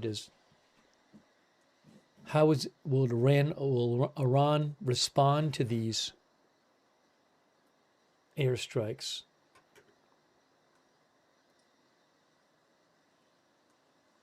Hey, thanks to Matthew Bradford. I appreciate that, Matthew Bradford. Thank you. Also, thanks to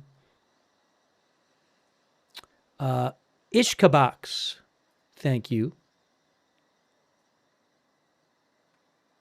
Says, I read comments on X saying Tel Aviv has been decimated. The video of Tel Aviv you have here doesn't reflect that. X is funny. Thanks also, Stephen Bryanez, for your support. Really appreciate it, Stephen Bryanez. Vinny Singh, thank you.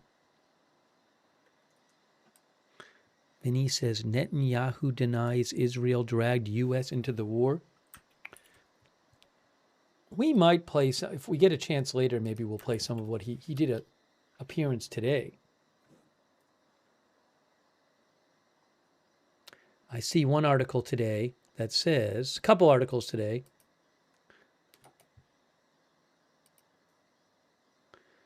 that Netanyahu rejected claims today he misled President Trump into a war.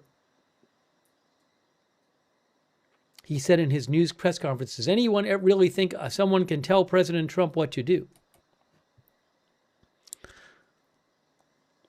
Thanks, Vinny. Hang on here. Thanks, Mumed2 for subscribing on Twitch as well. Thanks, Rain25 for subscribing on Twitch. Hornblower Hubert, Hornblower Hubert, thanks for subscribing on Twitch. Thanks also Tech Slug on Twitch. Let's see if we can get any more updates about what's going on.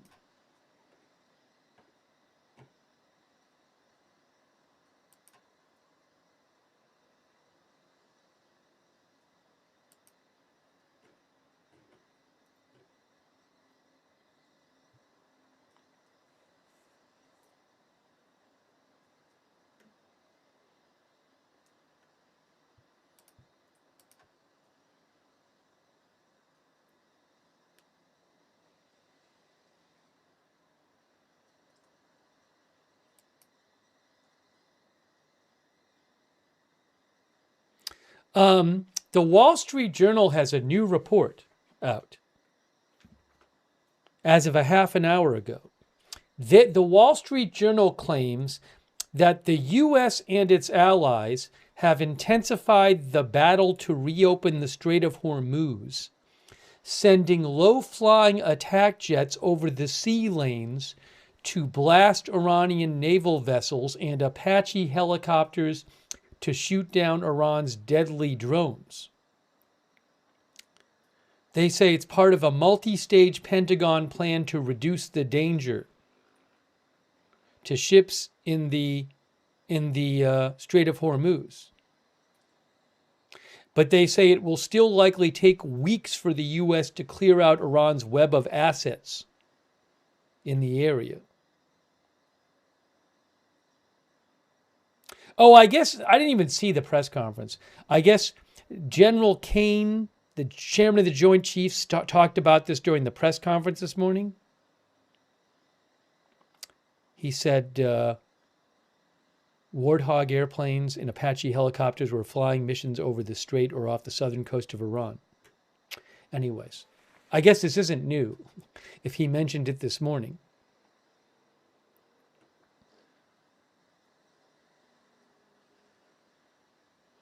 It's weird. The headline in the Wall Street Journal is U.S. warplanes and helicopters kick off battle to reopen Hormuz.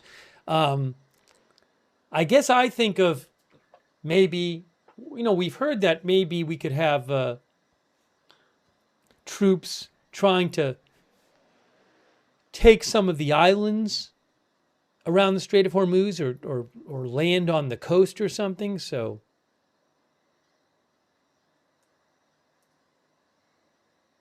that's kind of the battle I've had in mind.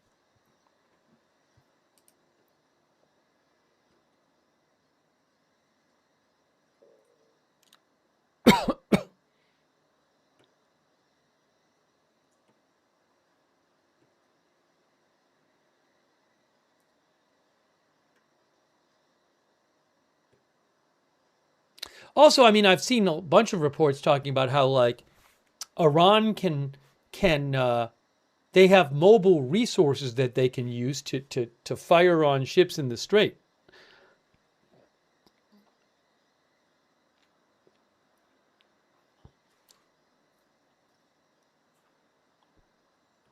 So that it didn't sound like something where the U.S. was going to be able to just open it up with helicopters and planes. I don't know. Anyways.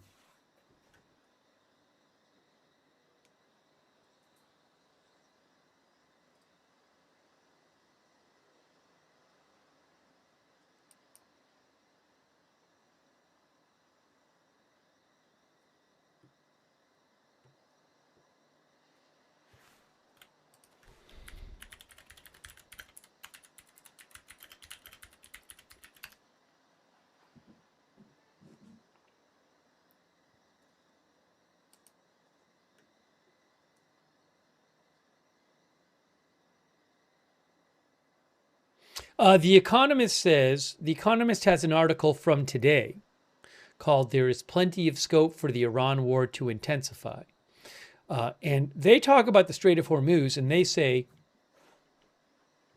the Strait of Hormuz is not literally closed. Iran's surface fleet was never that formidable to begin with, and much of it is now at the bottom of the sea. Instead, the regime has imposed a de facto blockade through a mix of threats and sporadic missile and drone attacks on commercial vessels. Shipping firms understandably have little tolerance for that sort of risk. America will struggle to reassure them. In truth, it would be hard for any navy to secure the strait, says The Economist. Its geography is forbidding. It is just 34 miles wide at its narrowest point and flanked by mountains on both sides. Even beyond this choke point, the seas either side of it are within easy range of Iranian drones and missiles. Escort ships would have mere seconds to react to an attack. Sending troops to secure the coastline is a non-starter given the size of the force required. Iran could also just keep shooting from inland. So, I mean, that's an assessment which would suggest that you're not going to be able to open it up with just helicopters and planes flying over it. One of our viewers said, Truths, WSYF says, some of it is probably mined the strait. There was reporting, last week that some mines had been put into the strait? I don't really know I haven't heard much more about that.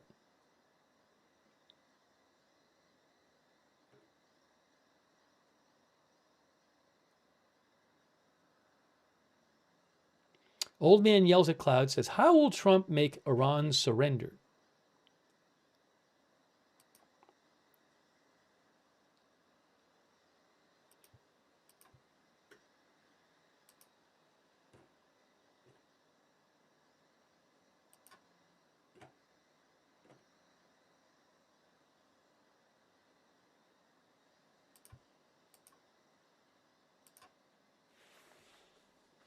Blue Boy Blubbering says America can take it.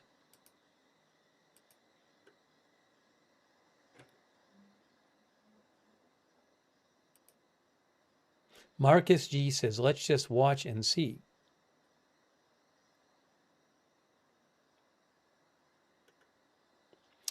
Shin, who I follow for reporting about Iran, believes that the Parchin Iranian military complex might have just been hit by some strikes. That's in Iran. Again, Israel says it is carrying out a wave of strikes in Iran, in Tehran.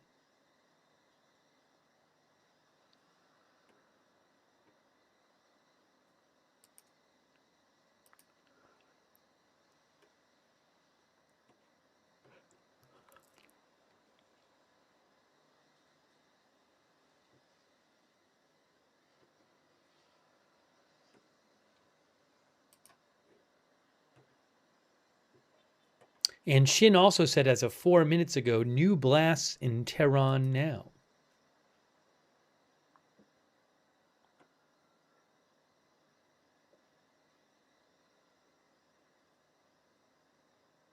Sky says it's a very bad idea to try to take Hormuz with 10,000 troops, you mean? You're talking about the new troops being sent, reportedly?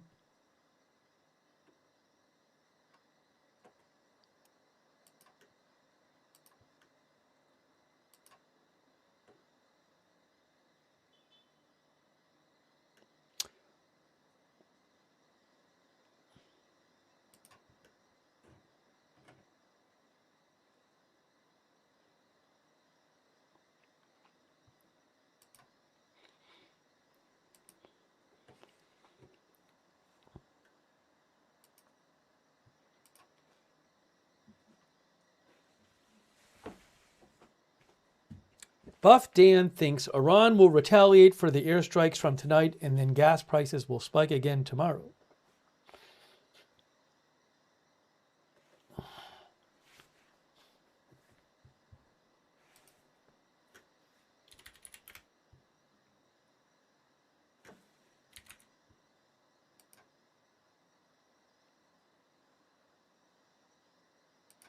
Current oil price I am seeing is WTI is down to about 93. That's American crude.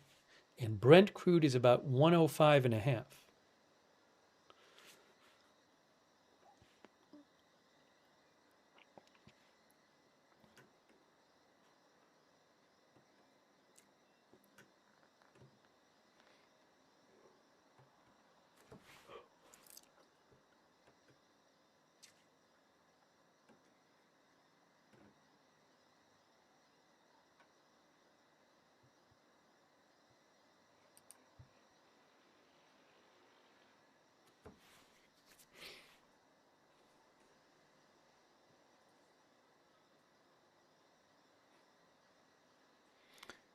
We haven't, before a few minutes ago, I've been hearing periodically of strikes today, but it's been a lot less active today than some days, than yesterday. Although, there were several, when we came on the air, there were a number of missile alerts in Israel, but not that many missiles were fired.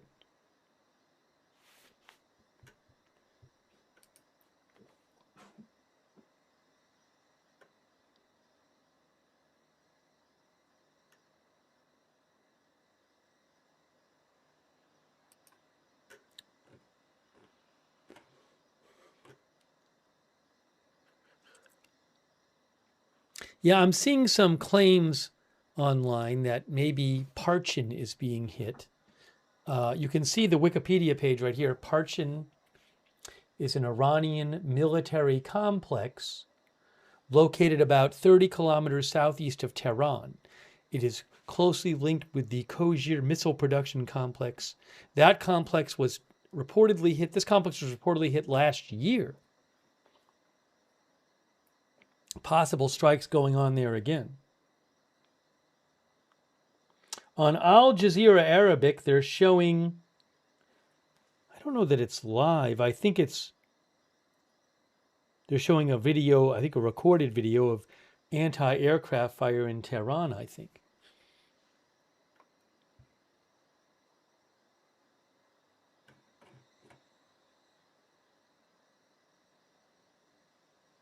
Chill Zone says Parchin has been hit.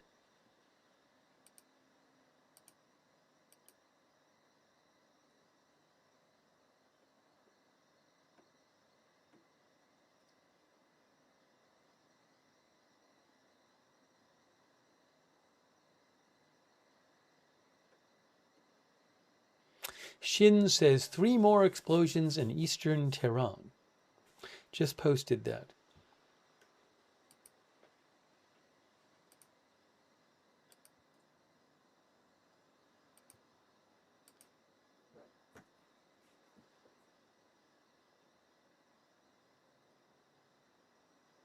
Oh, hold on a second here. Give me a moment. Give me a moment.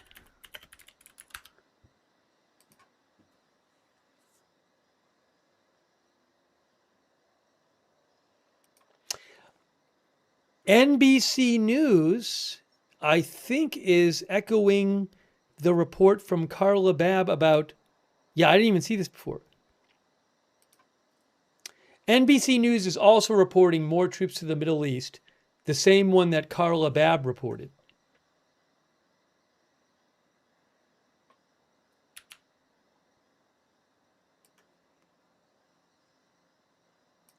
NBC News is echoing they say, NBC News, that the 11th Marine Expeditionary Unit, made up of at least 2,200 Marines, is expected to deploy to the Middle East from San Diego in the coming days.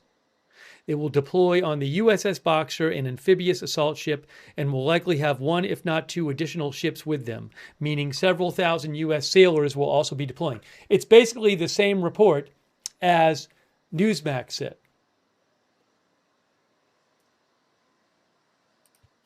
I didn't see that before, that they had posted that.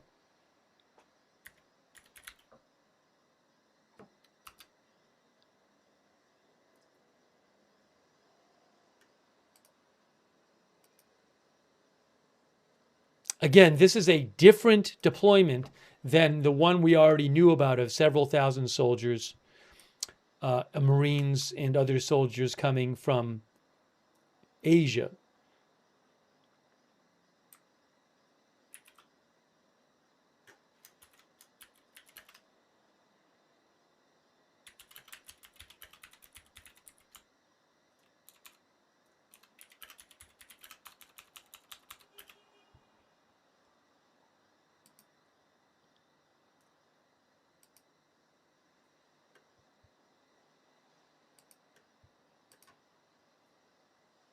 Hang on a moment.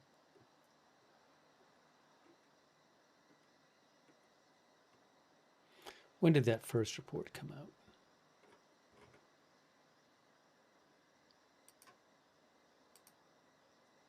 Yes. I think Newsmax had it before. Yeah.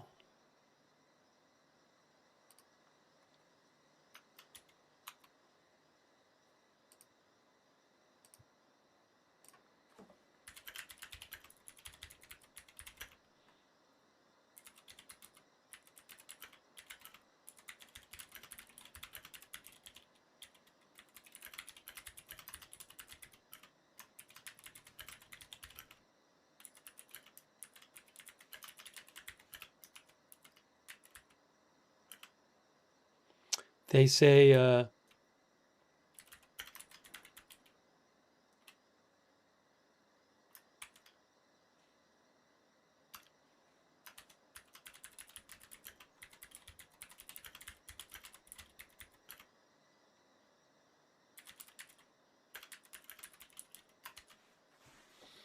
so NBC is also reporting thousands of troops being deployed to the Middle East from the West Coast, San Diego. Newsmax reported this story today as well.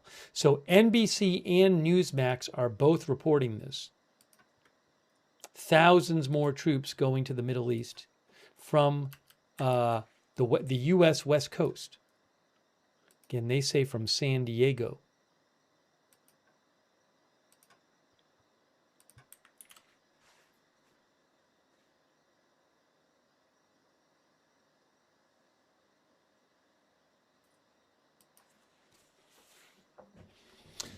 So just to repeat, the NBC report is similar to the Newsmax report. It says the 11th Marine Expeditionary Unit, which has 2,200 Marines at least, is going to deploy from San Diego. They're going to be on the 11th. This unit will deploy on the USS Boxer, an amphibious assault ship, and they will have one or two additional ships with them, which means there will be several thousand U.S. sailors.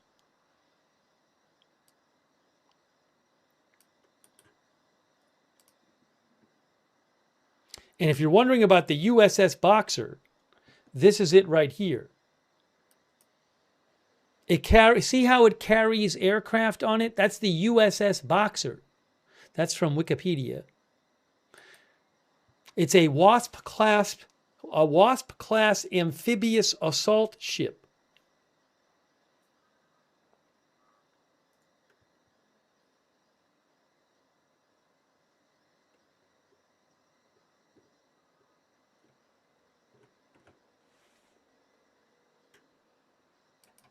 An amphibious assault ship is a type of amphibious warfare ship designed for spearheading amphibious incursions of Marines into enemy territories during an armed conflict, via launching either naval landings or air assaults, and also by providing shipborne close air support and logistics for landed friendly forces. So what are they going to do with this?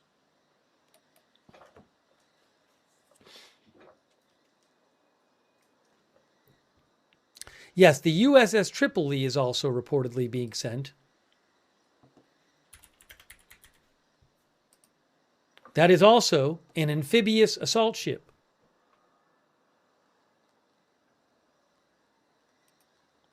So, what is the U.S. going to do with these amphibious assault ships and thousands of Marines?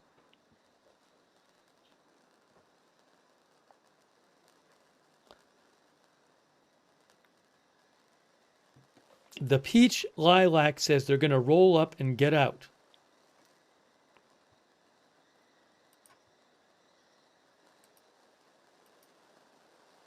BSH Blue says Trump said no troops on the ground.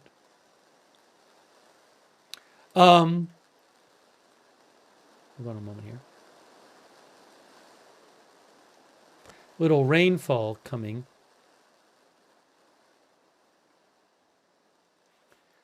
What is this here? What is this? Hold on for a moment.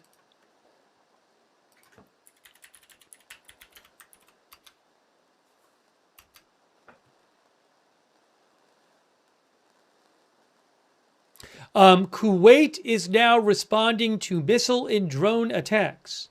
The government of Kuwait just put out, the Ministry of Defense, that they are responding to missile and drone attacks in Kuwait. Oh, here it is right here. The Kuwait air defenses are currently confronting hostile missile and drone attacks. So that's going on. Again. Missile and drone attacks in Kuwait. Maybe Iran responded to the attacks in Tehran.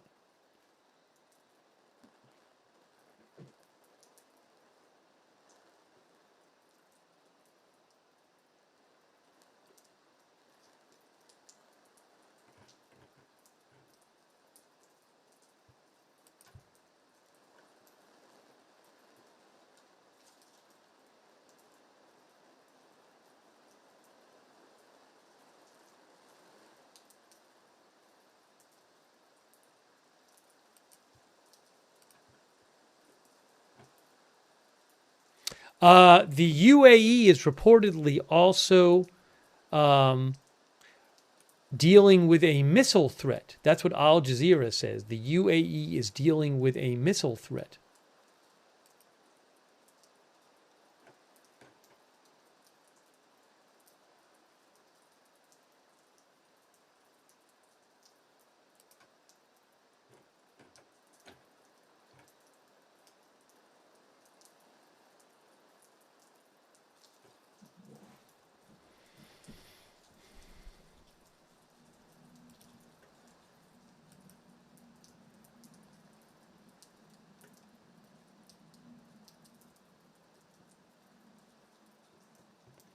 Report of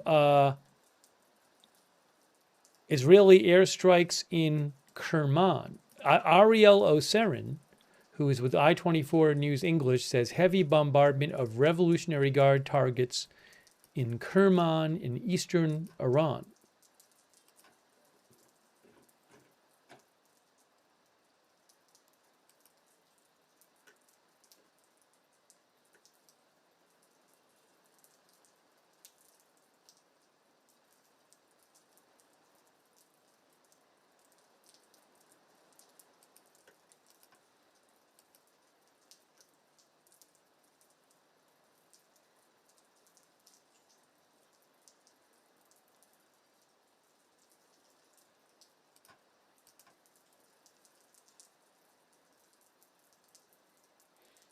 Oh, you know, there was an interesting post today from Sal Mercogliano.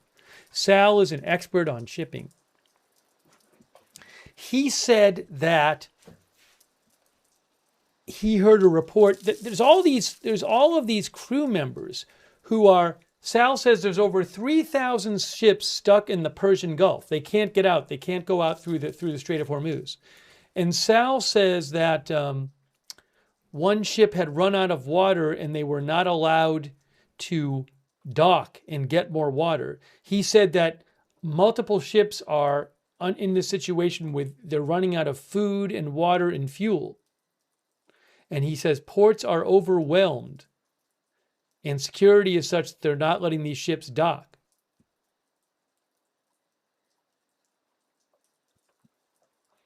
So he posted that again a few hours ago.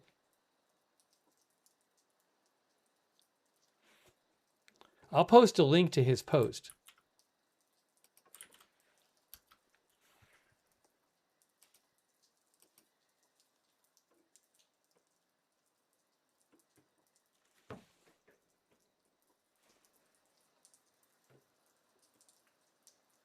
Twitcher says, what an absolute mess.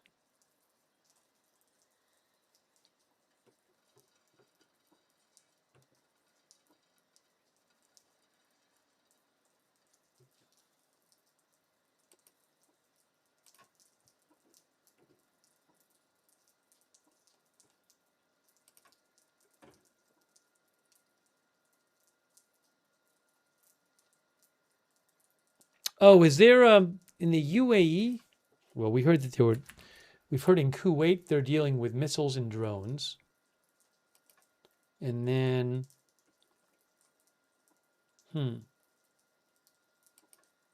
seeing some reports of possibly Iranian attacks in the UAE they're dealing with there, but I'm not positive.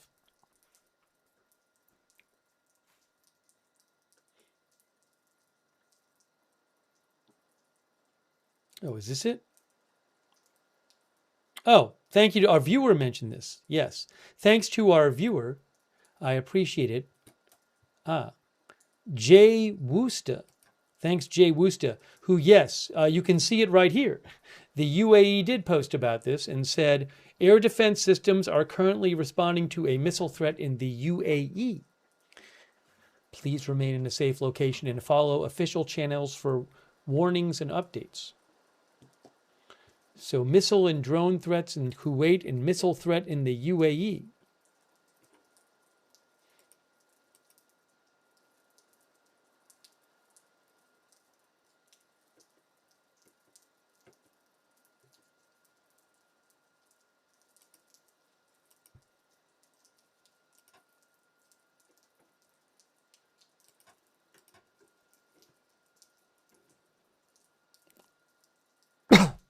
I'm seeing a report of some explosions in Dubai, maybe interceptions, maybe missile interceptions. I have to wait and see what we hear.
So again, Israel carrying out strikes in Tehran, and Iran appears to be responding with launches at places like Kuwait and the UAE.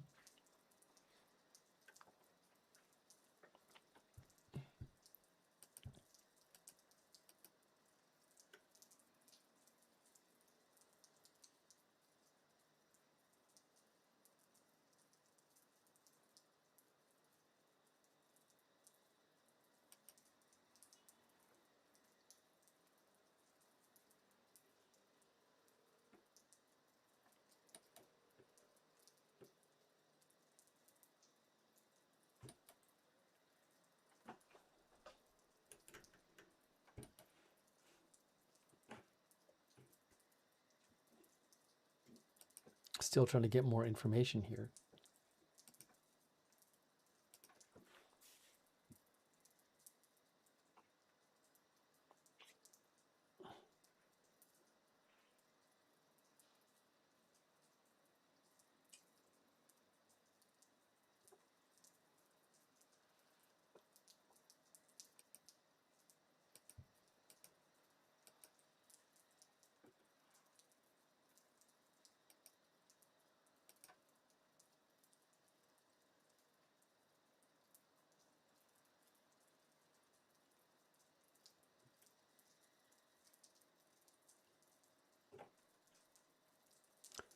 I appreciate everybody being with us here for our broadcast, bringing you the latest updates. It is about 4 a.m. Israel time, about 5:30 Iran time. For about, 45 minutes, an hour now, there have been reports of new strikes in Iran. Israel says it's carrying out a new wave of strikes in Iran.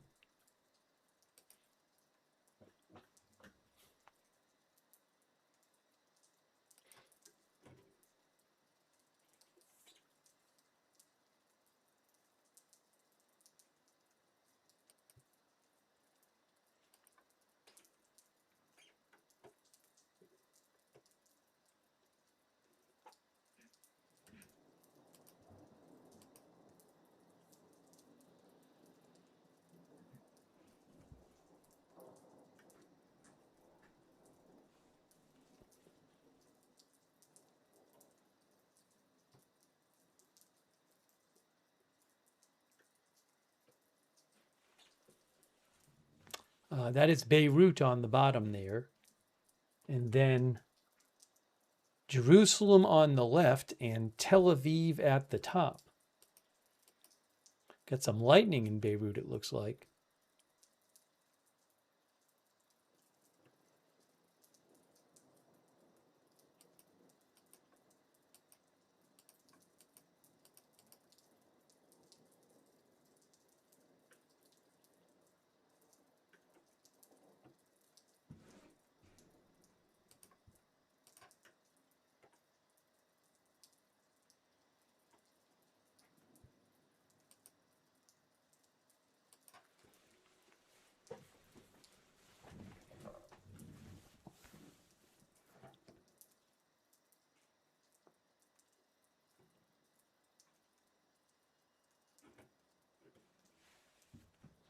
How often does it rain in Beirut? It's been raining a bunch lately. I don't know how much it rains there in general.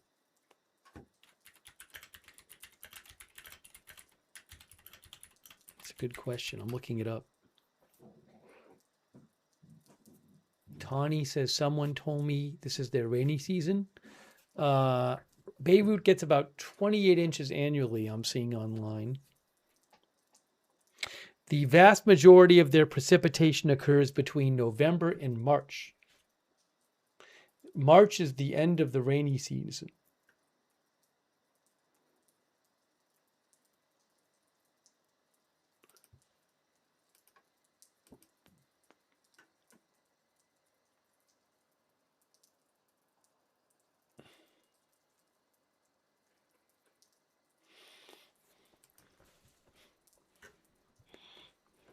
I don't have any Kuwait cams, no. Thanks, Acadius. I do not have any Kuwait cams. Thanks also Bent Fork and Constanza Vida, our members.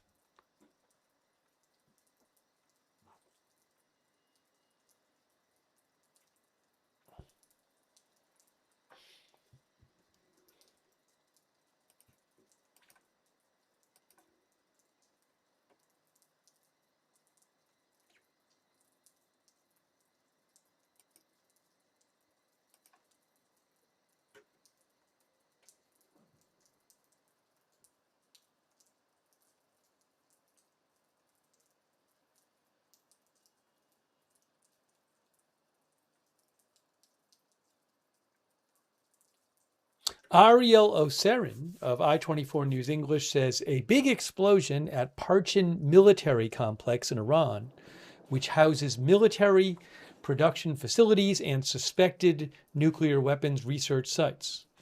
Reports of explosions there in the last hour or so.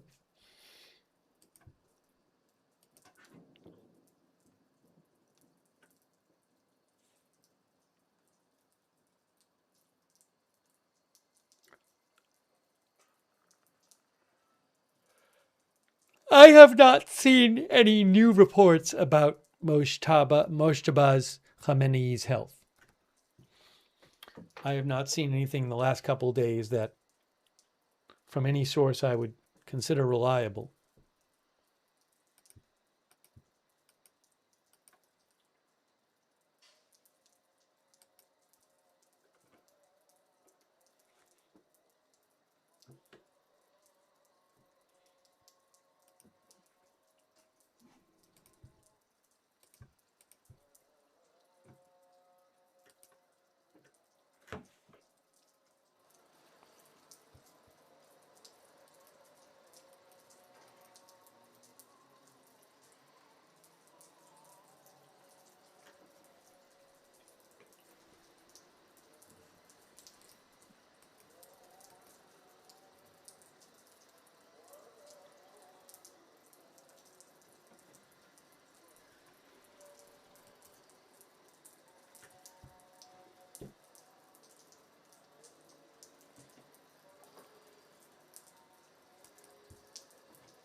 Al Jazeera just reported 4 explosions heard in Tehran.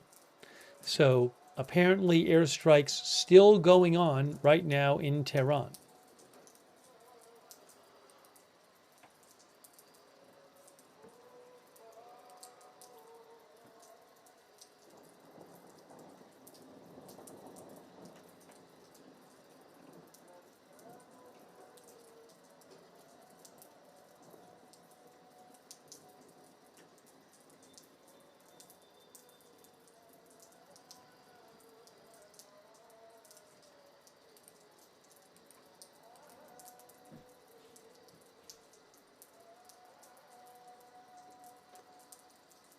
Dubai Media Office says, authorities in Dubai confirm the success of air interception operations with no injuries reported. They said they just made some successful interceptions by air defenses in Dubai.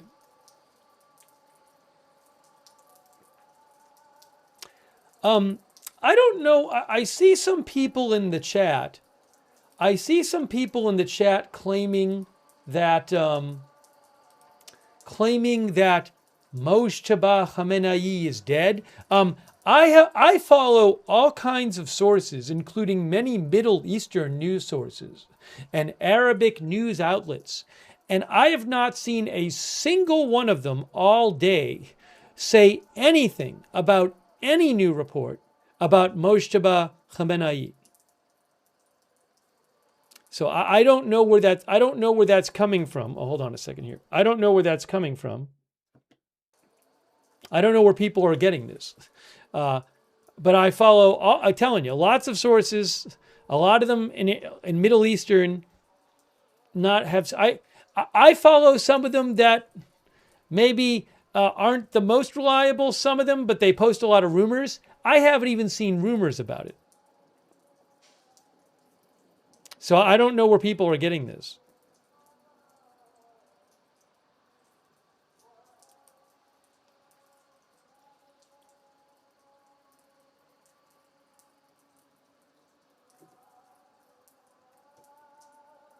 Is it like is some claim going viral or something?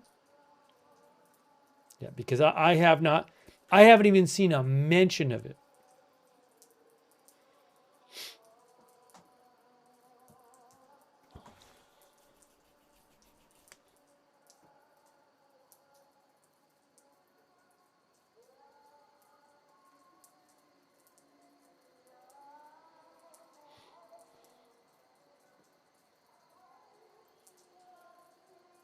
I'm not keeping it from you. If I hear anything on it, I'll let you know, but nothing.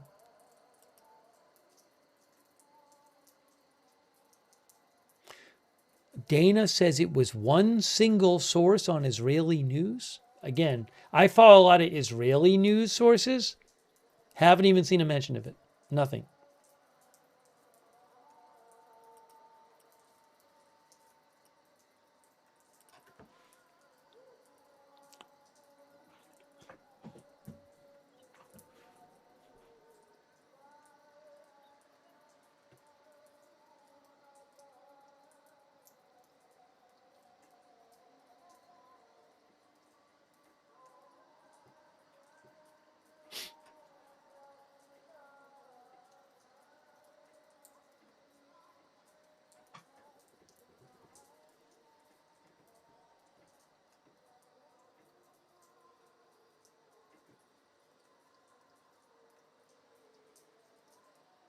A.B. Clark thinks it was an unreliable source.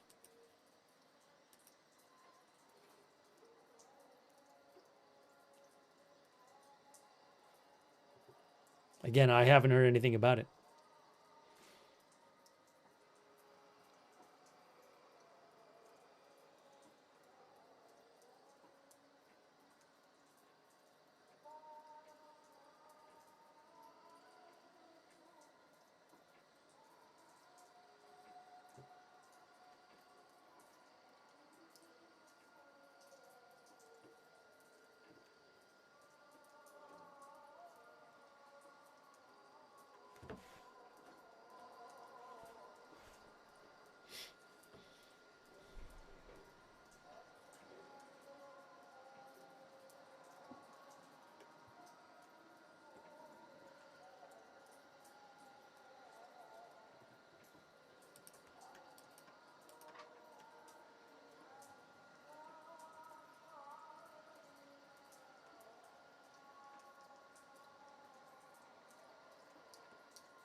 Oh, hey guys, look. Bahrain says a fire due to Iranian aggression. Update from Bahrain. I don't know the specifics here, but Bahrain says, due to the sinful Iranian aggression, a fire in a warehouse of one of the companies following the fall of shrapnel. And the civil defense was able to control the fire without any injuries occurring. Now, I don't know how bad the fire is. Was it really due to shrapnel? Did a missile really get shot down? I don't know. But they are saying there's some sort of fire that has been brought under control in some sort of company warehouse.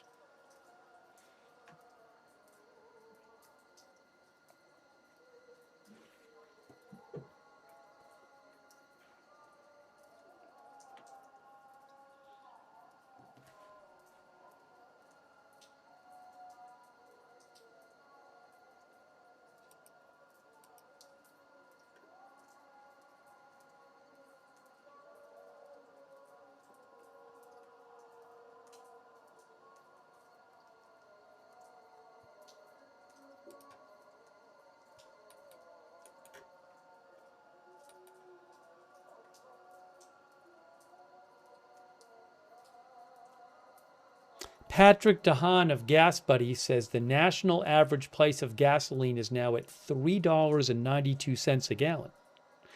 Diesel is now $5.14 a gallon.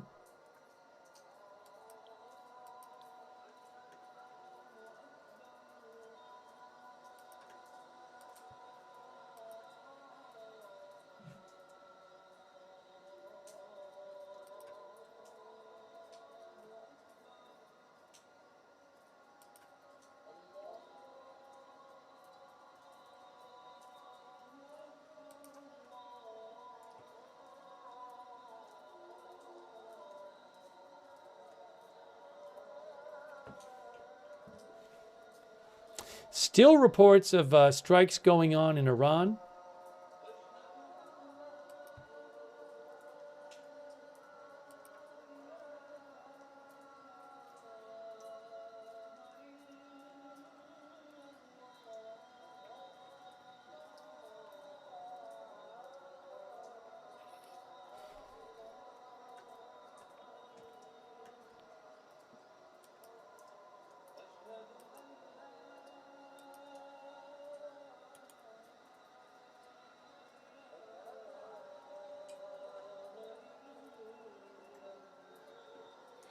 Lone Star says Iran is defending its people.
The current oil prices I am seeing are Brent crude around 106, American WTI crude around 93.5.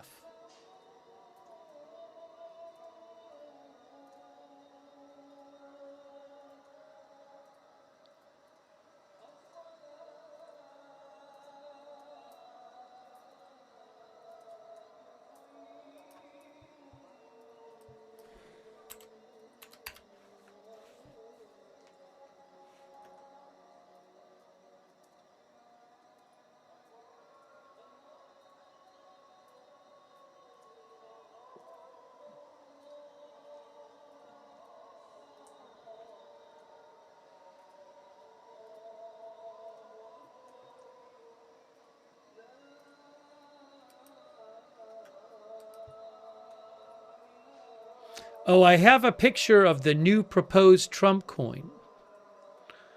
Reuters says that a Trump-appointed arts panel has approved a gold coin featuring Trump's image. Oh, that was from before.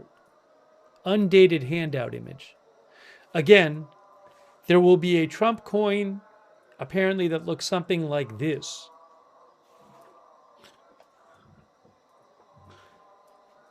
Coming out for the 250th anniversary.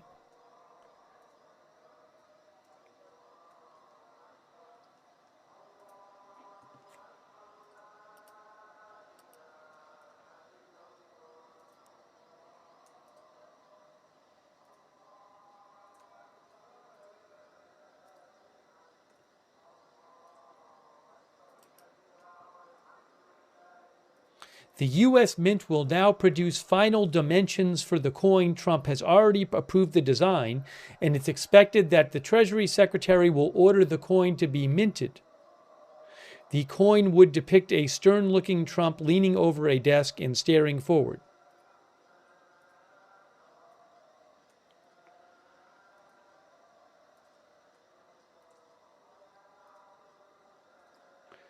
I guess it's supposed to be a 24-karat gold coin, according to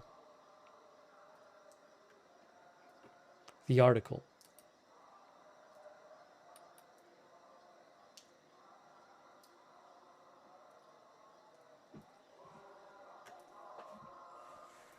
Why is the coin news today? I believe it's a news story today because his Commission approved it today.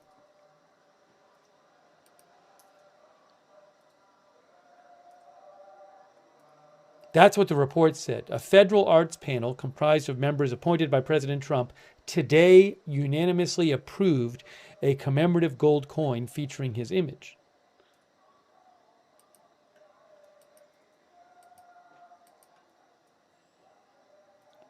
Update from the UAE. Update from the UAE. UAE air defenses are dealing with missile and drone attacks coming from Iran. That was just posted by State News, Emirates News Agency. UAE air defenses are dealing with missile and drone attacks coming from Iran. Now, Dubai in the UAE, they already announced a little while ago that they had shot down a missile or missiles, I believe it was. Also, Saudi Arabia reports the interception and destruction of 5 drones in the eastern region. So it sounds like while Israel has been, or maybe after or during Israel's strikes on Iran, Iran has been launching strikes as well. Oh, and Saudi Arabia also just said interception and destruction of a drone in the Al Jauf region.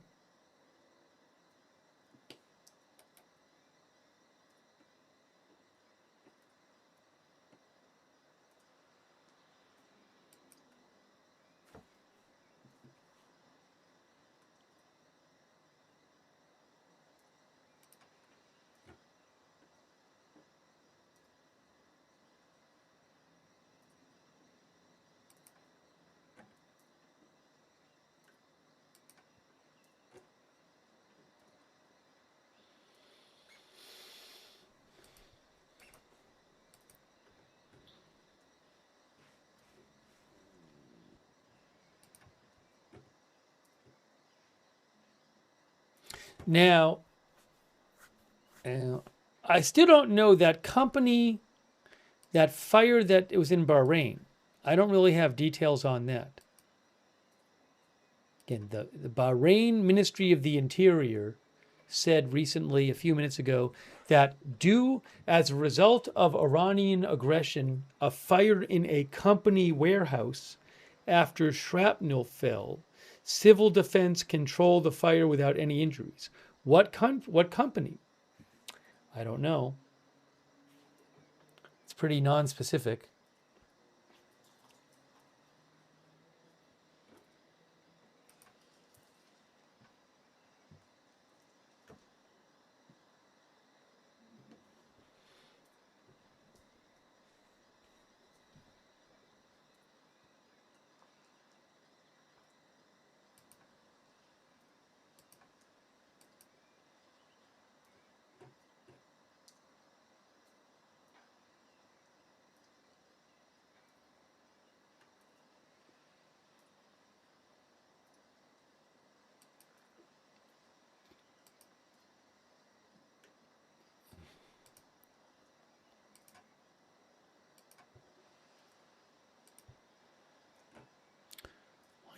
Not find.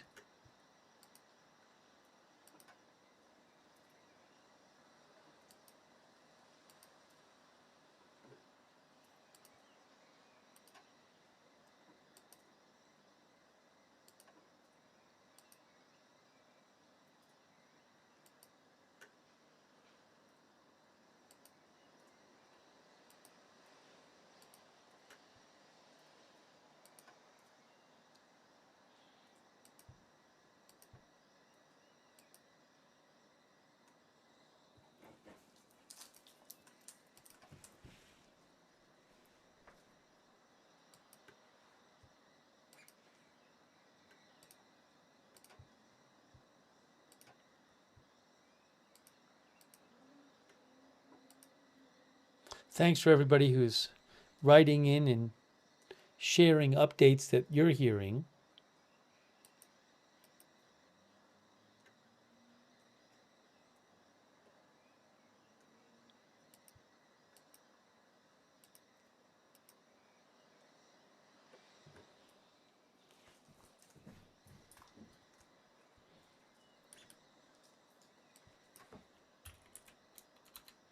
New Israeli strikes in Iran and Iranian retaliatory attacks.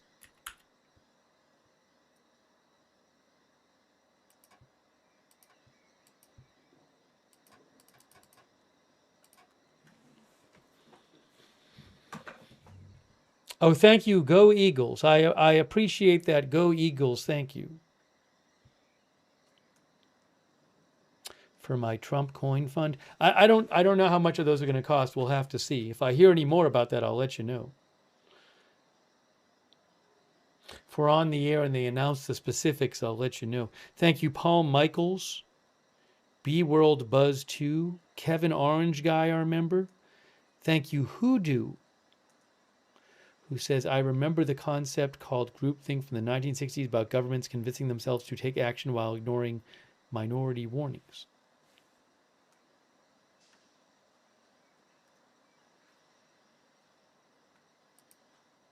Might have something else on the coin.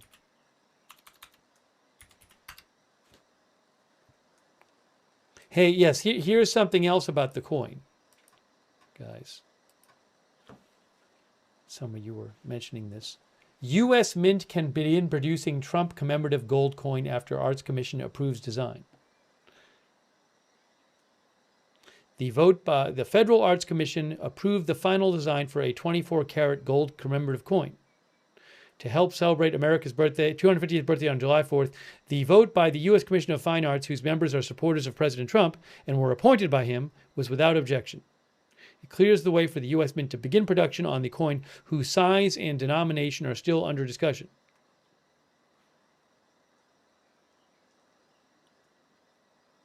Federal law says no living president can appear on U.S. currency. But Megan Sullivan, the acting chief of the Office of Design Management at the U.S. Mint, says the Treasury Secretary has authority to authorize the minting and issuance of new 24-karat gold coins, which Scott Bessent has used to get around that prohibition and put Trump on a coin.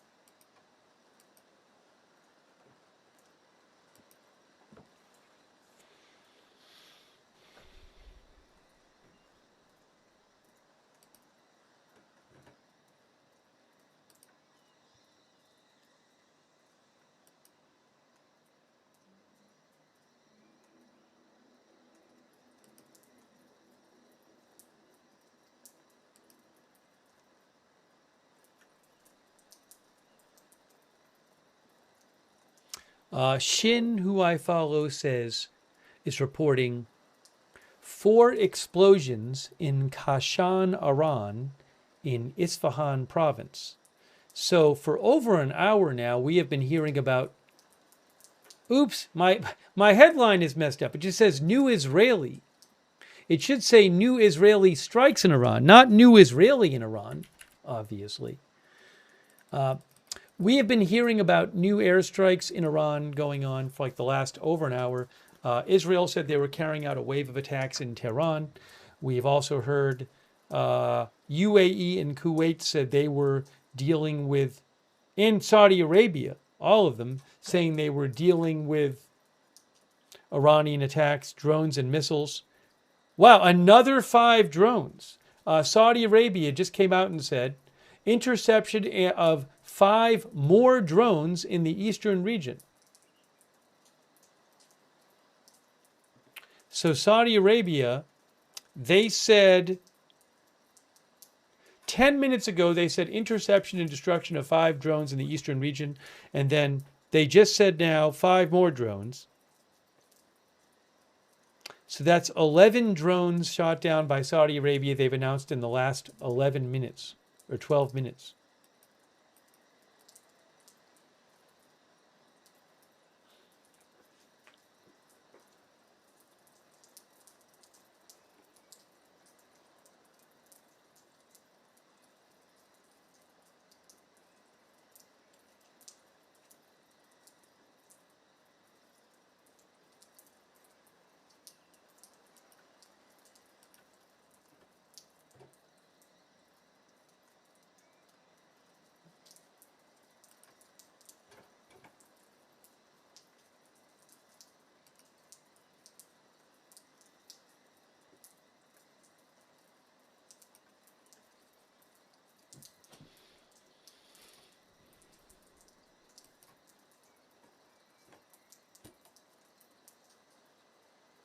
Oh, new story from Wall Street Journal. The Wall Street Journal has a new headline out, and it says, a new story out, and the headline is, Saudi Arabia sees a spike to $180 oil if energy shock persists past April.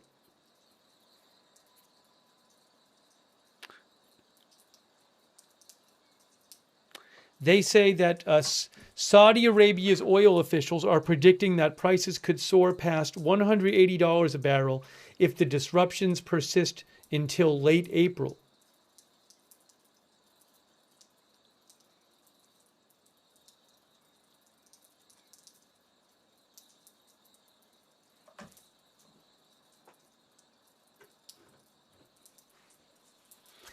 One of our viewers said that could cause a depression. Ron says 147 was the record. We talked about this earlier, I forget.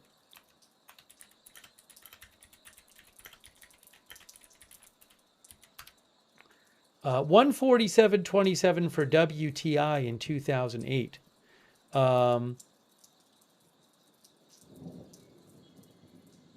But that would be about $211 in 2026 dollars.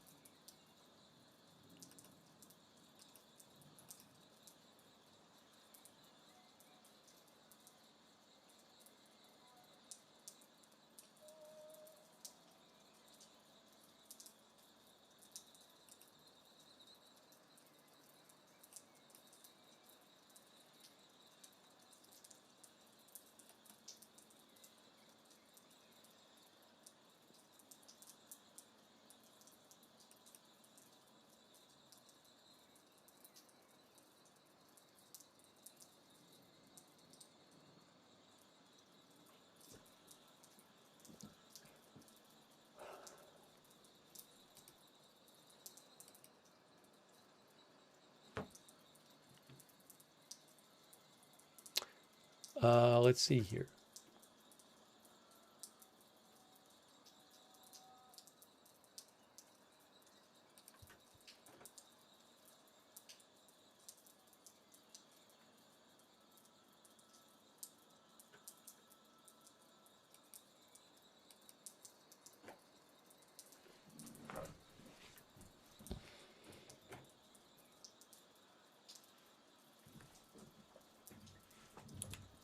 Thank you so much to Paul Michaelis, our new member.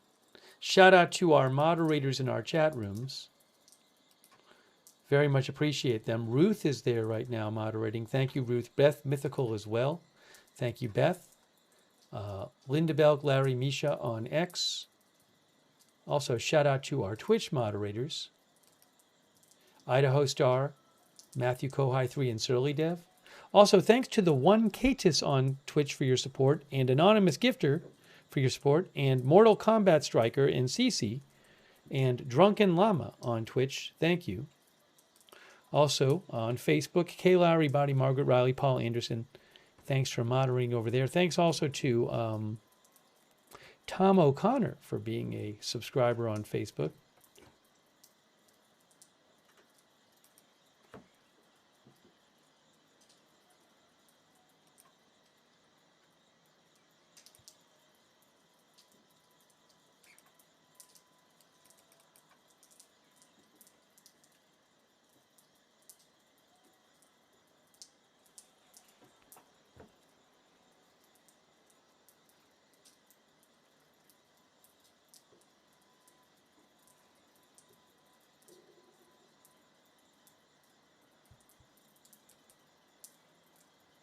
Been several hours since the last missile alert, I believe.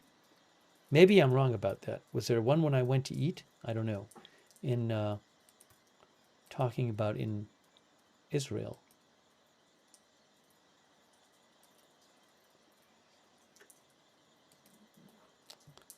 The last one was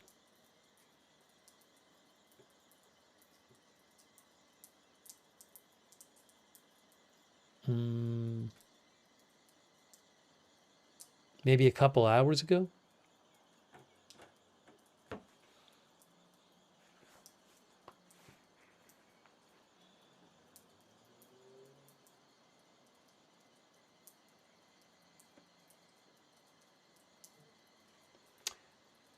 let's see here.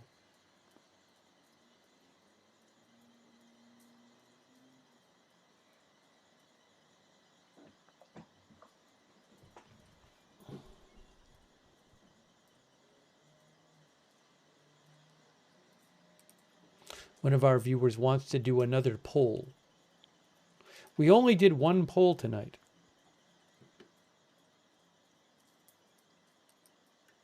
Maybe we'll do another one. Here is a statement about So periodically, Iran announces, they release these statements about their retaliations. So they just released a new one, apparently. Let me just confirm this. I got to make sure I'm getting it from the right place.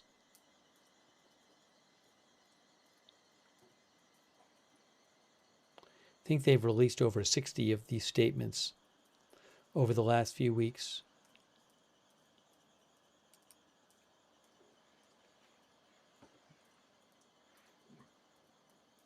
Where is...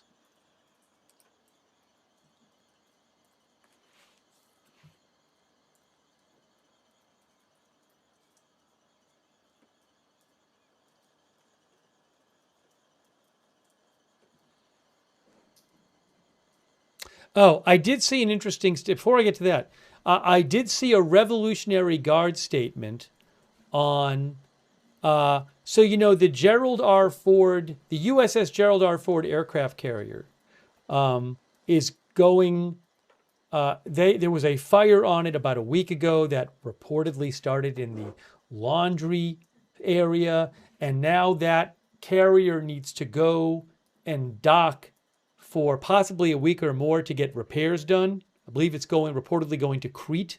So the Revolutionary Guard posted a statement about, the Iranian Revolutionary Guard posted a statement about the aircraft carrier. I just want to show you some of it. We don't have to read the whole thing. This is from state media. And let me just, it's kind of small, so I'll just read some of it to you. But you can see what they say. They say, like, Revolutionary Guard statement on the aircraft carrier Gerald Ford. What kind of military giant is this that after a fire in the laundry room has a crisis and leaves the battlefield? The Revolutionary Guard says the sudden withdrawal of the U.S. aircraft carrier Gerald R. Ford from the battlefield and the failure to provide military support to the exhausted and defeated American soldiers in the West Asian region proved the flimsiness of the material power of the arrogant powers and became a commentary on the blessed verse, indeed the hand of Satan was weak. The dispatch of this ship to the region, with the fanfare and widespread propaganda of American military officials and Western media, and the questionable departure of this ship at the height of the war, but at the same time the media silence of the arrogant American military officials cannot hide the truth of the desperate and humiliating situation of the American and Israeli warmongers. What a military giant, says the Revolutionary Guard. What a military giant. He is in crisis when a fire breaks out in his laundry room and is forced to leave the battlefield. The ship's change of course towards a U.S. base and the attempt to avoid passing through the Bab al-Mandeb Strait has raised the question for global and regional public opinion: why should a $13 billion U.S. warship be afraid of a few $1,000 speedboats belonging to the resistance forces? However, such a precarious and unstable situation has arisen precisely in recent days for another American ship, they claim, the Abraham Lincoln carrier in the Indian Ocean. The lying U.S. president, who claims to have destroyed the Iranian Navy, why doesn't he order American ships to move towards the Sea of Oman and the Red Sea? The soldiers of Islam are eagerly awaiting the sight and caress of a hard slap on the American ship deep in the battlefield, fully prepared to bring the wonders of the sea to the American Marines' close-up view. This is from the Revolutionary Guard. And the statement closes by saying, hold on. The statement closes by saying, we are flying towards the battlefield. We have experienced the battlefield for many years, and for more than 8 years, we have defeated a ruthless tyrant like Saddam Hussein. Saddam's fate awaits Trump and the criminal Netanyahu. There is no failure in our march to the battlefield. God has cleared the path of defeat for us, they say. All right. So, anyways, that's from state media. That's a Revolutionary Guard Forces statement that they came out with today. It was actually posted about an hour and a half ago.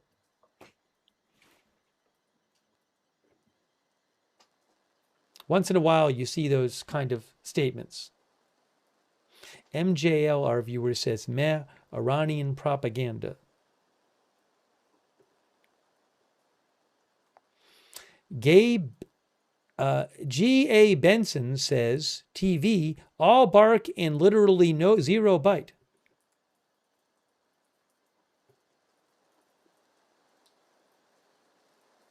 Adeptus Santos says, based.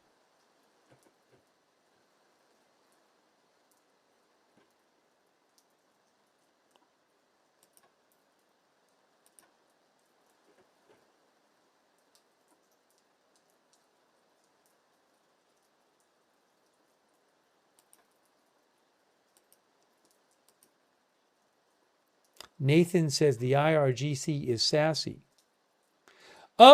Washington Post is now also reporting on this new deployment of soldiers from the U.S. West Coast.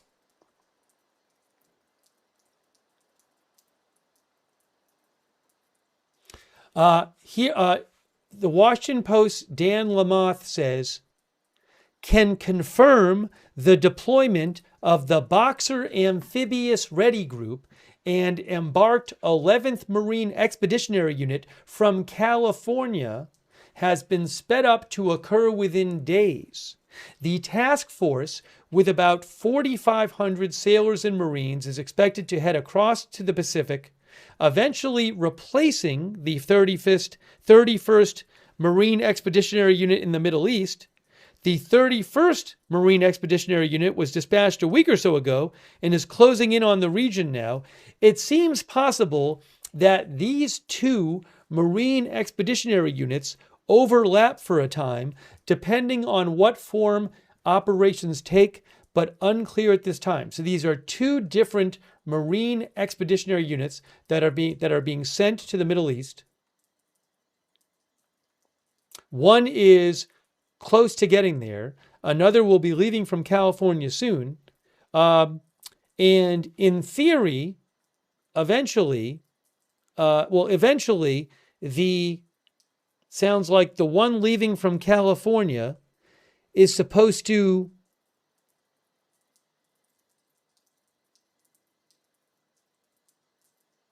replace? It's a little confusing. So this says, it's interesting. This report from Dan Lamoth says it's expected to head across to the Pacific, eventually replacing the 31st MEU in the Middle East. So it's going to the Middle East eventually, but he's saying, I guess, because the 31st left from the Pacific. So I guess one thing this group could do is replace in the Pacific the ones that have left the Pacific and are heading to the Middle East now. But he also says it's possible they could overlap for a time, depending on what form operations take.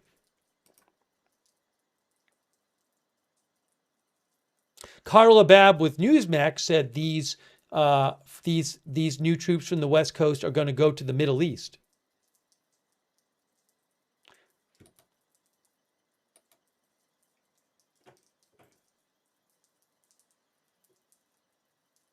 Four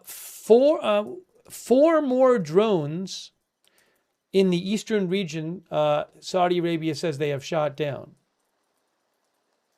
So in the last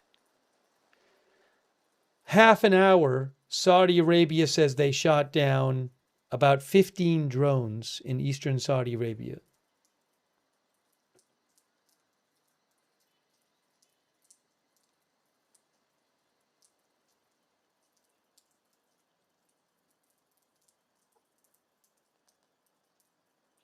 Searching for Sanity thinks the Marines are clearly decoys for something else.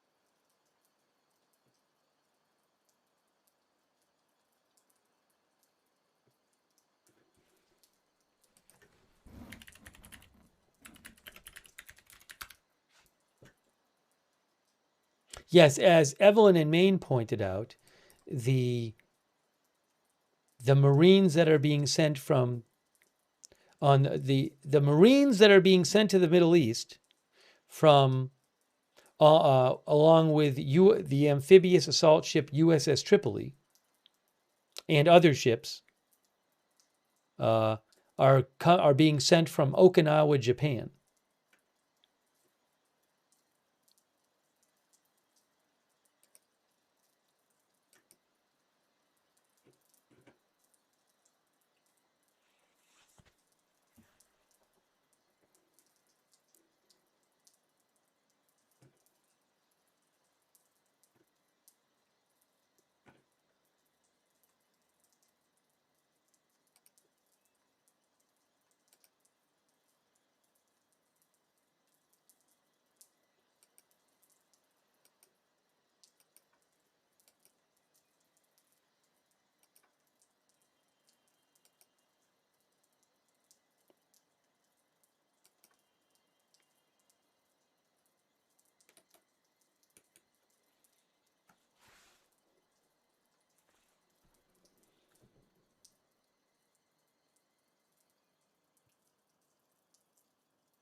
And again, these Marine expeditionary units that are going to the Middle East, they have, Dan Lamoth says they each have an infantry battalion landing team.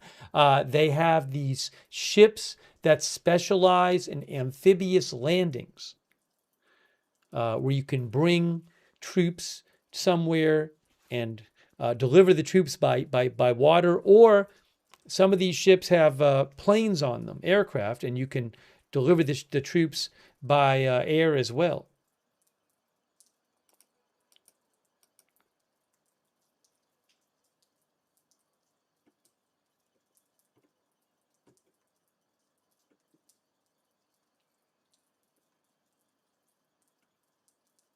Maybe money says just in time for the weekend.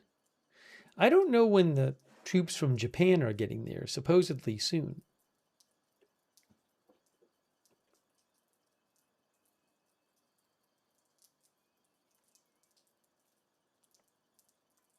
I haven't tried, but I'm guessing you might not be able to track these ships that these troops are on publicly available ship trackers.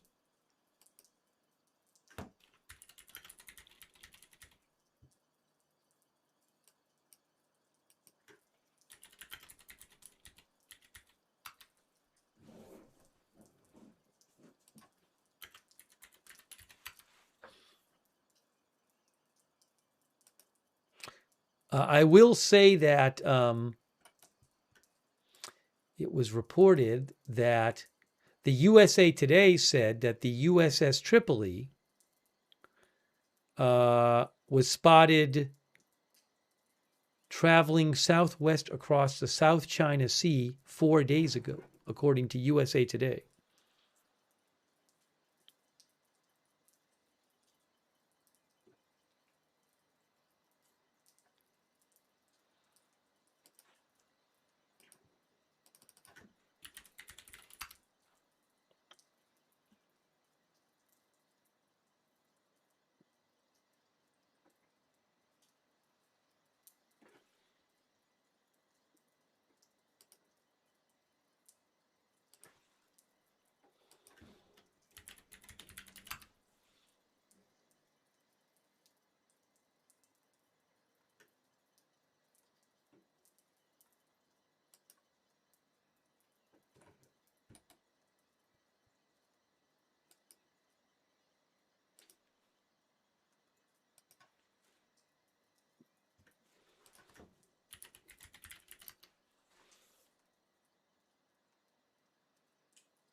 Starry Night says, don't see any positive outcome, no winners.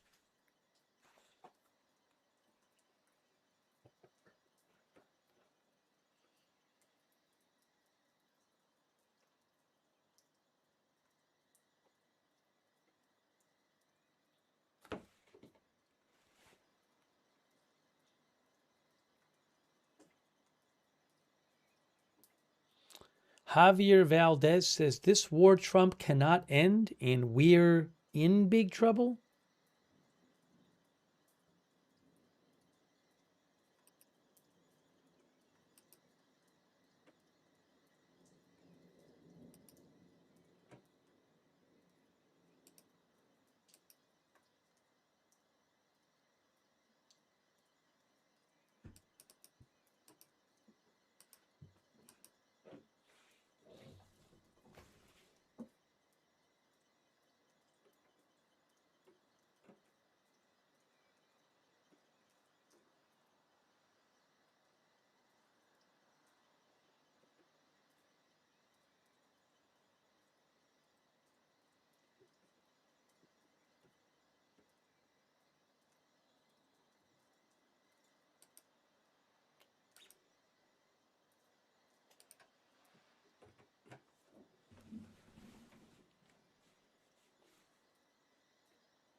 Austin Batman said reports Israel conducted another assassination strike in Tehran tonight. I saw some unconfirmed report online about that. I don't know if that's happened. It could have happened. I'll let you know if I hear anything more. Thanks, Austin, for sharing that.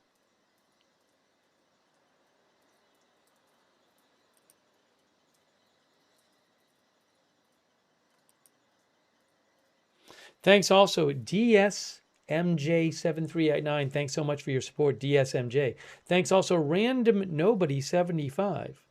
Random Nobody says, the U.S. would need several divisions of troops to even consider doing an invasion with any hope of success. I mean, there's a thought that they might try to capture Karg Island or one of the islands near the Strait of Hormuz. I don't know. You can imagine more or less ambitious plans for them.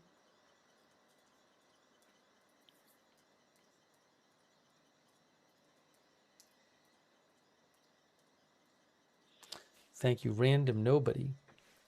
Real Bilbo Baggins I am, thank you. Who says, we are resetting the stage for Western dominance in the markets.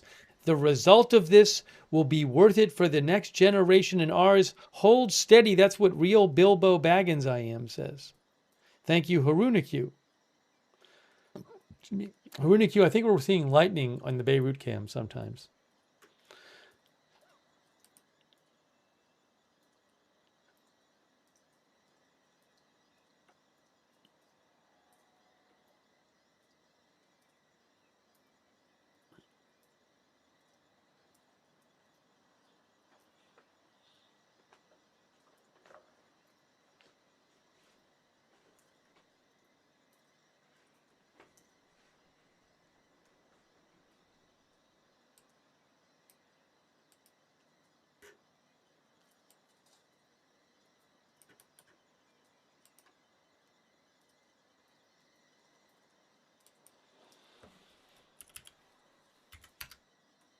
Our viewer mentioned Japan. Japan, by the way, depends on the Middle East for around 95% of its oil supplies and gets around 90% from the Strait of Hormuz, says Reuters. Our viewer, where's our viewer comment here?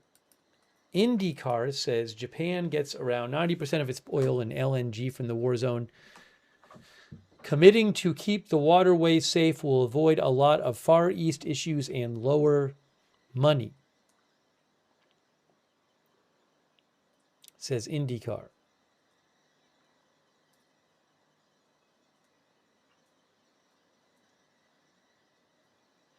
IndyCar says the past history on oil pricing being worldwide is changing. U.S. costs today are not going up. There is a spread right now of U.S. crude is around 93, Brent crude is around 105.6.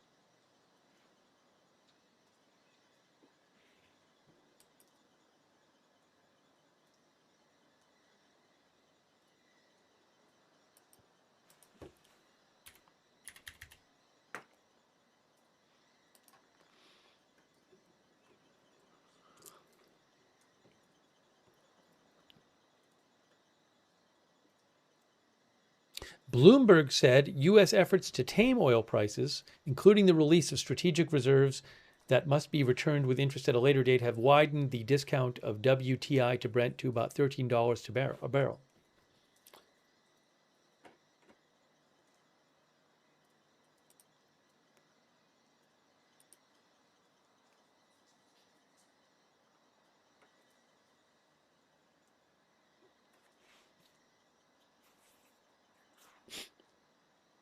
Ariel Oserin of I-24 News English says unconfirmed reports of a targeted elimination by Israel in central Tehran tonight.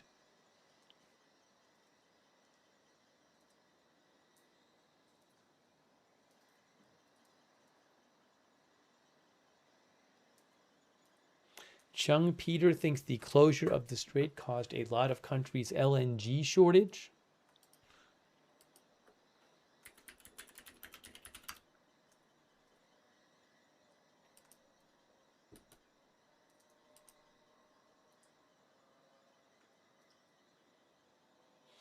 The Atlantic Council has a new article on Taiwan. The Iran war tests Taiwan's energy resilience. They say Taiwan relied on imports to meet 95% of its energy needs in 2025, including over 99% of its demand for oil and natural gas. Before the war, Taiwan received over 38% of its annual natural gas supply and approximately 70% of its crude oil from the Middle East.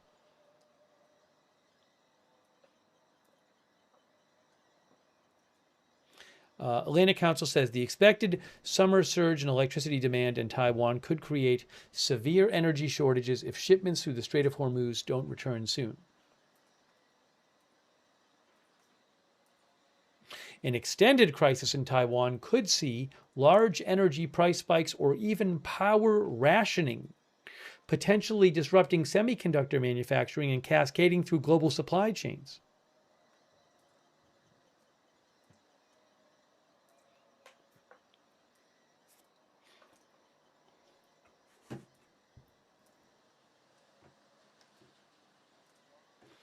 I'll post a link to that article in case you want to look at it.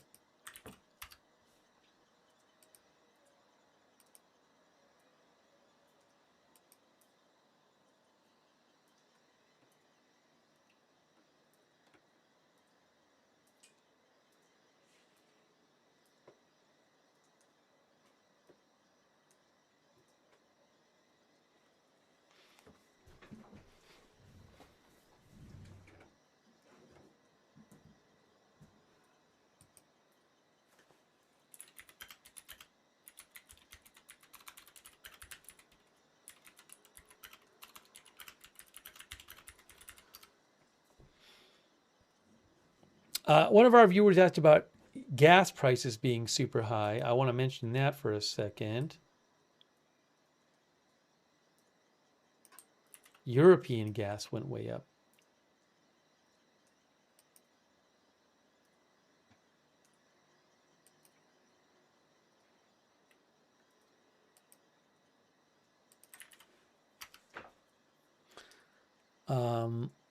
Reuters had an article about this recently.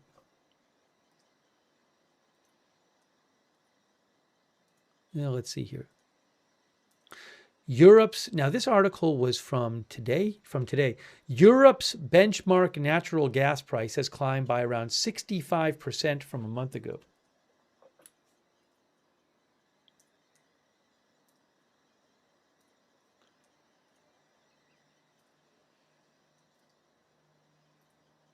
Italy gets around 38% of its total energy from gas.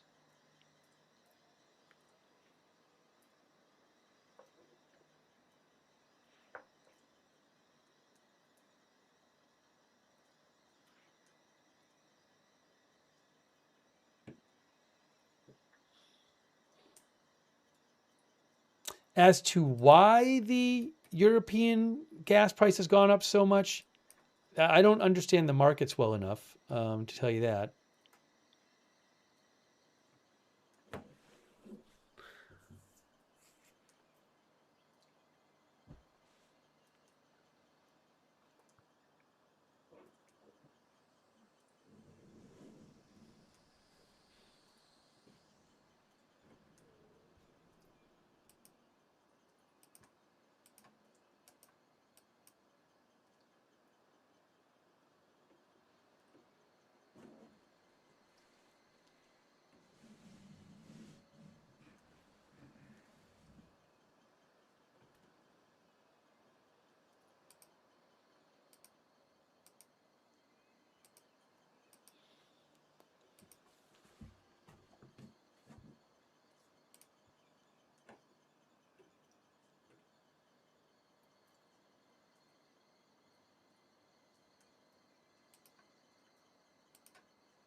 Zane Isaiah says, no more free rides EU.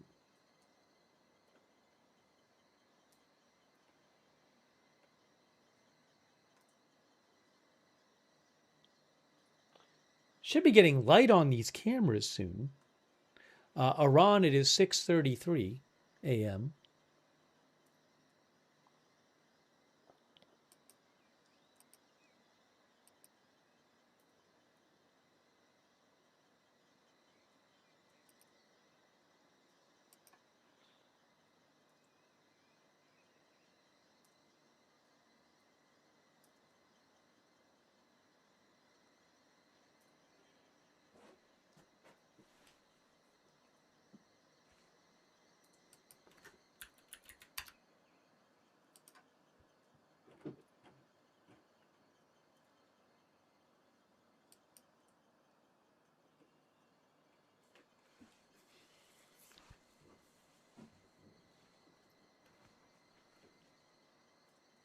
Shadow Hunter says the world has forgotten the importance of energy to survival.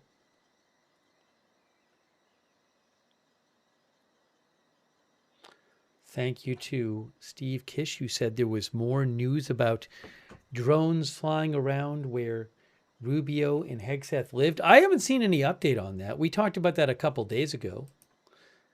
The Washington Post had reported that drones had been spotted over Fort McNair, where, among other, where, like, for example, Marco Rubio and Secretary Hegseth live.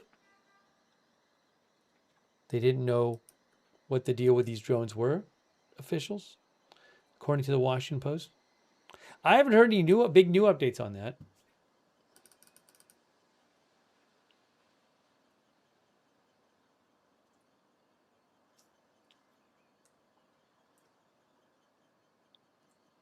Kuwait is still confronting hostile missile and drone attacks. 1 minute ago, Kuwaiti air defenses are currently confronting hostile missile and drone attacks. The General Staff of the Army notes, if explosion sounds are heard, they result from air defense systems intercepting the hostile attacks.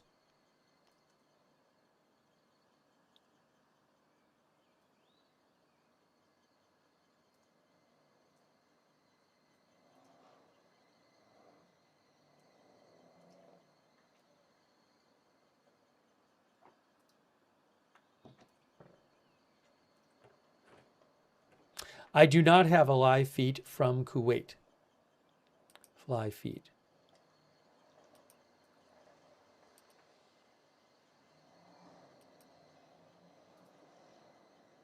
I actually did get the Haifa cam back, if we need it.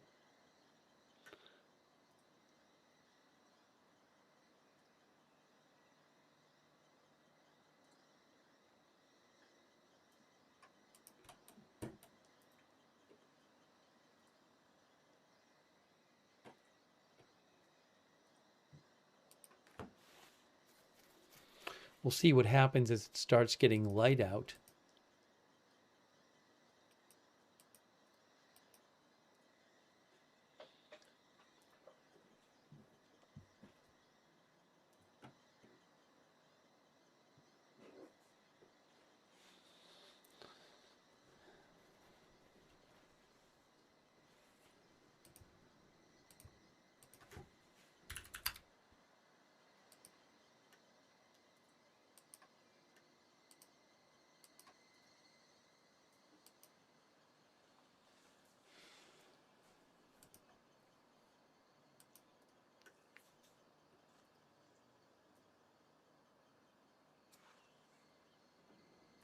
I need about 1 minute here. Give me 1 minute. I'm coming back in 1 minute.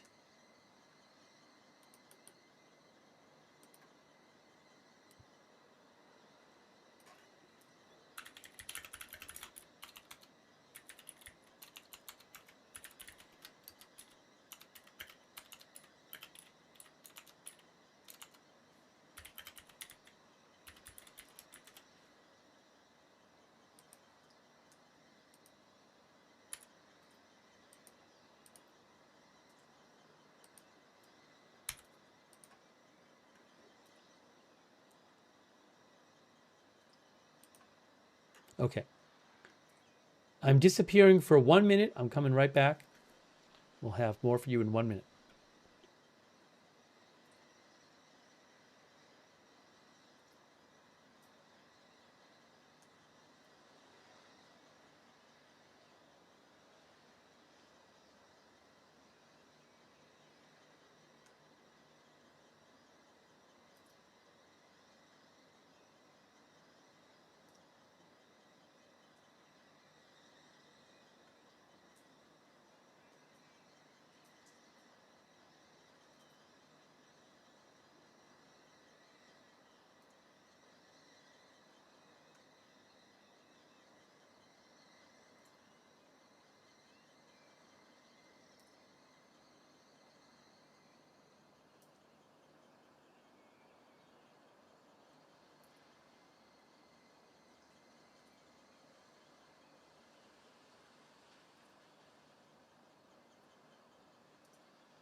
Thanks for your patience.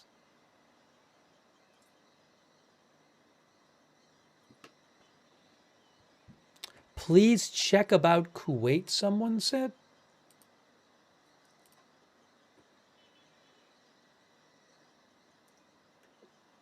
I mentioned that they said they were fighting against drones and missiles. There are sirens in Kuwait. Well, that was reported several minutes ago, but I don't know the specifics about what's going on there right this second. Let you know if I hear anything.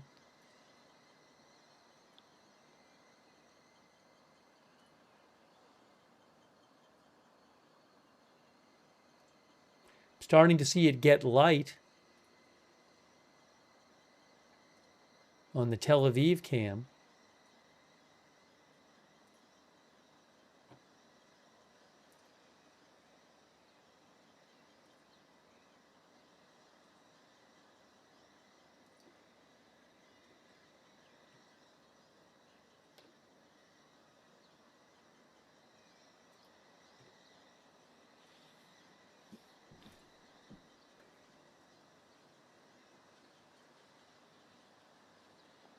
Thank you, Stephen Kish, by the way. I appreciate it, Stephen Kish. Thank you so much. Happening Harper. Happening Harper says Europe lessened its reliance on Russia, gas, and more on Middle East, causing surge in... Yeah, I was reading an article talking about that. That they had bought more from the Middle East, wanting to buy less from Russia.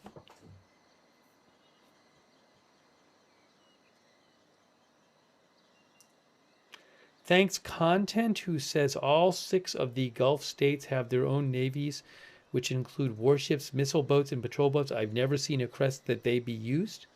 That's what Content says. Thank you, Content.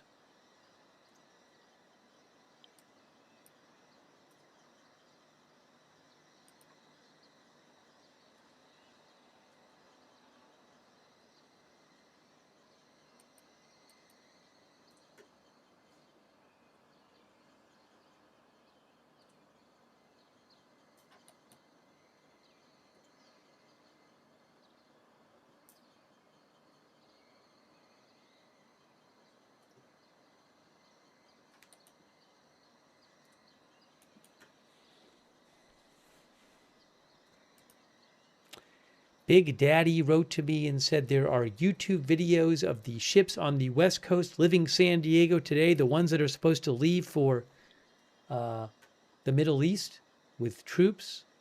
I haven't seen those videos, so I cannot verify them because I haven't really looked into it. But maybe that's the case.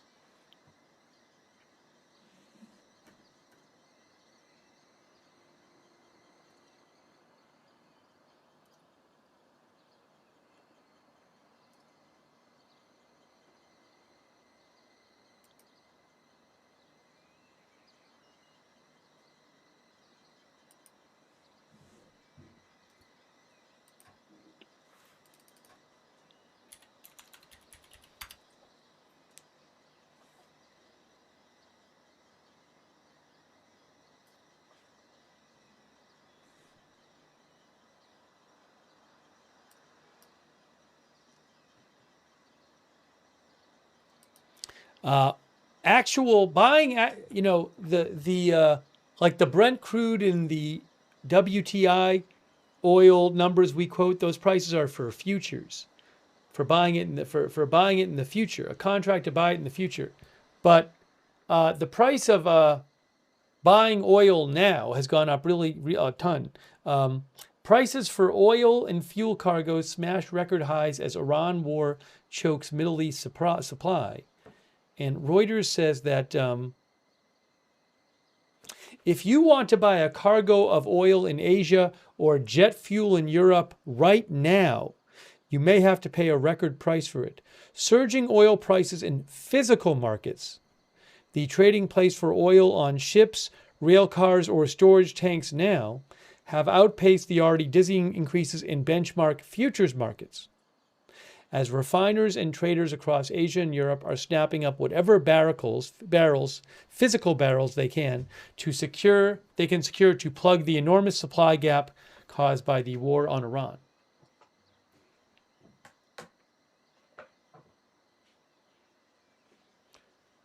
Oil, gas, and refined products are critical to transportation, shipping, and manufacturing industries, and energy supply and price shocks can hit consumers, businesses, and economies hard, impairing demand for months or years.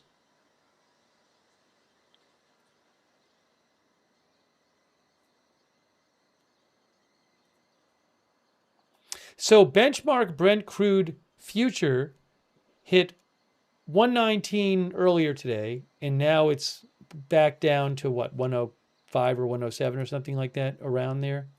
I'm seeing crude right now at 106 or so. But futures prices have risen steadily since the U.S. and Israel struck Iran, but the moves in physical cargo prices have been far more dramatic. Benchmark Middle East Dubai crude price, I guess that's physical crude, to actually buy the physical oil now, hit a record $166.80 a barrel. If outages persist, I believe the Middle East Dubai crude is for crude now, physical. Cargoes of European and African crude have risen to $120 per barrel.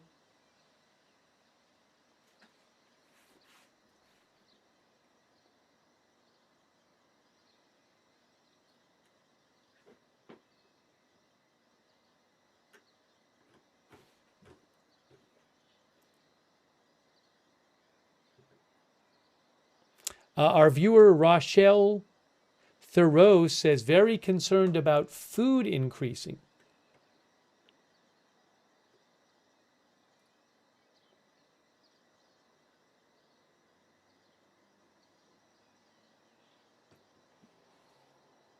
Thanks so much, Stephen Kish. I really appreciate your support. Stephen Kish, thank you.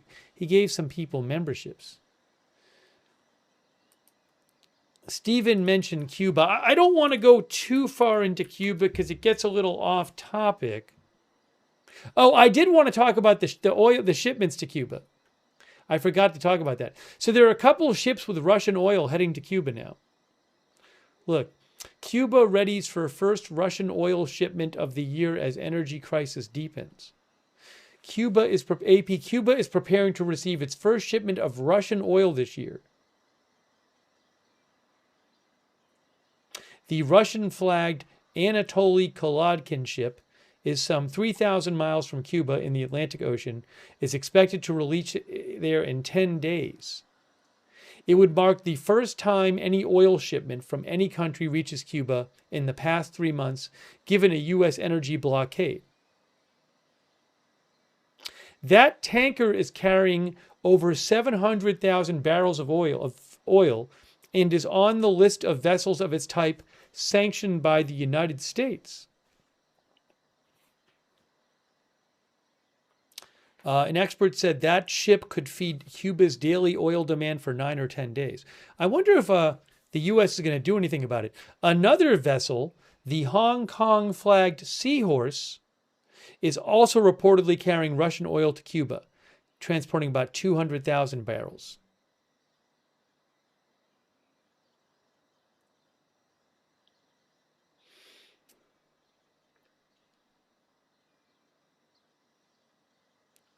Apparently, that's about 4 days away.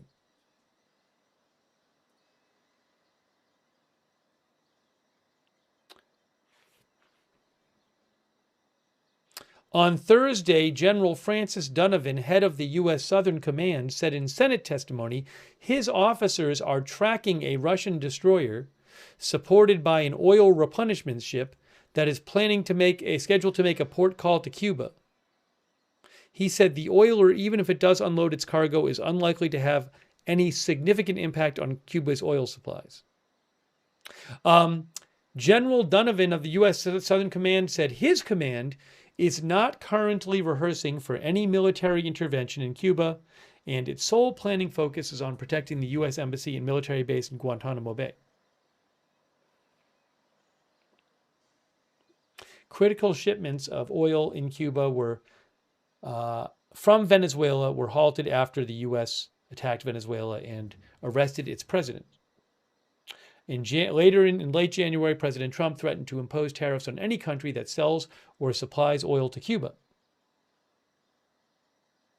That month, Mexico halted its oil shipments to Cuba.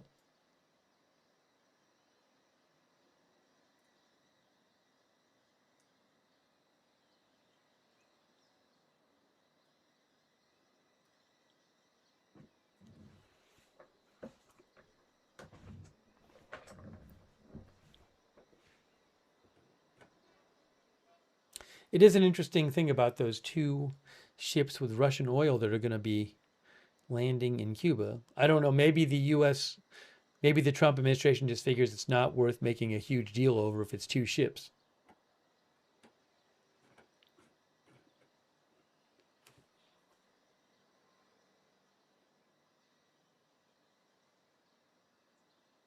Allistic says, really, Putin is funny with this, mildly entertaining. We will see how it plays out, but it's almost like a comical joke.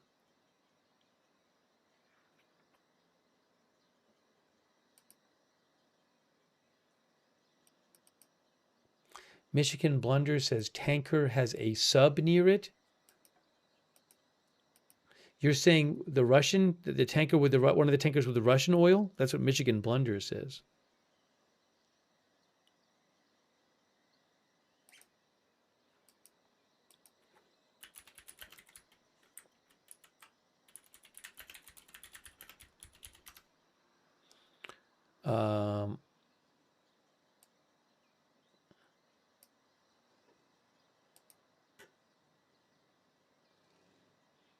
The New York Times calls the Russian tanker going to Cuba a potential test of the U.S. oil blockade.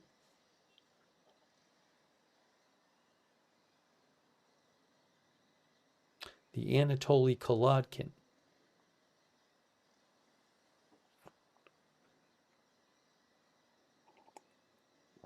That ship left Russia on March 9th. The tanker transited the English Channel escorted by a Russian naval ship, but the naval escort turned back once the tanker entered the Atlantic, said the UK.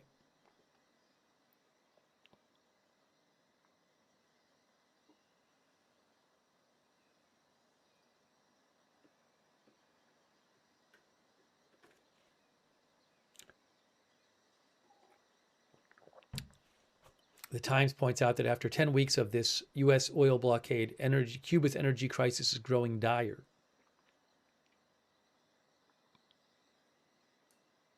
The Trump administration wants the president of Cuba to step down.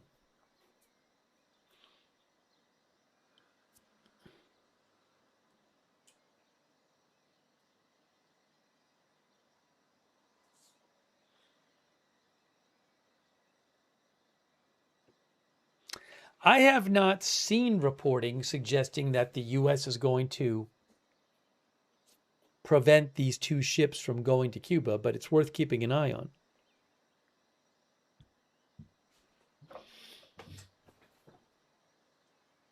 Thanks again to Michigan Blunder. Thanks, Kima F, for your support. Kima F, thanks for being a member. Thanks also, Mark Seneschal. Mark Seneschal. Thank you, Mark.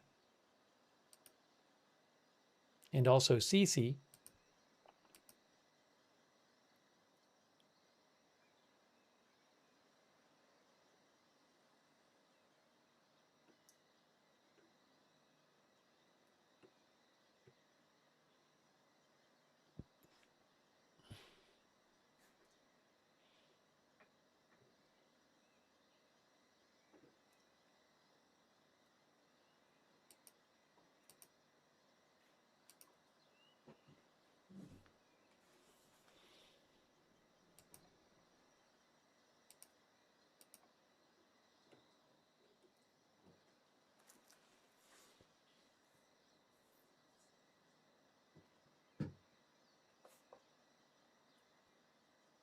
So, not as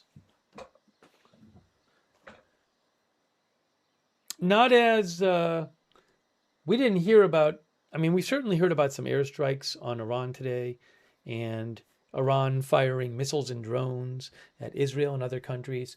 But it hasn't been like yesterday when we were seeing that when Israel attacked the prominent Iranian gas field and Iran attacked a number of important energy sites around the region. So is that going to, what will tomorrow bring or the next 2 days or 3 days bring? I have no idea. But it seems like we're getting to a place where at some point where the US tries to possibly open up the Strait of Hormuz by force. That's where it seems like we might be going to.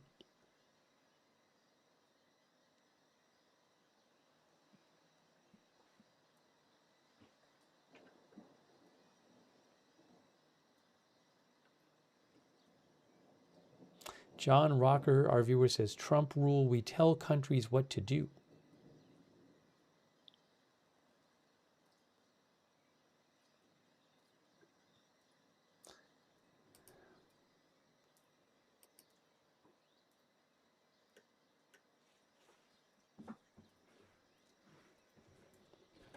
We could be getting close. We could be getting close to that time.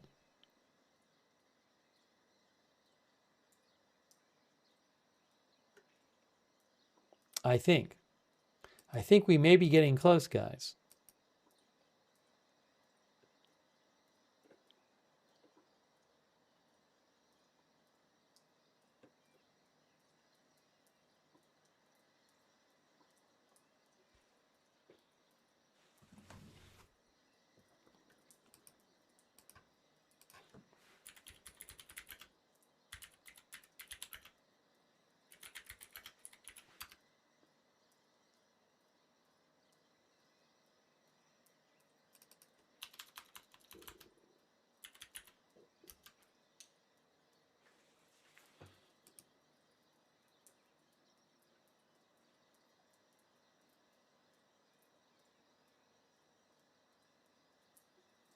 Did I have,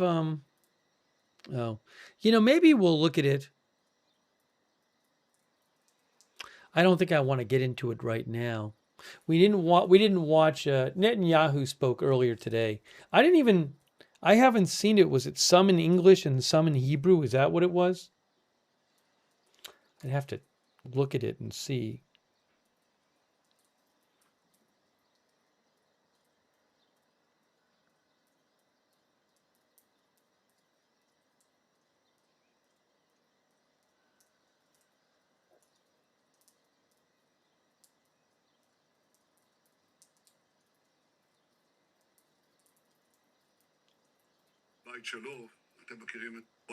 who specifically is going to create a danger. Yeah, some of it's in English and some of it's not. So maybe I'm not think we're going to do it right now. Maybe we can look at it tomorrow or something. What is the gold price?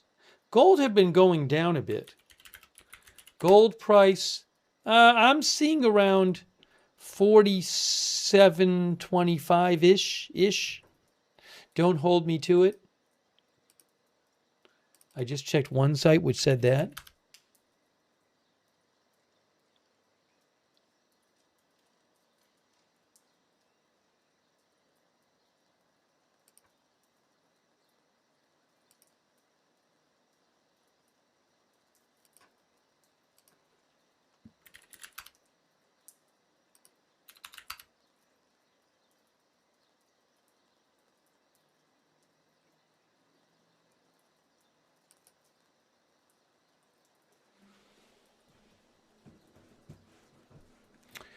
L-Fire said 47.34. Bro, I got this, says BB was AI. All right, I think we're getting there. I think we're getting to that point. I mean, who knows what's going to happen next? So there could be big news in a half an hour.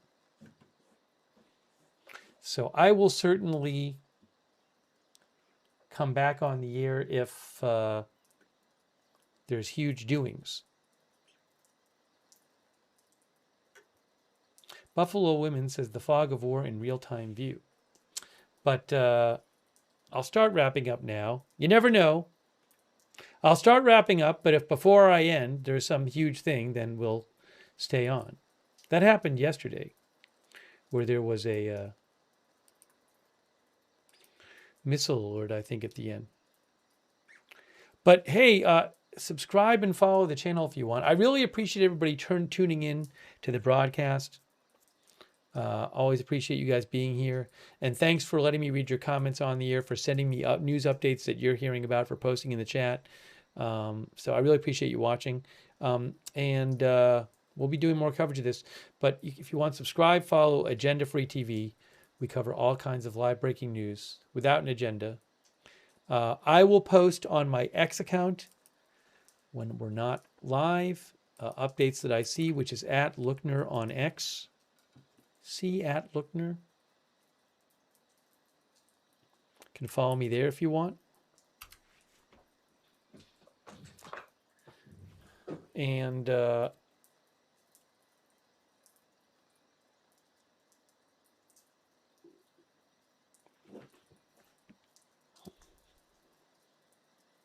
what was I going to mention? Oh, turn on the notifications. Because I never know when big things are going to happen. We're going to go live. You know, for good reason, we've been covering this a lot. But there could be some, who knows, there could be some other big news that comes up. There could be some, new story that sounded like thunder. There could be some new story that happens that nobody is anticipating. So turn on the notifications for the channel. We have our own notification set up. You can sign up for free to the notifications, and that way, anytime we go live, you will get sent a notification beforehand. They work really well. So the mods will post the link to the notifications in the chat. You can also find the link to the notifications sign up on Facebook and YouTube in the description of the video. But sign up for the notifications. And, I didn't thank Craig Talbert before. Thanks, Craig Talbert. I missed that. I think I didn't thank Craig. Maybe I did. Let's see here. So, but I really appreciate you watching, and huge thanks to our moderators. They're the best. We couldn't have our chat rooms without them. They're the ones keeping things civil and respectful in there. So thank you so much. Ruth is over there right now. Thanks so much, Ruth, for all your moderating. Appreciate it. And all of our other moderators, Beth Mythical, and all of our other moderators who've been over there on YouTube. Huge thanks. Twitch moderators, Idaho Star, Matthew Kohai 3, Surly Dev, and all of our Twitch moderators, big thank you. Thanks, Cece, for the gift sub on Twitch, by the way. And our Facebook moderators like Charlotte Webb and Kay Lowry Body and Margaret Riley and Paul Anderson. Huge thank you. Andrea Holder is mod in training. Thanks, Andrea. Linda Belk, Larry, Misha on X.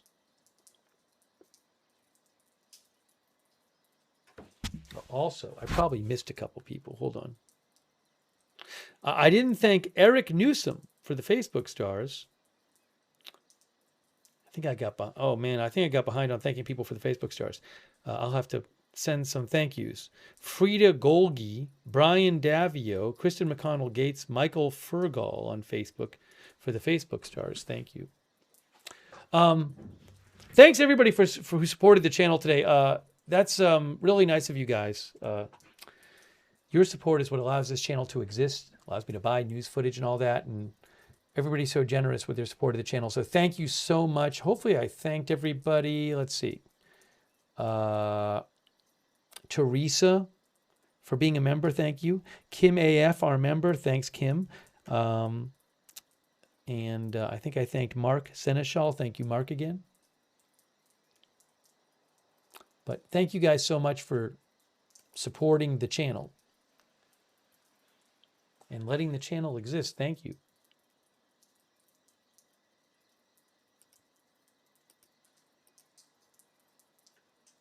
Okay. Well, let's see here.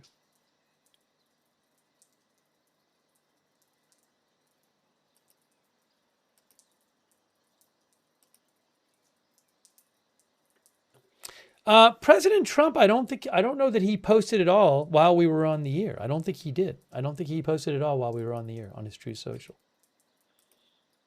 Sometimes he does, sometimes he doesn't. Let's see. Hey, also, if you are on X, I would suggest following us on X at Agenda Free TV. I always give you a heads up there before we go live. I post updates about the channel there at Agenda Free TV. And we do have a chat where you can chat with other viewers when we're not live. Our Discord chat, it's free. A bunch of our viewers like doing the Discord chat. Check it out if you want. It's the same link as the free notifications link. To sign up for the notifications, you can check out the Discord chat there. Thanks so much to our Discord mods who help us on Discord. Thank you, Discord mods. And also, if you are watching us on YouTube, I would recommend turning on the YouTube notifications.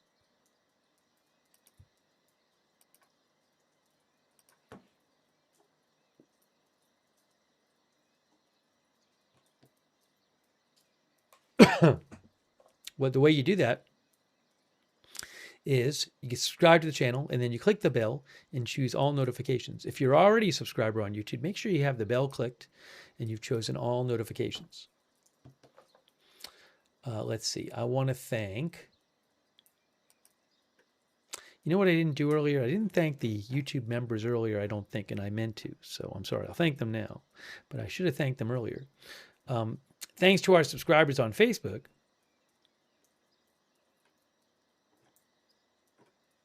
Like Martha Crawford and Diane Allworth. And Christy Claft, Evelyn Berry Speedell. Barry Eisler.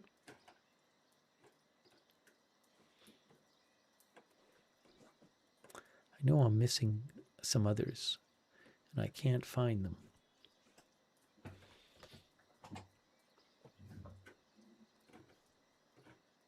But thank you again, all of our Facebook subscribers, Margaret and Kay as well. Thank you.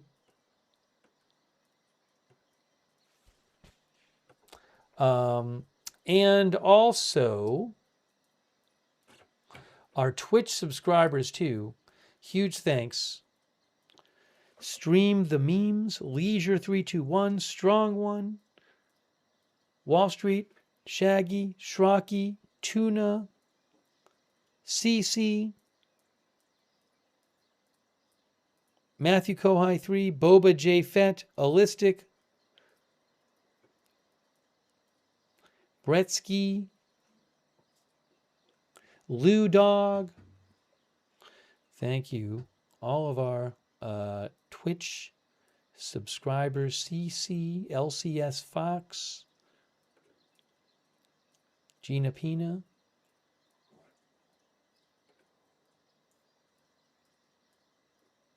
Badass American, thanks for being a subscriber. Fornex, thanks for being a subscriber. Thanks to Krusties for chatting for the first time over there on Twitch.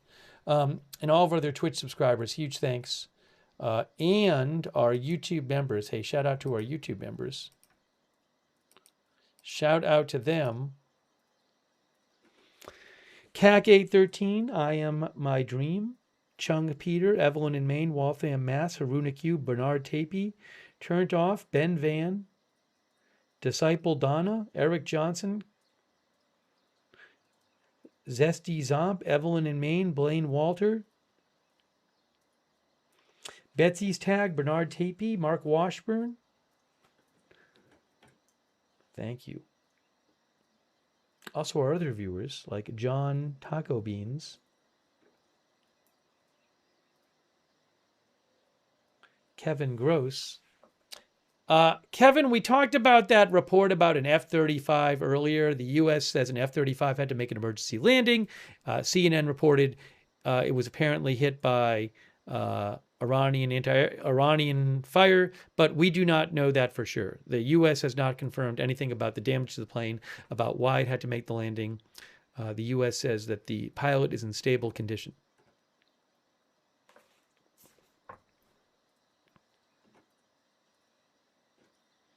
Thanks, El Hazelra, for watching. Little Nerd Orc, thank you for watching.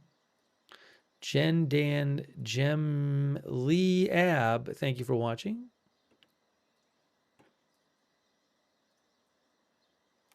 Tantar thinks gas will go up 15 cents tomorrow. Thank you, Tantar, for watching. We're wrapping this up.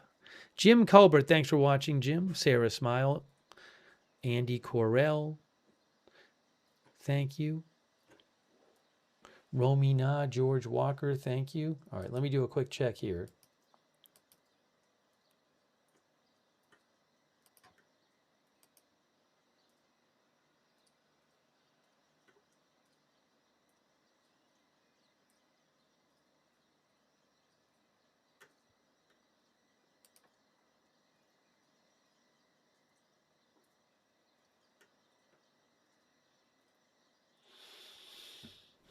I think we're getting there. I think we are just about getting there, folks. Again, thanks to everybody who's been sending me updates. And you know, I remember once in a while when we started the channel, someone would send me a meme once in a while. Now I get all these AI memes about the channel sent to me.